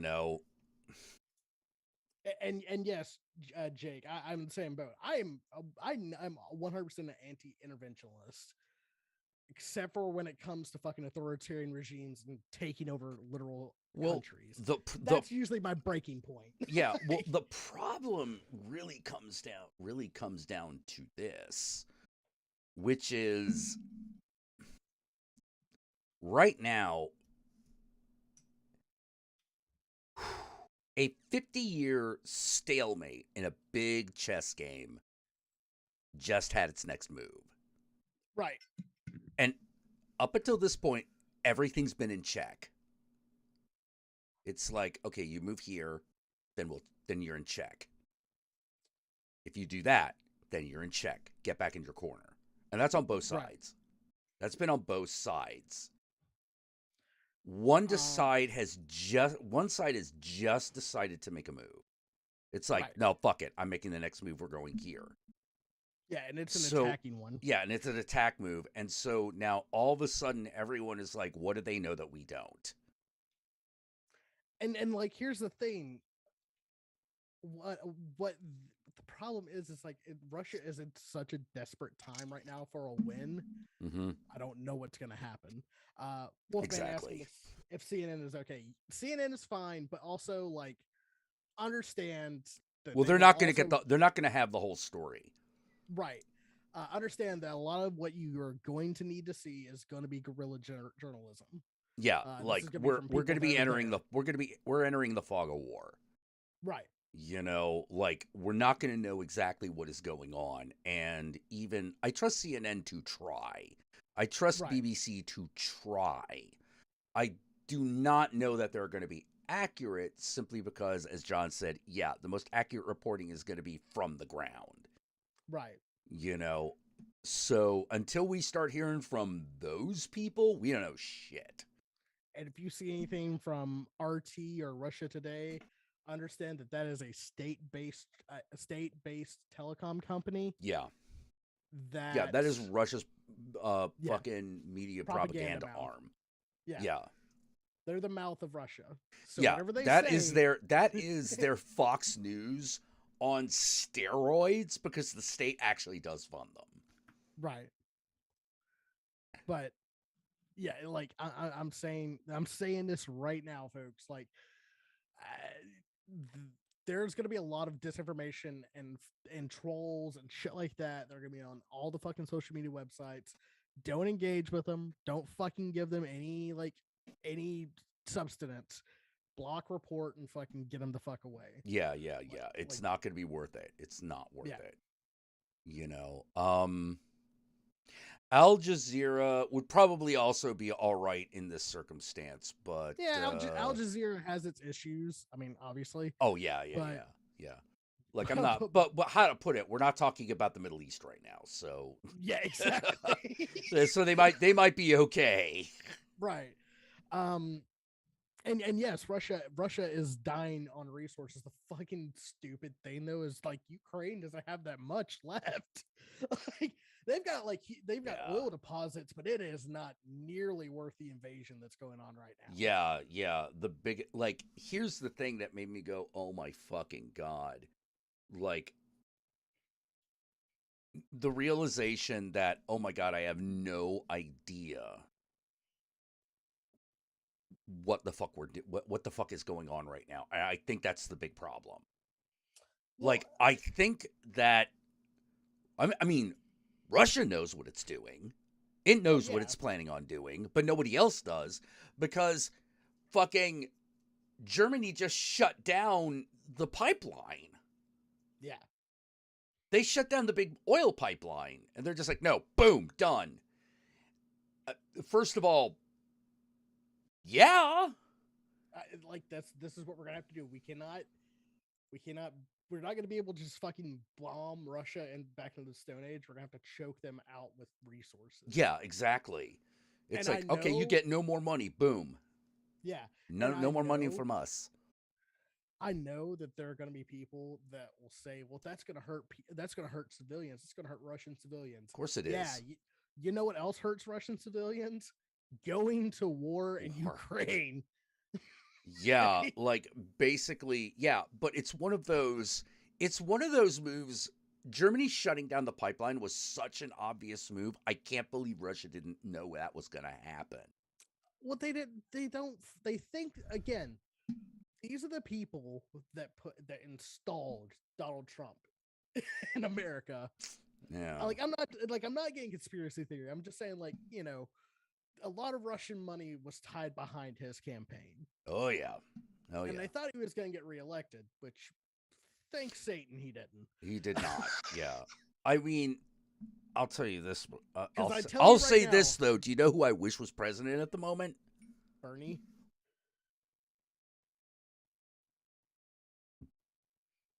Okay, second choice. Okay, who's your second choice? Barack Obama. Well, didn't Barack kind of give him fucking Georgia and Crimea? Yeah, gave him Georgia and Crimea, but I don't think the Ukraine would have stood.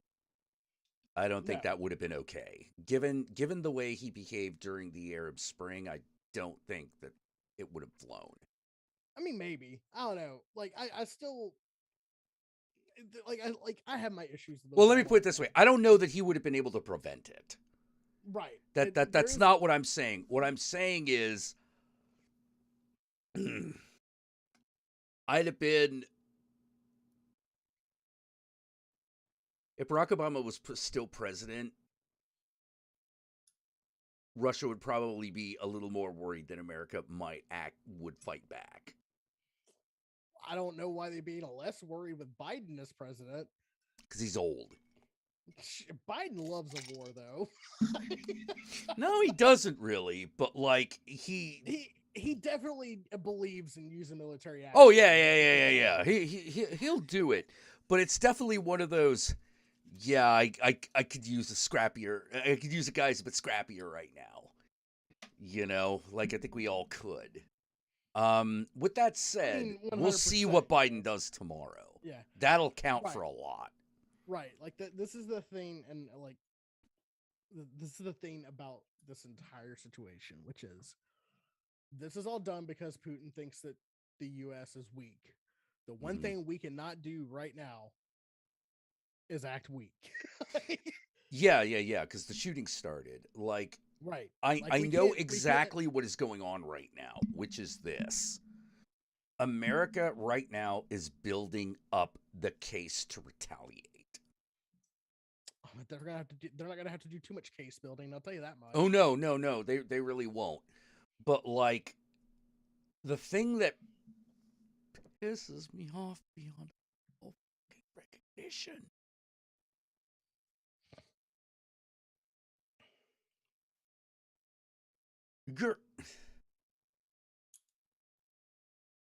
Remember when I said, get ready?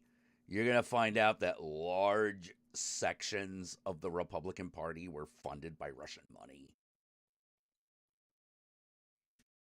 Hey, guess what, kids? Hey, guess what, kids?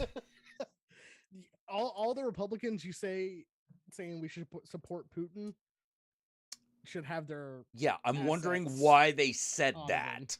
Yeah, they should be audited.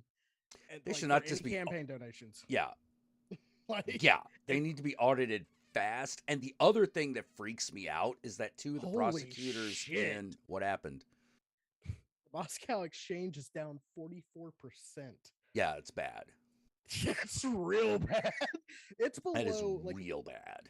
It's almost getting below USSR standards. Oh yeah. Like they've already plunged past the COVID-19 dip that all countries experienced. Now they're going back to like 20 years ago. Yep. It's fucking wild. Yep.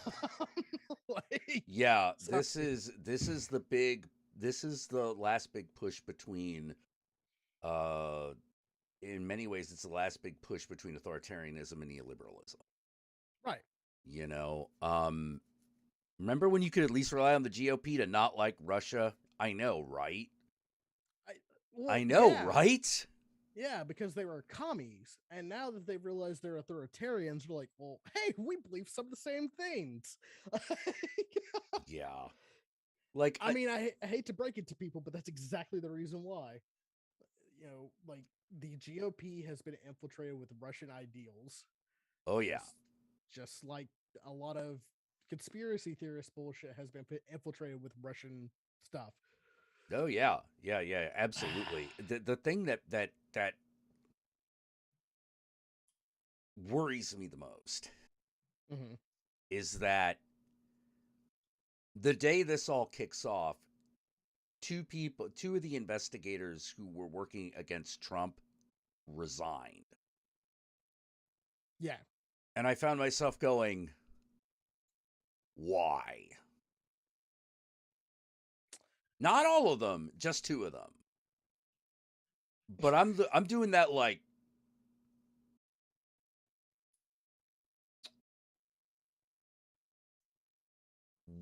what do you know?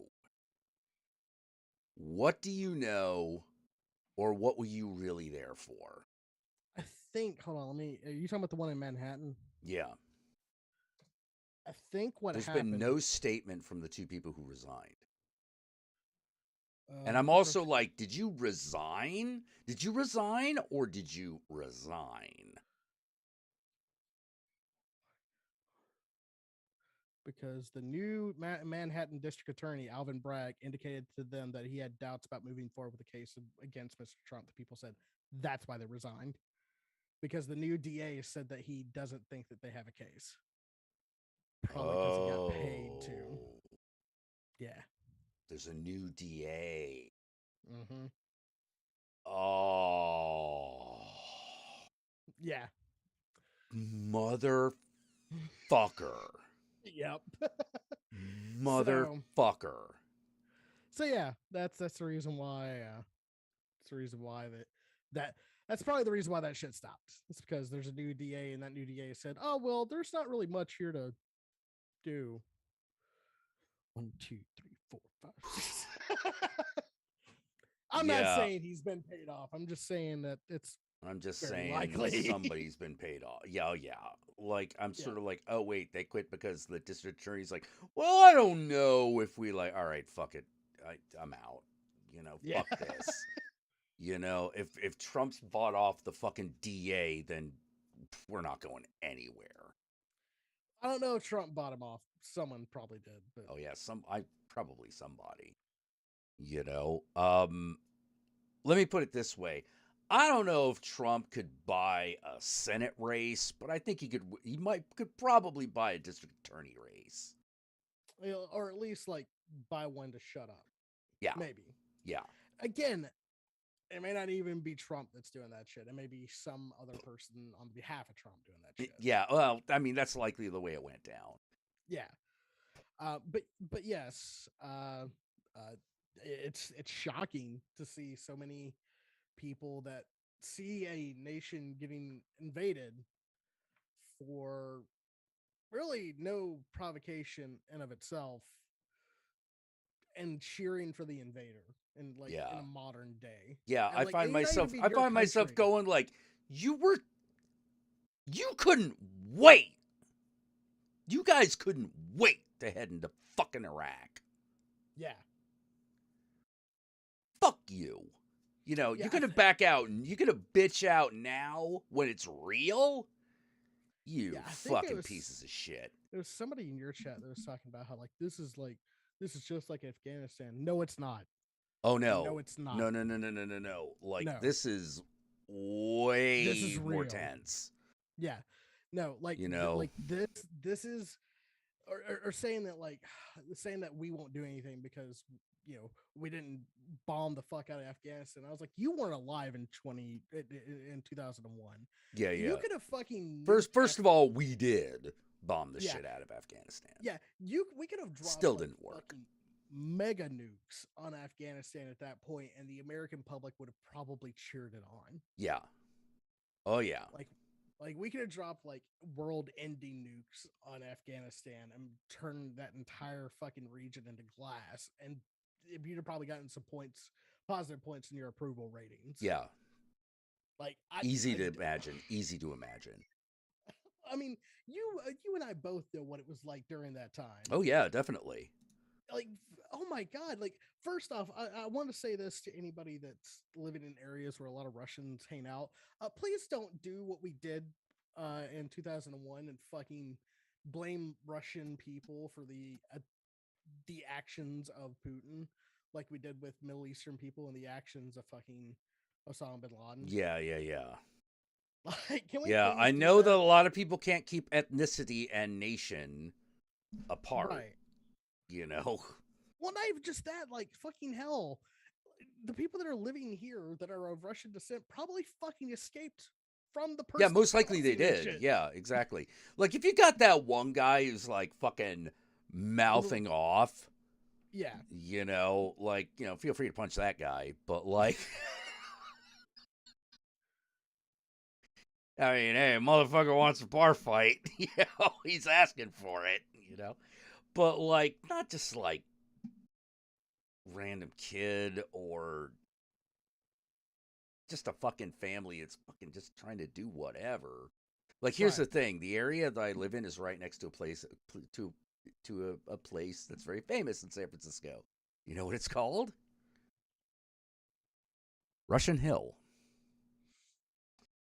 Why is it called Russian Hill? Because a lot of Russians and Ukrainians. Yeah. I know that's this is I understand you're heated, but please learn from our mistakes. Yeah.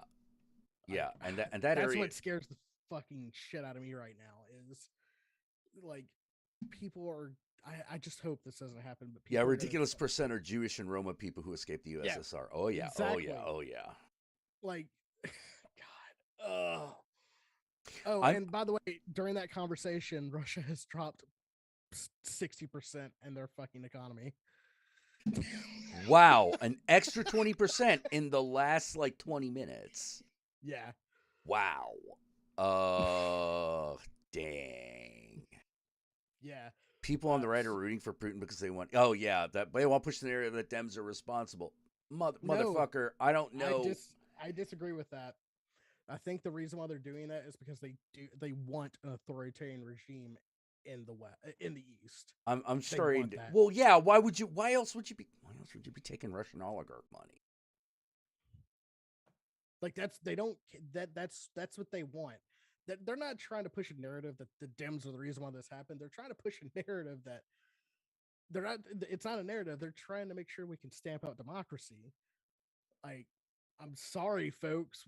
We let the foxes in the hen house. We have Yeah. to get them out.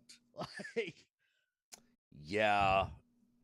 Like, I don't know how to say. I still can't believe that Trump was just like, Putin's a genius. because he's a moron. That's what? Why. I'm like, I don't know how else to say it other than what? Like, we couldn't fucking impeach this guy twice. Are you fucking kidding me? Bitcoin was hit hard. Good. Fuck them. That entire fucking thing started because of fucking Russian crypto assholes. Fuck them. Oh, targeting oligarchs' money is probably the only way to topple Putin. Yeah. Yes. It is. Like here's the fucking thing, right? Here's the fucking thing. Here's my dream scenario for this. All right. This is my 100% being positive, but also being realistic scenario. This invasion costs so much that the oligarchs in Russia have a vote of no confidence against Vladimir Putin, and then Russia enters into like maybe like a civil war of some sorts. Yeah, that's the positive. Is this is gonna topple Russia as a superpower for probably ever. Well, it's like it's one of those things where it's like I don't. I fear saying this now because I don't want to jinx it, right? Fair enough. Which I'm saying, like, I could also be completely fucking wrong. Yeah, Like, yeah, but it's me going. I don't see how Russia can come out of this with a win. They can't. The only way they could have come out of this with a win is like a week ago to back completely off and not do an invasion, but they couldn't do that. Yeah, couldn't do that. Like that would have they still would have still had to have taken a loss at that point. Now, it probably might have been a much lesser loss. Right. But maybe I ought to buy a copy of Stalker. Fucking I don't know what to say, man. I'm just like shit, dude. Oh. We unfortunately live in interesting times. I can't believe I'm fucking going through this twice. I had a moment with one of my younger like friends. She was over to hang out with us, and we were watching the war. And she's like just turned 20, and she's sitting there freaking out. She's just sitting there freaking out, and me and Chris are like 33, 32, are just sitting there like, oh wow. We're not freaking out because this is like the third time it's happened to us. Yeah, exactly. It's like, no, we've been here before. Now, here's the thing. It's only natural that you're in the oh shit stage because this is the first time you've seen this crap. Right. Like, had I not been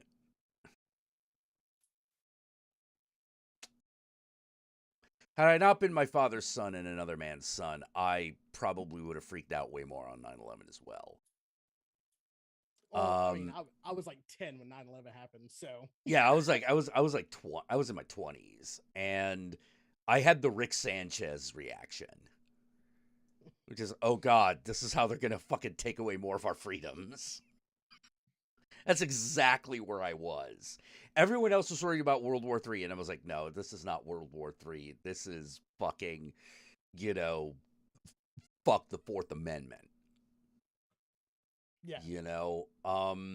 Which ironically enough is exactly what happened. It's exactly what happened. Yeah. And yeah, just to protect our freedoms. No. By taking them away. Like, oh, I'll tell you another thing. This pissed me off. Now, this is going back into some ancient history at this point. But everyone was like, uh, like cheering on Edward Snowden. Edward Snowden both vexes me. Like I understand what he did, but I also really wish he would have just fucking stopped at some point. You know what I mean? Well, here's what it comes down to. This is what it happened. This is what it got. What do you mean? You got hired at the NSA as an information analyst and didn't believe that this was happening. How did they let you through the front door? I mean, yeah, that's like, again, when fucking Edward Snowden blew the whistle, nobody was surprised. No, I was not surprised at all. I was like, it's like, oh my God, the NSA is spying on American citizens. Yeah. What do you think the Patriot Act was for? Yeah, what do you think? That's what they do. Like that's what they do. That's what they've been doing. It's like nobody in the world of computer security was fucking shocked at all. It's like, yeah, we know they've been doing this. See, that was like the lone good thing that he did. The Yeah. terrible thing that he did is he exposed a lot of international spy networks, specifically that were targeting Russia. Yes. And that is the reason why Russia today is like 10 years ahead of every other country. Yeah, as far it's a as major cyber warfare. factor. It is a major factor. And the thing about it that is so messed up is I found myself going, you didn't fuck off to China. Mm-hmm. You fucked off to Russia. Mm-hmm. Yep. And Mighty when I made that fucking suspicious. Mighty fucking suspicious. When that was found out, when I figured out that, I was like, oh, you're a son of a bitch. Yeah, I was like, you're a son of a bitch. You piece of shit. Like, you were probably a plant from the beginning. You were probably disloyal from the get-go.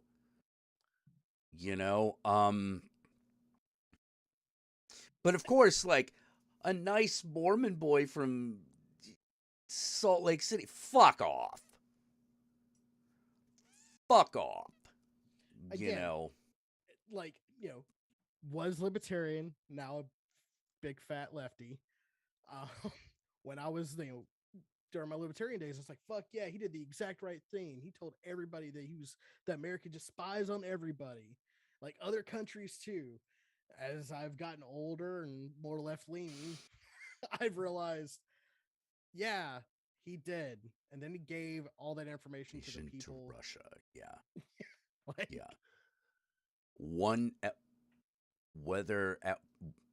At what point he turned, basically, in many ways, doesn't even fucking matter.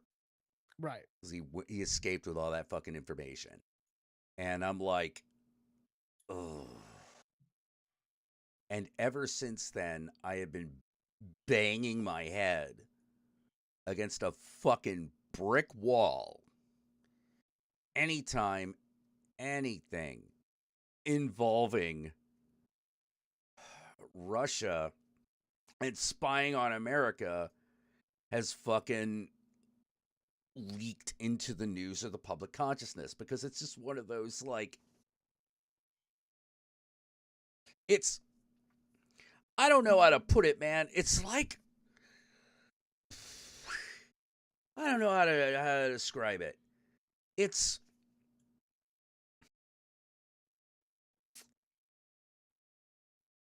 like watching kids get into the cocaine stash. Like, you're like, well, I'm glad that you've now graduated to the level where you now know cocaine exists, but now you're just snorting it and you're doing stupid crap. You're not actually learning the lesson. Well, I mean, cocaine's lesson is much further down the road. Yeah, to be fair. But I struggle for a good analogy. Look, it's like fucking coming downstairs and finding your kids playing with a hand grenade. Exactly. I was gonna say it's like finding your 2-year-old playing with your handgun. Yeah, it's just like, oh my God. Like, no. Like, everything that the media puts together about cybersecurity is wrong. Right. It's like if you're like, no, I watch the news, I have an idea. You have no clue. You are not even in the fucking.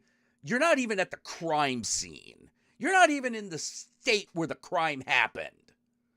Like, you have no fucking clue. And that's what's so irritating, because when you have an idea of what to look for, you're just sort of like, wow, we just bent over and spread. We bent over and spread them. Like, they didn't even have a gun. We were just like, ooh, Daddy Putin, fuck me. You know, like, it's like, Daddy Russia, fuck me. You know, it's just like, what the shit? Are you goddamn kidding me? Why do you need millions of dollars just to suck? You know, like, I get mad. I get mad. I've noticed. No, I was gonna say, like, I never even understood the whole fucking simping for Putin. I never understood it. Like people will be like, oh, he's such a strong leader. Every time he goes into a war, he gets his ass kicked by somebody. Like, he's not really good at the whole invading and occupying. You know he's that really a man who needs to have a 50-year-old man who needs his picture taken shirtless riding a horse for, like, propaganda purposes, you know something's wrong with that guy. Right. You know he's not good for it. He's not good for that bullshit. Right. Because a man who actually is that strong tends to be humble. Because he's been through some shit. Because he actually did, like, wrestle the bar. You know, he actually knows what's involved. He's just sort of like, hey, how you doing? See this huge fucking scar across my chest? I got that by wrestling the bar. Wrestling the bar's, real shit. Yeah, that's real shit, man. You know, no, like, Putin's just out there trying to score easy strongman points. Just like Trump did. You know, like, Putin without his shirt is Trump holding up the upside-down Bible. Yeah. You know, like, it's again, one of... people that have to constantly be told that they're the smartest, strongest, and best people in the world are not usually any of those things. Yeah, which is why I got really, really upset when America just started repeating that like a goddamn mantra. I was like, oh no, this is not good. This is not good. You know, like we're America, we're the best and brightest. Meanwhile, like, I can't get a ladder worth of fuck made in the USA. You know, Jack, you're getting into old man screaming at clouds. Oh, dude. Well, let me put it this way. I came of age in the period of time when Made in America had just become a joke. Like, that was a joke. Ooh, Made in America. Okay, you know. Hey. I mean, look, I grew up in a fucking town that had one factory that employed like 70% of it. And when that factory shut down, thanks, Bill Clinton. Yep. It killed that town. Yep. From within. So I'm not. I hate this whole like Made America thing because the Ford Pinto was made in America. Like, when I even just like, you can't fucking say that shit anymore when you get all of your your resources from fucking 3 different countries like Mexico and shit like that. Yeah. Like you're not it's assembled in America. It's probably not made. Sometimes not even that, you know, like that's the other thing that fucking kills me. You know, like, yeah, is Ford even still an American company? Yeah, it's still based still an American company. All right, so yeah. basically okay, because like, You know what Ford means, right? Found on road dead. Yep. Hey, you know what fiat means, right? Oh shit, what? Fix again, Tony. Fix it again, Tony. Yeah. I want to address this comment though. This is from John Smith. Though I get the feeling we will look back at the later part of the 20th century as the last golden age of freedom. Maybe. But I personally think that because I don't look at politicians for where culture's going, because simply put, politicians are 70 and 80-year-old people. I look at how culture in of itself is changing. Yeah. I think we're going into a much better age than when we even had now. I mean, it's definitely going to be different. Right. It's like shit. Definitely going to be different. Like, I think we talked about this. Like, Jack, like when you were in your 20s, you would have never thought that being being part of the LGBTQ plus family. That was a loud thunderstorm. Excuse me. You would never have thought like that. One, it'd be accepted, and two, that y'all that it would have that we would have equal marriage rights. Yeah. Would we have gay marriage? No, I didn't think that was ever going to happen. That was a thing that I fought for. That I was like, yeah, there's no way this is happening in my lifetime. Right, and thankfully, it did. And it did, yeah. Like I know right now, like Texas and a bunch of other fucking states, including mine, are fucking getting batshit crazy with their anti-trans, anti-LGBTQ plus legislature. Yeah. I'm telling you right now, that is not how the majority of the people in those states believe. Like, I understand that, they voted those politicians in.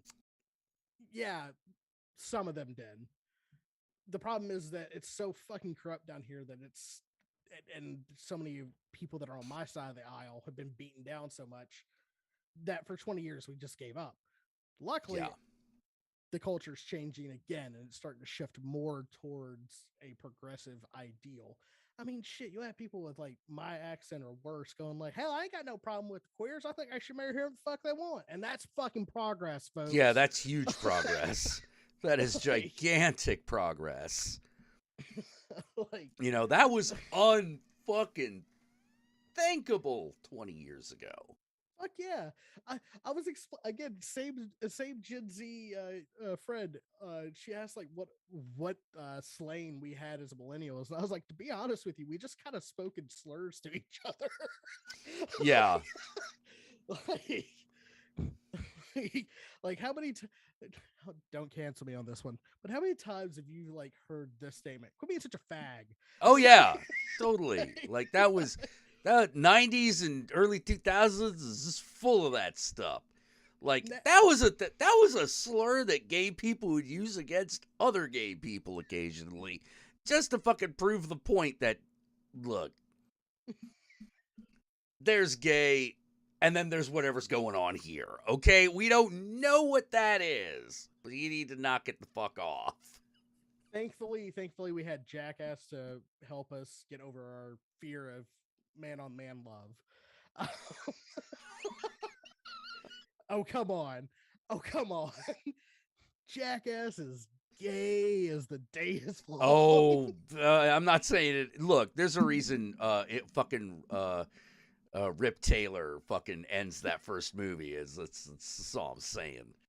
You know?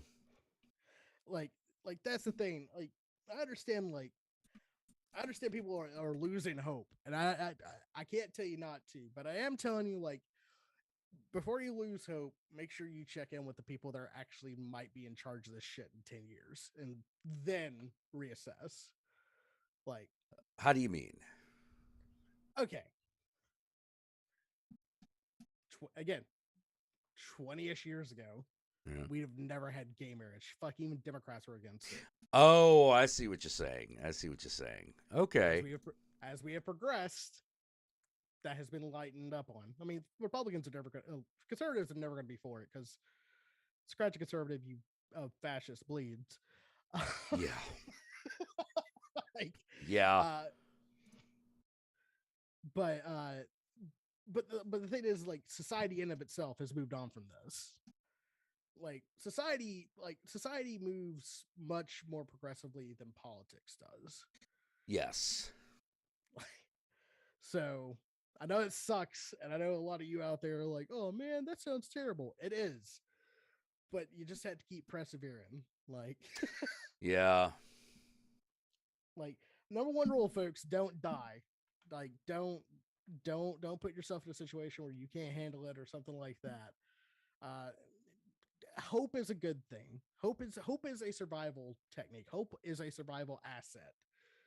Don't consign that shit to people who are trying to actively destroy No, you. Fag was always homophobic. Oh, it was. It was totally homophobic. Yeah. You know, like let's not. I ain't gonna clean. I ain't gonna fucking try to clean that up. You know, like no, that was 100% homophobic. Holy crap. You know, because fuck it.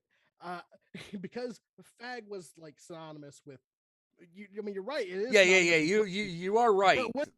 But wussy will always be synonymous, at least in homophobic mind, to gay people. With gay, yeah. Yeah. Yeah. Not mentioning the fact that there are a few gay people that could wreck the shit out of those motherfuckers. Yeah. Yeah. No, that shit was always homophobic. You know, Right. Fucking homophobic history, homophobic present, and most likely homophobic future. Right. You know, it's woo. It's like the N-word that way. There's just a point at which you're just sort of like, only gay people could say it now. Right. You know, like you just got to give that up. Just like, all right, I just got to give that up. I can't win that. I can't win that war no matter what I think. You know? It's like, you know, when people talk about the N-word pass, I got my N-word pass. Yeah, the key to getting an N-word pass is knowing that you can never use it. Yeah, exactly. Like you get the N-word pass. That only works for that specific person that gave it to you. Those credits don't transfer, man. You know, you can't just transfer that over to another black person. It doesn't work that way. Not even with them, because like the thing is like it's a never. Like essentially, yeah. I mean, maybe you get away with it, like maybe you could get away with it if you actually grew up within the hood. Right. You know, it'd still get a little iffy if you left the like 4 blocks that you lived in. But like well, let me put it this way. All your friends would be like, yeah, he's okay. But like, dude, aren't you afraid that he's gonna walk across the street and get fucking shot? Yeah. Every day. Every day. Every day we worry about that. What are we gonna do? Little Whitey's gonna do, man. Look, I keep telling Trevor he can't say it, but nobody's fucking checked Trevor yet. Yeah, but he hasn't been checked yet. His fucking day's gonna come. I'm gonna tell you. I just hope he lives through it. You know, I love that guy, but yeah, it's coming. Every white boy that said that shit has had one person that's like, what?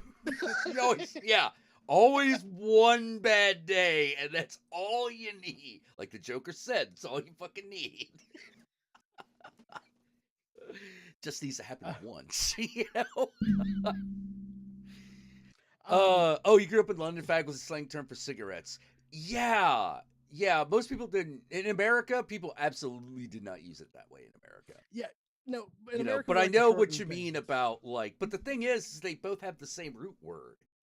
Yeah, which is faggot. Faggot, which is on fire. Yeah, because that's what you do. You know, because that's what you do. You're flaming. You're flaming, and why are you flaming? Because that's what you do to a homosexual. You light them on fire. That's where the word fag comes from. Exactly. Kind of dark shit, huh? I love telling you. I'm not angry so much as I'm trying to prevent you from getting punched. Oh yeah. Oh no, yeah, exactly. I'm not angry so much as trying to keep you from getting punched. Oh yeah, I've got friends like that. You know, like I got friends like that. It's like, dude, I love you. You know, I'm not gonna get mad. T'Challa's not gonna get mad because we actually do know someone named T'Challa. Yes, he was named after Black Panther. Yes, his dad is a tremendous comic book nerd. No Yeah. You You don't name your kid T'Challa after Black Panther and not just be the ultimate black nerd. Oh, dude. I don't know. Like, here's the fucking weird thing. The T'Challa in question, he's an adult at this point. Mm-hmm.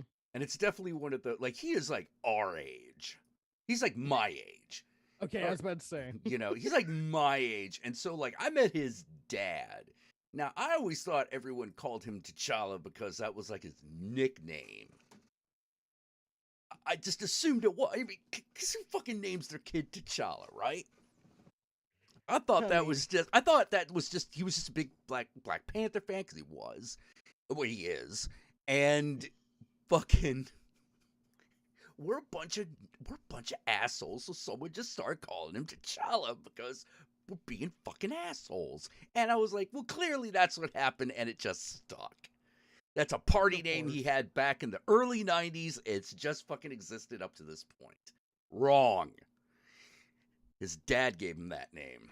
It is on his birth certificate. It is on his driver's license. I mean, I know a few people that are named after like James Tiberius Kirk. That's white culture. Yeah, but like if you could tell, then you could tell people, oh hey, I'm Kirk, or oh hey, I'm James. Hell, you could even go with I'm Tiberius. You know? But if you're like, yeah, I'm T'Challa, that's an immediate what? Until somebody says back to you. Until someone says back to you, well then I'm Storm. And then that's just like instant love. Yeah, it's either instant love or instant hatred. Like, there's gonna be no in between. Can't have that.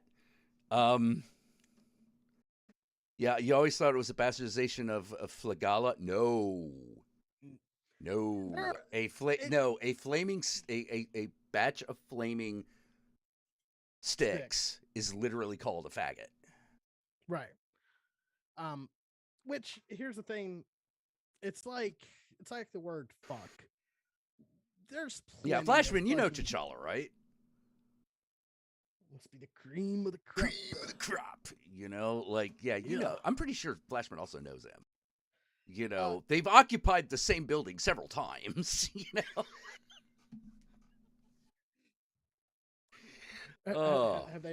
Has Fu Manchu and T'Challa made that diplomatic handshake? Is that what you're telling me? Sorry, I know you're Japanese, Flashman. It's just the mustache. Yeah. It is an awesome mustache. You know, I've always had to give Flash. Got to give Flash with that. It is a pretty fucking amazing mustache. I am very envious of it, but it's like, yeah. T'Challa's one of Anthony's friends. Like that's how we know him.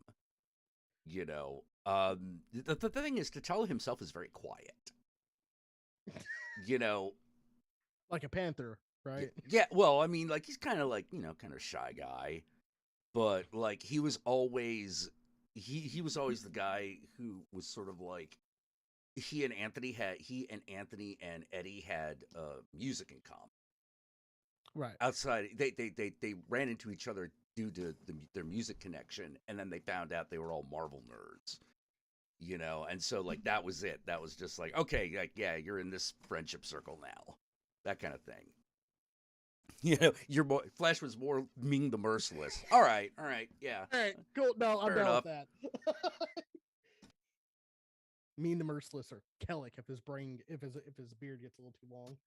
Yeah, but it was really weird meeting T'Challa's dad because like it was one of those like we're talking about stuff, and he starts talking about the 60s. And I'm just like,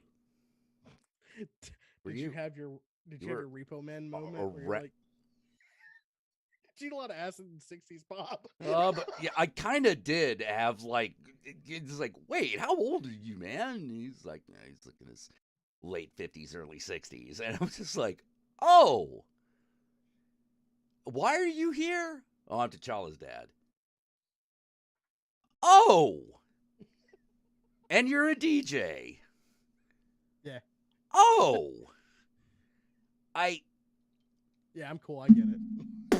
you know, like my brain was like, it was the, oh, I guess, huh. You know, that's why I'm always careful about when I say boomer shit. You know? Look, some of them are cool, all right? Well, yeah. Some of them had to be, right? You know, you can't have an entire generation that's nothing but assholes. You know? Well, yeah, of course, but the cool ones died to fucking drug They overdoses tend, and yeah, AIDS. they tend to die young. You know? So. Sorry. Oh. We're being dark tonight. Apparently. Yeah. You know. I actually have to go because tomorrow I have a fucking visitation service. So is that like a wake or? Oh, I forget. Not everyone's Southern. Okay. Yeah, I don't know what a visitation service is.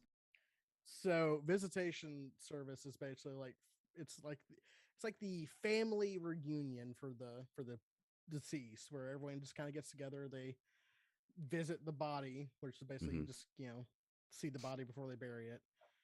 Oh, okay. So it's exactly like a wake. Okay, yeah. It's just called something else. Okay. Yeah. This is the Baptist version. Okay. Southern Baptist version. Okay, yeah. Got it. Yeah. Was T'Challa's dad the one who ran the karaoke? He was. Good man. And then the day after that is the funeral service. So this week has sucked dick for me. Yeah. Oh man. Okay. It's okay. I've just for once my trauma responses of making jokes have definitely helped with it. So yeah, hopefully I will. I'm venturing outside into the wide world tomorrow for the first time in a long time, and I'm very worried. Why are you worried, man? I don't.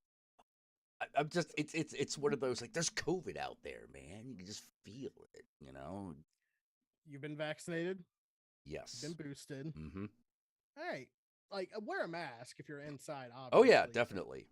But like, try to just have a good time. And like, if you do get COVID, more than likely, I mean, even you as a chain smoker, more than likely, since you're vaccinated and stuff like that, maybe a couple of days is sick. Yeah. So don't focus too much on it. I mean, fuck, I was in a car filled with people that had COVID, and I walked out of that bitch without catching it. So it may have happened to man. Okay. So all right. Well, I mean, like a concert is a bit more people. Oh, it 100% is. But like, I was also like downtown in a city. Oh, all right, fair enough. So, but you'll be all right, man. Just have fun. I will attempt to have fun. I will attempt to have fun, you know. All right. Well, until next time, I won't be, obviously I'm not going to be streaming tomorrow because I'm going to be at the fucking Fillmore. Have fun. Yeah. And until next time, obviously Taz, Disco Inferno, and remember, Satan, I love y'all very much. Even in these uncertain times, you know, when things are really scary. Yes, and in these uncertain times, I would like to finish what I usually end with on my streams, which is be kind to yourself, be excellent to each other, and don't forget to tell someone else that you love them. All right, kids? I love you, John. I love you too, Jack. Yeah. So. Yeah. All right. Good night, everybody.